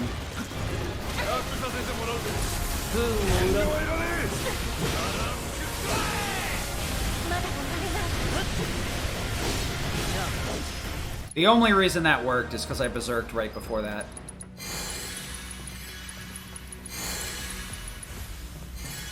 I needed to top everybody off going into this stupid thing. So that was a complete joke and a half, to be honest. I'm very lucky that worked out the way that it did. This fight right here is really silly. This is gonna look so stupid, but this is actually probably the best way to deal with this garbage. I'm waiting for the eject on one of these two. That guy. There was no part of that fight that was correct. I mean, I guess I should rephrase it. There was no part of that fight that was correct in terms of the way that it should have been done, but it worked. That was a complete, like, on my feet. Not even on my feet, on my back heels responding to every single thing. Normally what you want to do in Phase 1 is activate ATB Assist with Tifa by doing Star Shower and a True Strike. But there was too much damage, so the phase got pushed because Barret was responding with Synergy Wind. Maybe I should downgrade him to Synergy Lightning because he's resistant to that, so it would reduce the likelihood of pushing that phase by accident. The other thing is you want to Berserk at the end of Phase 1. You can't Berserk while a boss is stopped. You can't debilitate anything while they're in a debilitated state, I should say. So, like, I'm pretty sure with Stop, you can't additionally, like, fling an enemy with Wind. You can't sleep or Berserk them or slow them. I believe that's the same for Sleep, that you can't add an additional debilitation while they're under that effect. So I needed to wait until Stop was done for Berserk, but the phase switched so quick, it was impossible to get the Berserk in. Cloud got enough ATB off of the counter to just boost into it, but I didn't think that was going to be the case. I keep forgetting, like, Punisher counters give a humongous amount of ATB, so... I could have just ATB boost, cross/slash self-destruct, and I would have been fine. But instead, I had to do a bunch of shenanigans in Phase 2. You just... There we go. That was a very interesting fight.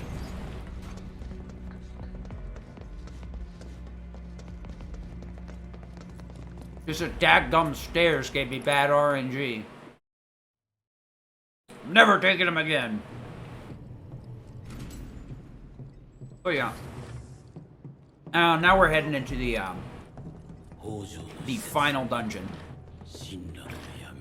where sanity goes to die, and everything trolls you.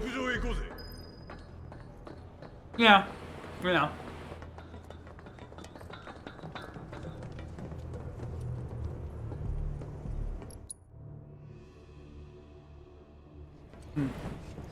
So, you may have noticed I just threw Iron Blade back on for the most part and didn't do any changing to it.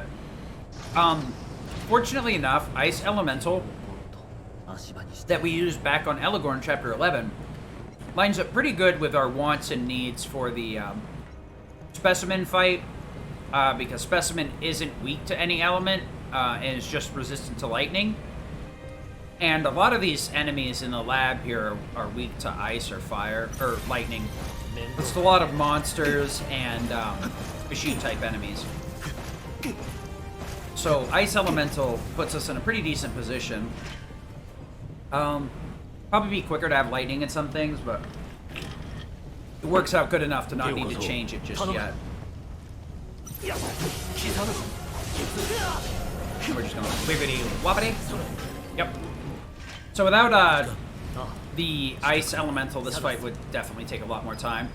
Normally, when you hit 2 different enemies with a single attack, Red will respond with Star Shower per his AI. He also has a propensity to heal depending on how low your HP is, and he can do it once every 60 seconds for a cure spell. He also has Sidewinder, which is intended to stagger bosses, but it's absolutely awful.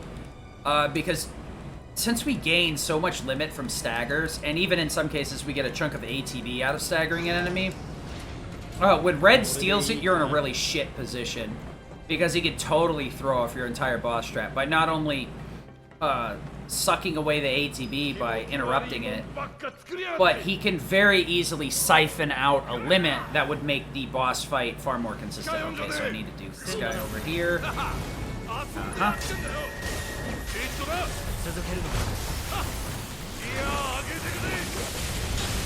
Okay, there.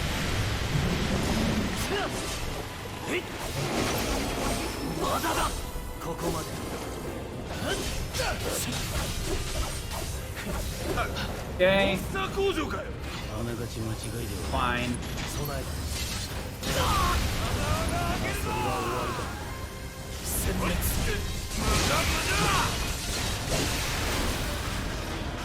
Easy peasy every time.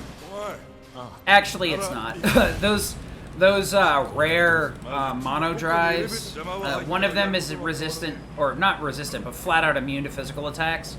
The one that I cast ice on was, and the other one was immune to magic attacks. So I opted to clean the room out with Catastrophe to speed things up. I need to hit one of them with a spell so Catastrophe can kill it. If the other one survives, it's probably faster to just straight up reset to avoid having to chase it around the room for 10 to 15 seconds trying to kill it. Especially with I mean, even if you have a gun and you're using overcharge, you're gonna have a hell of a time doing enough damage to kill it. With overrun, you're almost completely boned. I could have overrun one of the tank things, but whatever. Alright, so if you hold forward right here as soon as you can maintain full speed. I don't know if it really saves that much time, but whatever.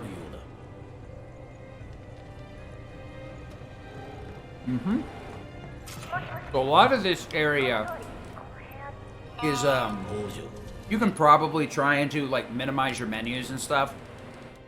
But to be perfectly honest, I would not bother. And, especially not in New Game Plus. Maybe in a New Game Plus, like, easy or normal, you could probably get away with it. But hard, don't. That's definitely not what you want to be doing. And like I've said before, if you're interested in learning, the Discord's always open, but, New Game Plus Hard, I feel like, has the most variety and chance for routing and stuff. So you could come up with a completely different route from mine. Durend is another runner. He would have been doing commentary, but I ended up starting so early that I couldn't have fit him in. He didn't seem to be awake at the time. But yeah, you end up having so many different options that maybe 1 or 2 fights are the same. And I'm talking about just like enemy fights and boss fights. But you could probably get the same 450, you know, sub 450 that all of us are getting, with a completely different engagement pattern on both on bosses and enemies. As long as you have a good menu that like flows from one to the next without like a bunch of unnecessary changes.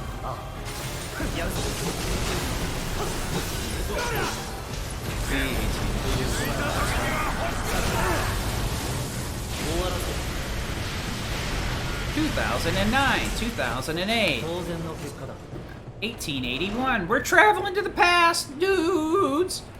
So I didn't heal on purpose because the steel pincer needs max MP for its damage buffs.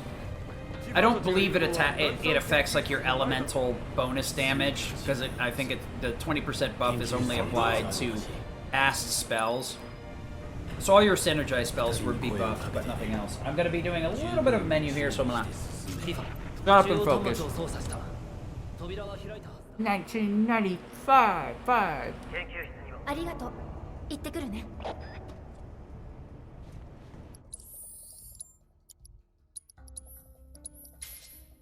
Hmm.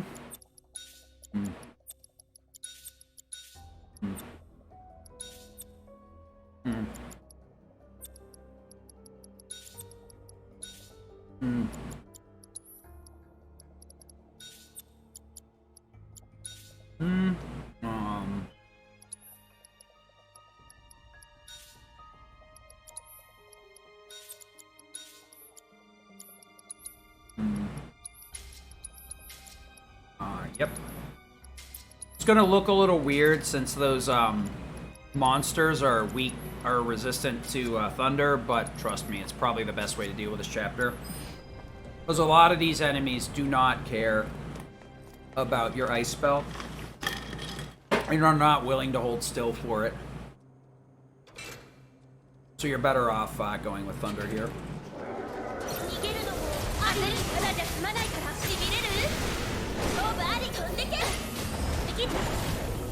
Probably a little bit slower than just Blizzard Magnifying, but not too much. The next big room is Doggos. Gotta be very careful.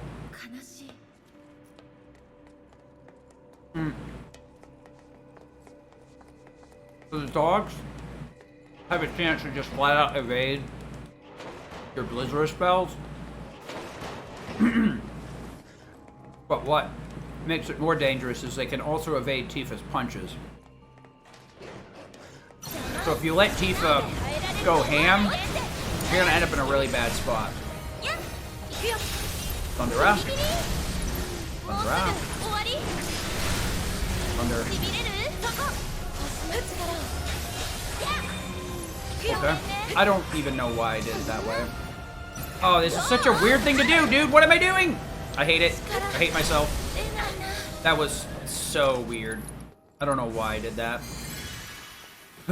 What was I thinking? I know what I was thinking. I thought they were all dead except for that one. I shouldn't have bothered grabbing that.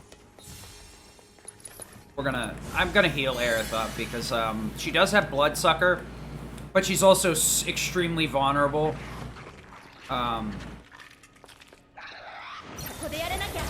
I shouldn't have gone for the soul drains on the dogs, because I can get all my MP back on the turrets super easy. I had actually intended to cast Thunder on the dog, but my brain short-circuited and cast friggin' soul drain again instead. I'm like, no! What am I doing? No! Some of these fights have such an easy, dumb way to mess them up. Aerith's MP Tifa's MP is not super important to keep maxed out, but you're gonna end up wanting her. You really want her to have enough MP to back you up in Shinova. That fight is pretty vicious, and not one you really want to be playing around with or going into under-equipped, both in terms of gear, materia, and MP for recovery purposes.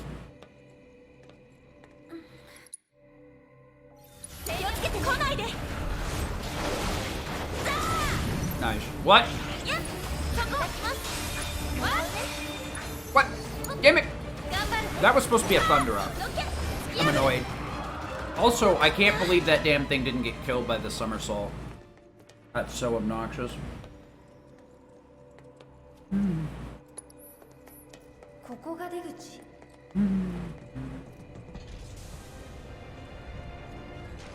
北条博士。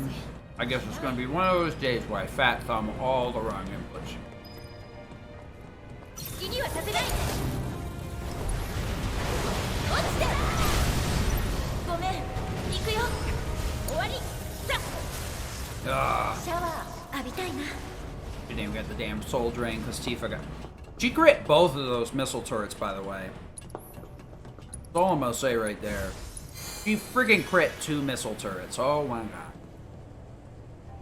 What a bummer. Both those missile turrets are supposed to end up with a pretty, like a quarter of HP left. So I can soul drain both of them and then switch to Tifa. Well, whatever, I guess. I guess that was a time saver. Alright, so this menu right here is a little wonky.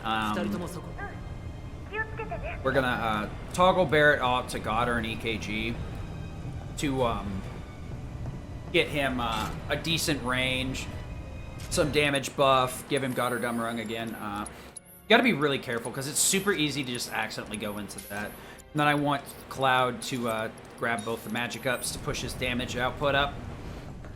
We're gonna take advantage of that in a lot of these fights.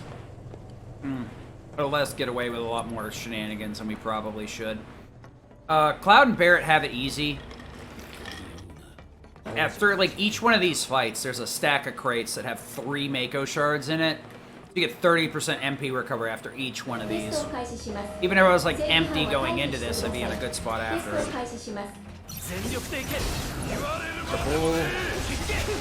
You boost, SD. So the whole point was to try and get Barrett to the center as soon as possible. You could catastrophe these fights, but then you need to wait for the 4-second windup for catastrophe, the 10 seconds for it to resolve, and then however many seconds to get Barrett back to the center of the room.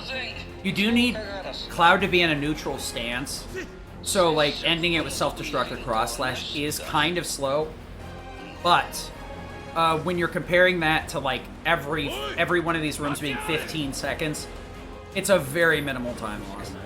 So I'm gonna grab this stack. Excuse me? Oh, I have never... Okay, I've never missed all of the MP grades like that before. That's a little bit too much fun for me. This is actually super awful. HB boost, self-destruct.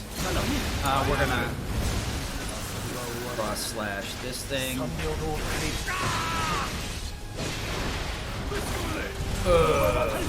Whatever. I meant to thunder the frickin' Morph, but this game is like mystifying me in a way I'm not sure if I'm happy with or annoyed with. So yeah, normally you start targeting the Morph with thunder. I'm not sure why it immediately targeted the drones, which were off screen, but whatever. So we'll grab the crates here too, hopefully. Oh, good, we'll actually... Ooh, a Phoenix down. So we're gonna take this a little bit slow and try and get Catastrophe working here. Are you serious with this garbage?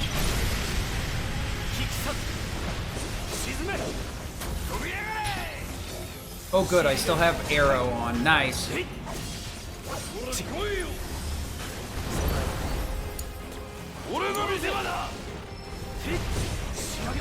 Nice. That was the most...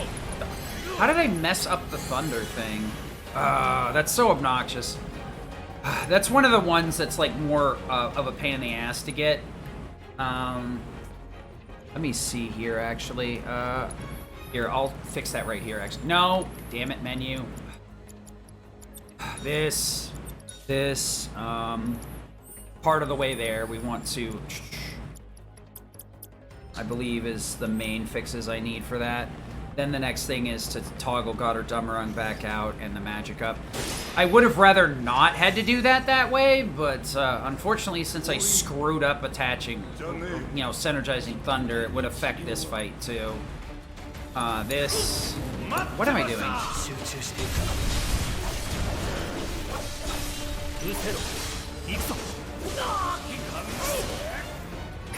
Ugh, this fight. Oh boy. Well, it was the stairs. I blame the stairs. I just stopped executing because of the stairs. Stairs. Backpedal, backpedal, backpedal, backpedal, backpedal. It's somebody else's fault, not mine.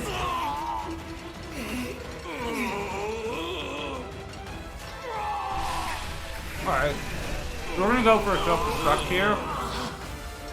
If I can do it.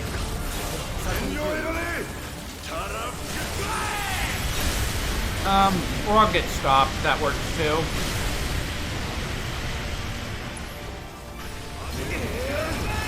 I hate this game so much sometimes, I swear.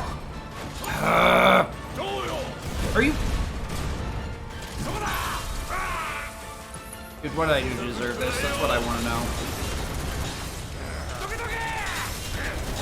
Dude, could you just do your damn job, Red? Thank you. Holy shit. Gotta love getting stopped into a fucking self-destruct. Can I just delete this off my hard drive now? I don't have to finish this run, right? Stupid game. This is why Hojo's Lab is, like, legitimately awful. Because of shit like that. Like, those stupid things should not have survived like that. That was, like, extremely ridiculous that that was the case. Also, I need to... Binding. I hate everything. I love having to burn, like, all of Barrett's MP for healing. Because the game manages to stop me long enough to make me self-destruct for no reason. That was rude, honestly. Like, Barrett couldn't even... Like, Barrett almost always finishes the run. That's like a fucking 90... I'd say it's like a 5, maybe 10% chance that Catastrophe doesn't clean that entire damn room. I did the SD so that I could recover MP, but it ended up blowing up in my face anyway. I didn't really need it. Didn't 100% need it, rather. I do want it, but whatever, I guess. We'll just live with my sin. Gotta be careful with holding down there to skip the cutscene, or else you'll end up switching to Barrett and losing even more time. Alright, let's get bullied by the damn sledgeworms here, too.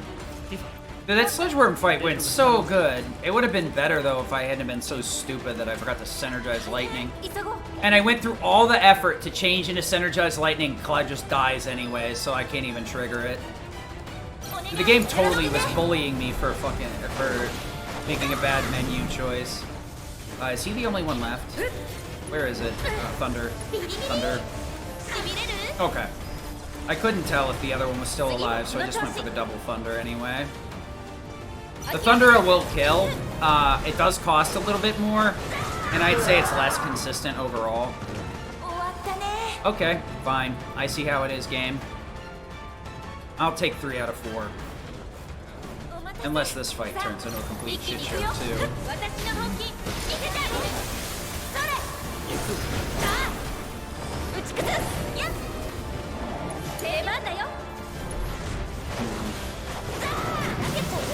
What is this? What is this whiffed somersault? Oh my lord, this game. This is too rude, game. Could you please, like, knock it off? So, my MP's pretty decent. We'll be going in anytime, Red. Anytime. Anytime. I'll be getting plenty of MP back on Genova while I'm staggering that annoying boss. Hopefully, actually. It depends on if I stop paying attention and let Chifa get frickin' that by the lightsaber. Ugh. Well, now I have no problem with the stairs because this whole lab has been really bad. Really bad.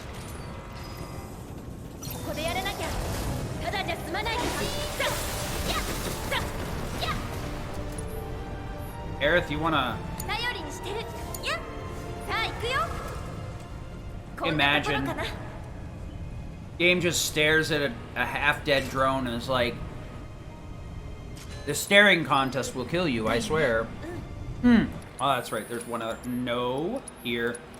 Dolphin Flurry, True Strike here, and then Focus Strike. So that's a little bit of a pre-boss setup for the Genova fight. I don't need Dolphin Flurry, but it sure as hell makes Sword Pede far more consistent.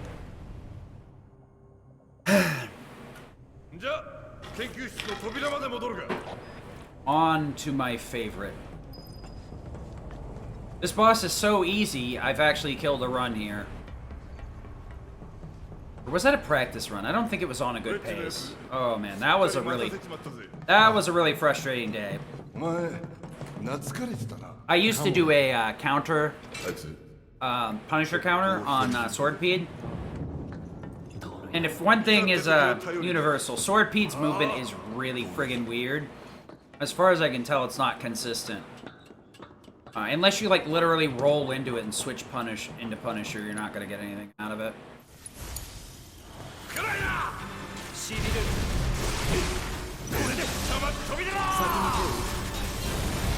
Alright, now we're gonna wait for this a little bit so that I can get this Tempest off without bouncing off. Soul Rain. Thunder up. Excuse me? Stupid boss. That's a problem with only having one magic up on her, that her damage can fall a little short.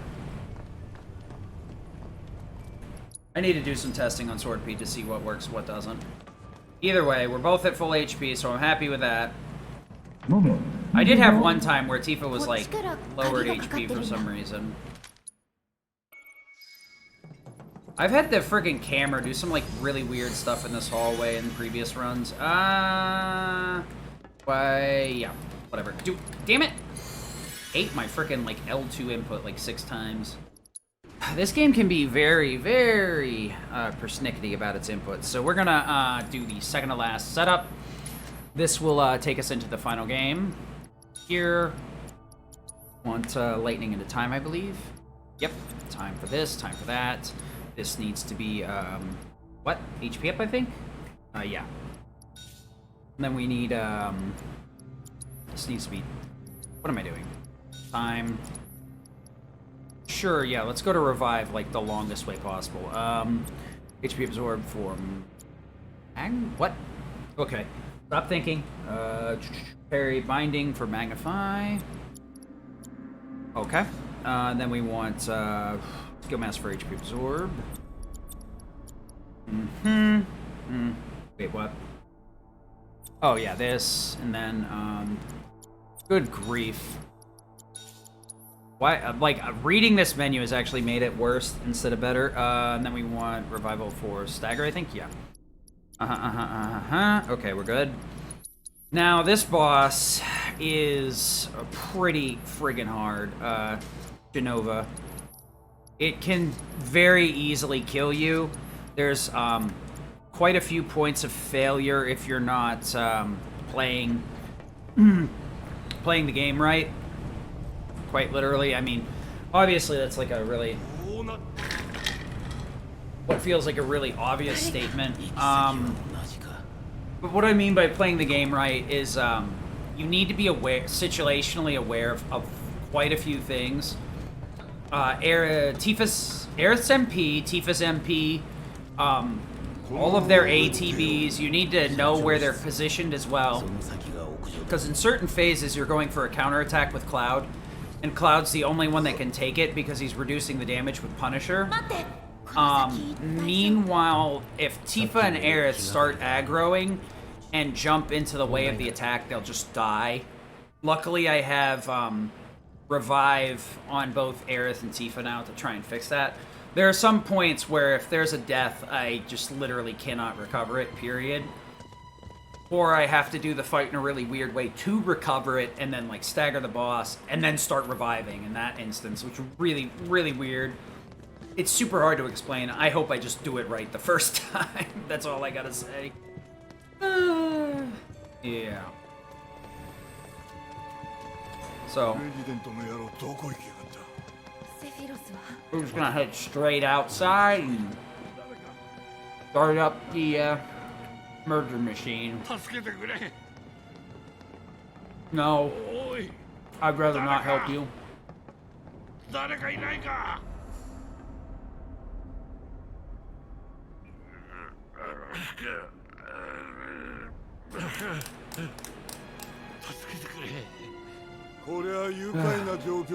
So this is one of the main reasons that. Could you? Oh my god! I've tried to hit the menu button.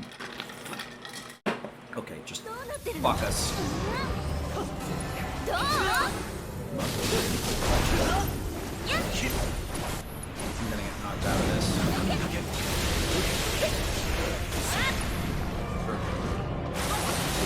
Time to go.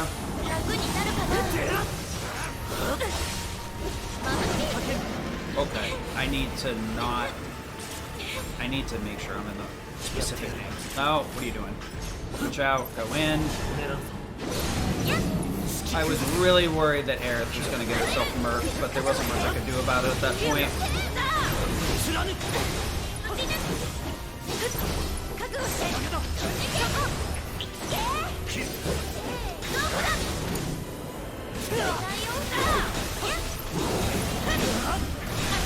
Okay, Aerith, soul, brain.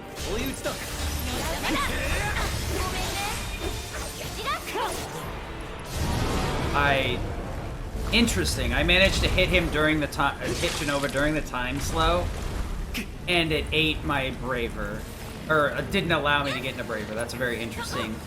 Beep, bop, boop, haste, your strike.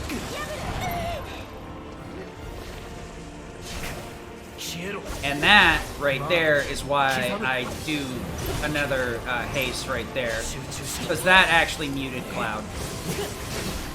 That was done improperly. Actually hate this spot right here. Try to come around the other way instead of. Okay, BTB boost, slash.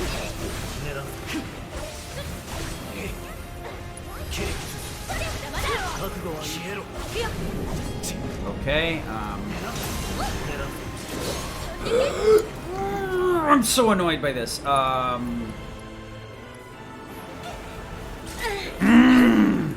my god, I'm so mad right now. I hate the fucking time pools. They really fuck you over hard when the game decides to do it.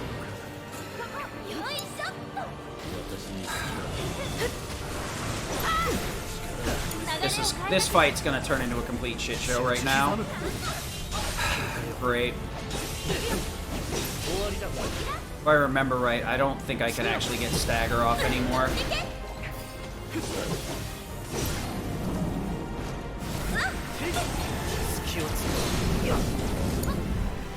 I need Tifa, I need you to come in here.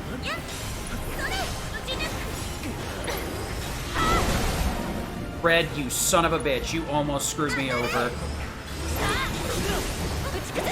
I need you to fucking. Oh, that's not good. Cloud Infinity End. This is all really, really fucking bad now. Okay. They both have limits, so maybe I can get away with not using Berserk? I don't know, actually. We're just gonna have to risk it. Come here. So we're gonna have to go in for Star Shower, Cloud, Star Shower, and we're gonna go in for Limit, Jenova.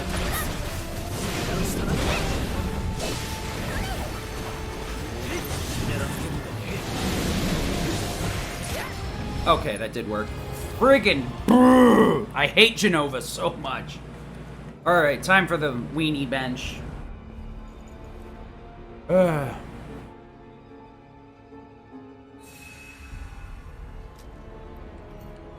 Like I said, Jenova is the worst. Cloud was not supposed to die, which totally threw everything off. This, that, steadfast, refocus. Oh. This, I believe, binding for that, and then revival Stagger. Alright. Want, no, Cloud. Alright, so, Rufus is a really nice, change of pace. Pretty, interesting boss. Not too difficult. Yeah, at that point, I was really afraid of restarting. Getting frickin' knocked out in that instance is so stupid.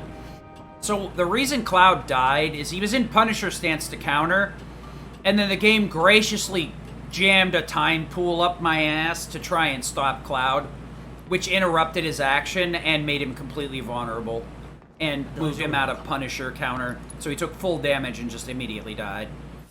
That fight's kind of bullshit because of stuff like that.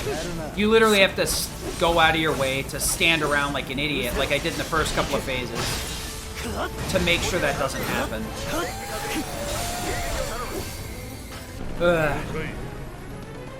Like, Yurga really doesn't matter. The triple slash will be enough to push through Rufus here in a second. There was I think the bug still exists. I can stagger Darkstar during the cutscene, and he'll start this phase staggered, but it's incredibly hard to get on the PS5 version. The way that I do this fight was the way that I used to do it, the PS4, but I stopped swinging at Darkstar because it doesn't set the timing up properly. On the PS4 version, it would either not stagger or it would stagger during the cutscene. So it's like no chance that it would stagger and then have it emptied out on the next phase. So Rufus is incredibly weak to sleep. Incredibly weak to sleep. And he's also incredibly weak and allergic to Braver, so you can stagger him immediately, triple slash, easy peasy. Alright, now for one of the more difficult bosses. This one's super heavy execution, so Aerith, where the flug are you going, woman? Get back over here. Barrett. Friggin' Aerith trying to make me rage right now. Alright, what do we got? Voltic Discharge, Thundera. You gonna laser? Okay, you're gonna laser. Good. On to go.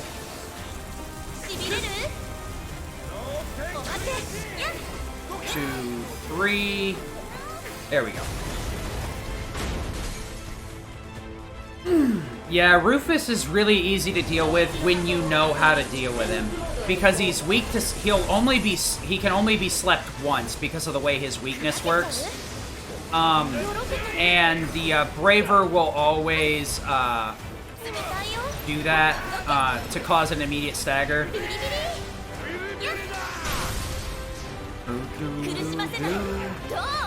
We're gonna go for the old Soul Drain here just to make sure.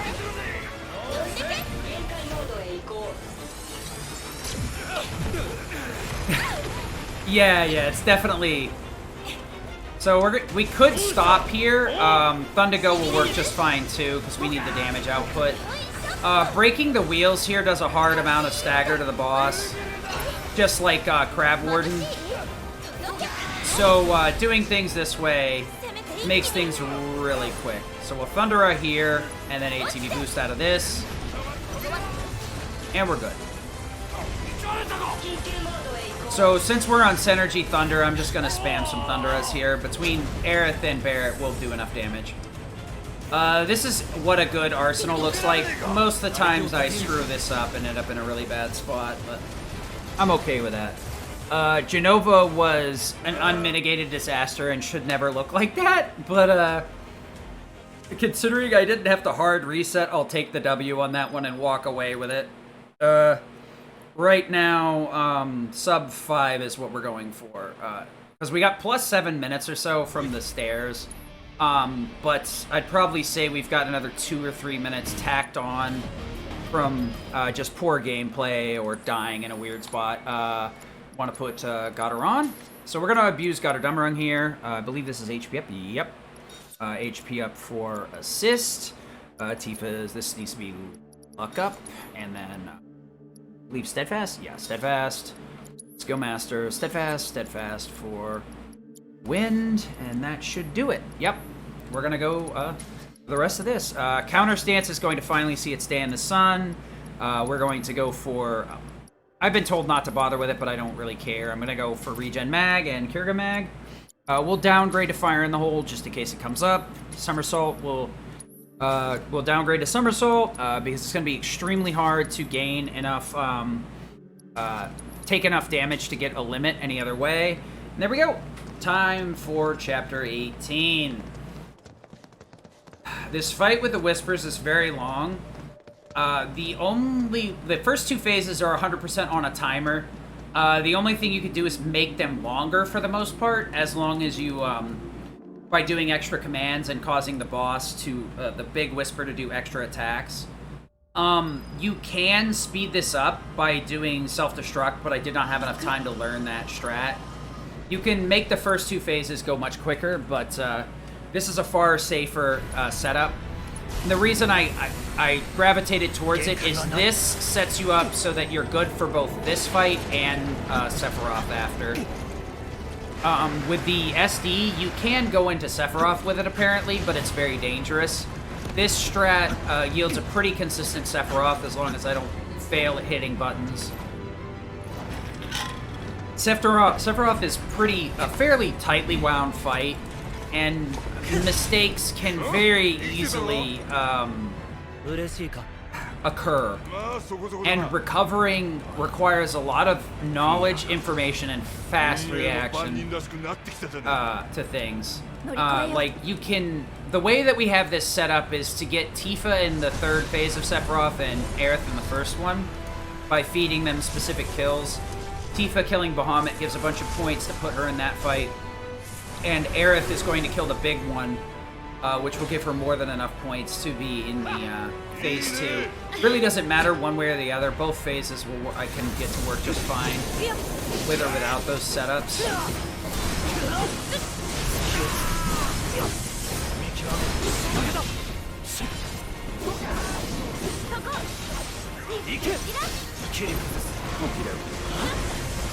You gotta be careful about this one. If you get hit by those lightning bolts, you get stunned.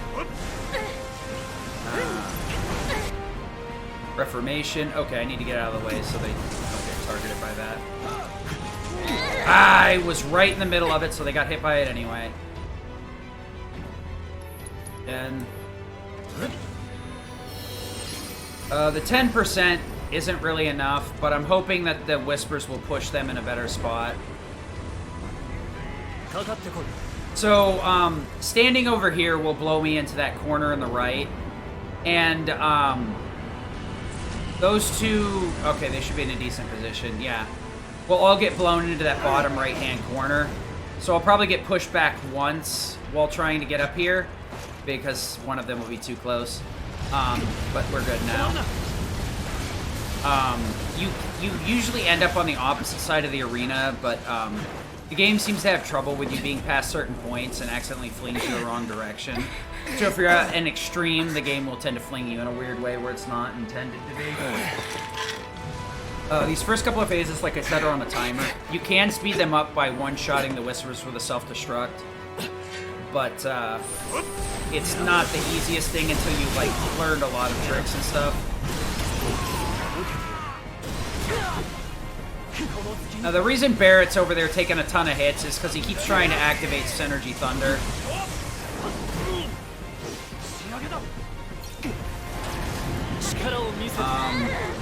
Here's what we are going to do, though. Oh, great. Nothing I love more than Indomitable. Okay, cool. Try and kill Barrett. Fantastic out of none. So I want Barrett to get a max Fury off in the next fight, so I'm going to try and manipulate his ATB so he actually has some. Doesn't look like the game's going to let me have that, though. Here we go. Should be able to keep him from getting a full bar, but we'll see. Please? No? Of course. He's going to get it right here. They're going to hit him. Oh, nice. That's actually really good. He's not going to keep all of that because he activates Focus Shot here, which is going to eat one of his bars, but because they weren't both full, he'll get to keep that, like, 1/4 a bar he had If you really need some ATB, you can build some here for whatever reason.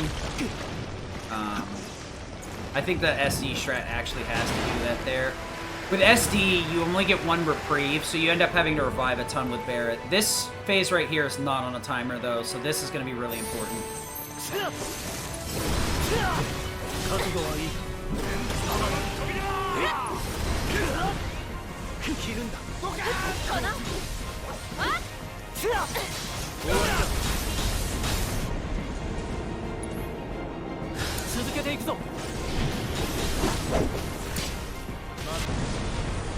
Okay.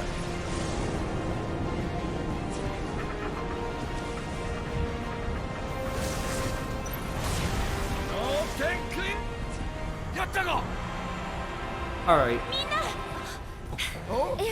This next phase, depending on how it goes, can be really quick, really fast, or really slow. This is going to be the last time we're going to use Barret, as long as I don't screw something big up, which might happen. You know, we might end up with Barret and Sephiroth if I miss killing with Tifa and Bahamut. The blue and yellow ones, depending on how they group, Cloud's Ascension can hit both of them and stagger both of them. I'm going to use a Max Fury with Barret to do some damage to the blue one so that Cloud's upward slash on Ascension will kill it, because Max Fury will stagger it. You have to be careful with this, though, because giving Barret any staggers really increases the chance that he'll show up in the final fight.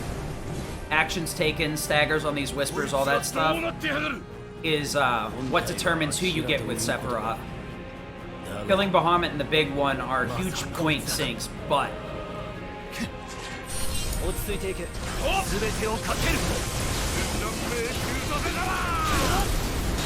and that should kill. Yep.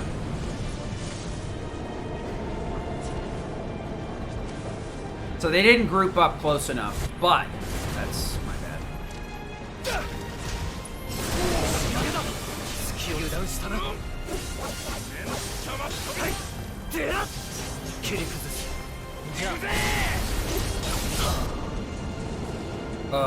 This ATV is awful.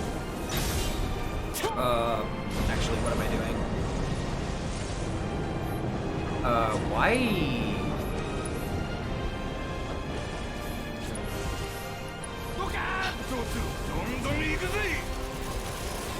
I'm gonna really need that next phase.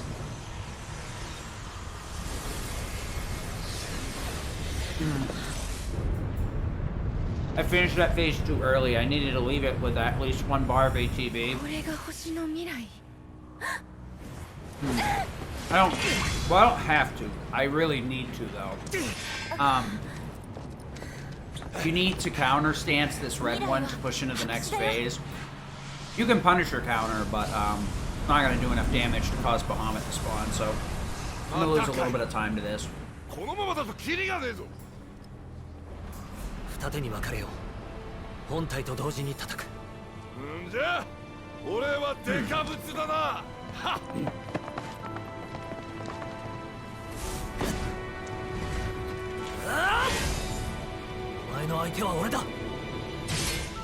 Alright, let's go.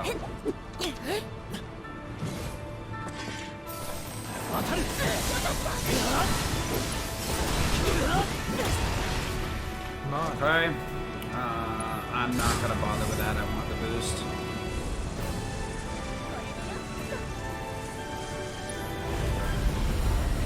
So you need to get 2 Thundagas here to make this a lot easier. Big ol' dragon bird is weak to thunder.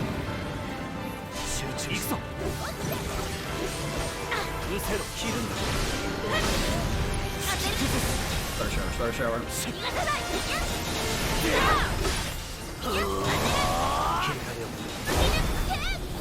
Well, Tifa got it, so she'll be in the final phase with us. Come on, buddy.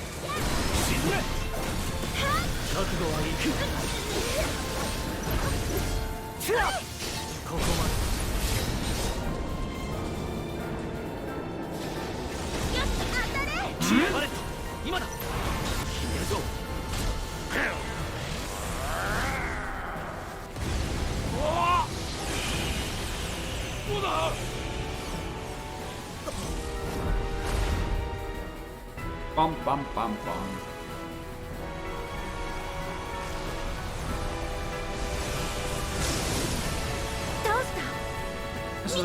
This is not really that bad of a run. It just looks way worse than it could because of the okay. I guess the yellow one was staggered. Interesting. Wonder what staggered. Did I counter stance it? I was pretty sure counter stance only applied to whatever you're locked onto, regardless of what you counter with it.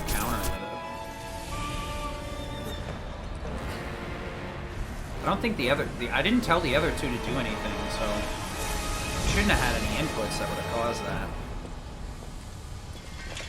So.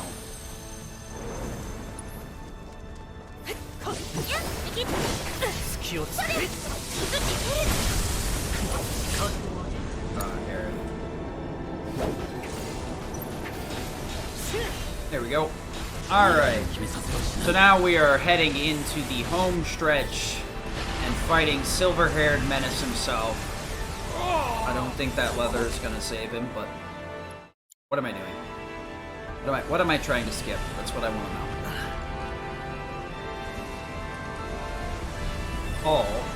Alrighty then.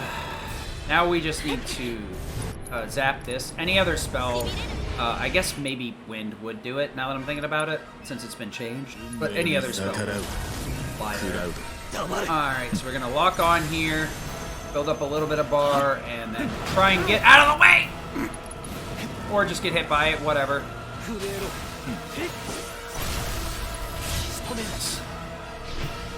If I wasn't so bad, I would have actually been able to dodge it.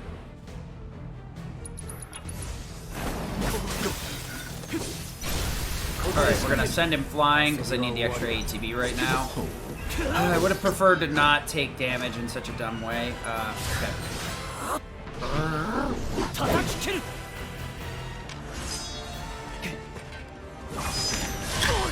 Sephiroth has this really weird mechanic where when he's hit with a spell and a physical attack, he gets staggered. It's intended, but I'm not really sure how they expected people to figure that one out.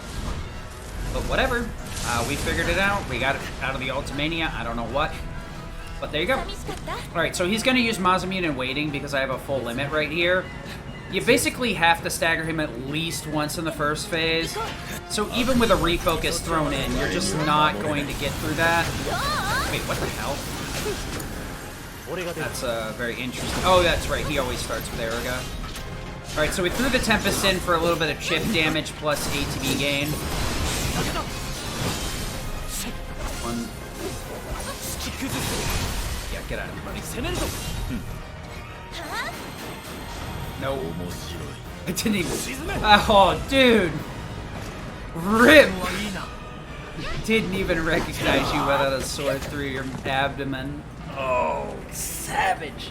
There's been a few days where I've threatened to end Aerith, though, before freaking Sephiroth got to him, because she has done some really wonky shit that has killed really good runs. Like, look, if you don't get your shit together, I'm gonna finish you up before Sephi gets here. Alright, so we only went with 3 elements because he'll never start ice. If he starts fire, it's kind of nice because we're an ice elemental. But it also sucks because we have to physically move Aerith because she'll get interrupted during this. We want Thundaga, Thundaga.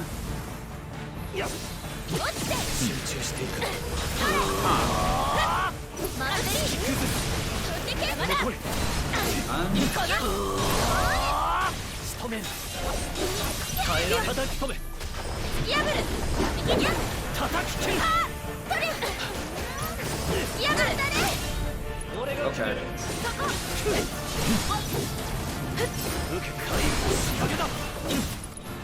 That's not right. I want Braver here. Oh, never mind. This would have been sub 5 if we hadn't taken the stairwell. I've heard it's like about 7 minutes, so what, a 54 is what we got here?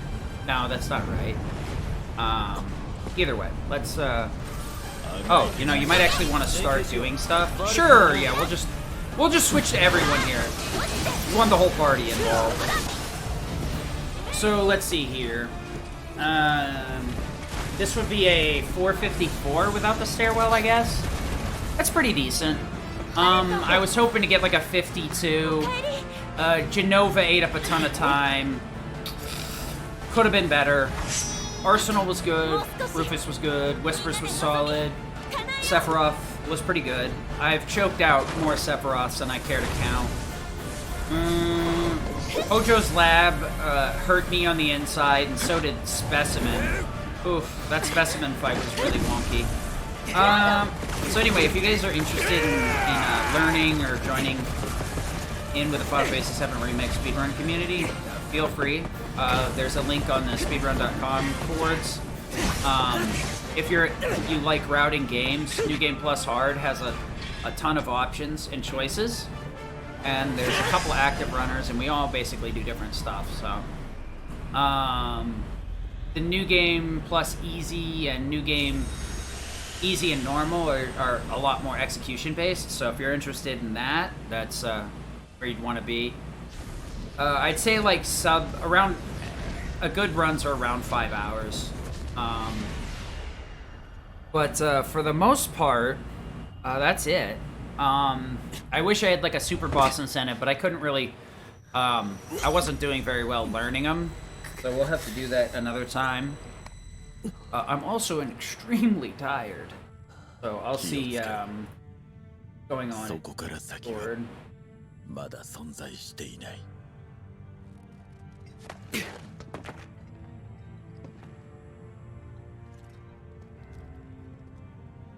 我々の星はあれの一部になるらしい。俺は Okay, yeah, Vice, actually. We have a few super bosses. There's a Top Secrets, which is versus the 4 summons in the main game, and then Proud Claude, which gives us the One God or Dummerung.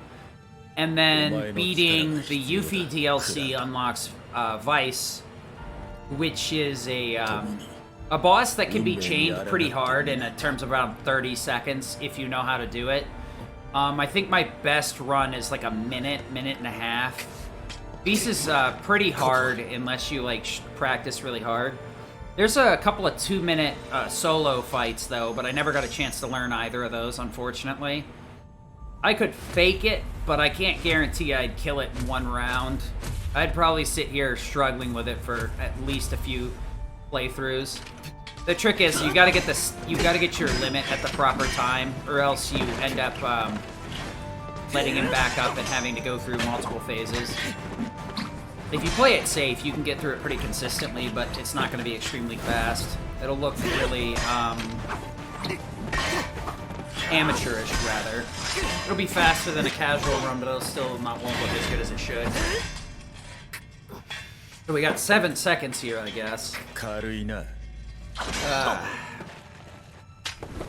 Yeah, if you guys really enjoyed the game, and you know, if you haven't realized, like, the Whispers are supposed to be the bad guys from Advent Children, Kadaj, Oz, Yazoo, or whatever it is. There's a really long podcast on both the main game story and the Yuffie's DLC, called Spoiler Mode, and the special guest is Maximilian Dude. So, if you guys are interested in like hearing some more theory stuff about the story, that's probably the place to check it out. That I've listened to a lot of it. It's super cool.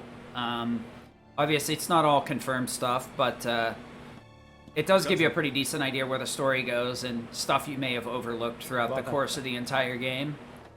I wish there was really some glitch I could easily show off. I can't really think of anything with this. I wish I could show off the laser glitch in Chapter 1. I guess I could show the soft lock in the first 50 seconds of Chapter 1 as long as I can do this properly. You can actually soft lock within the first minute of doing Chapter 1.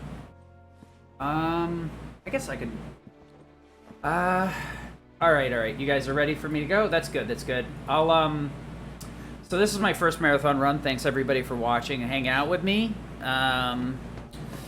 Hopefully I'll do a better run in another marathon, but everybody for hanging out and all this stuff, I really appreciate it. Thanks guys. Keep supporting the marathon, even if it's just watching, and have a good time. See you guys later. Peace.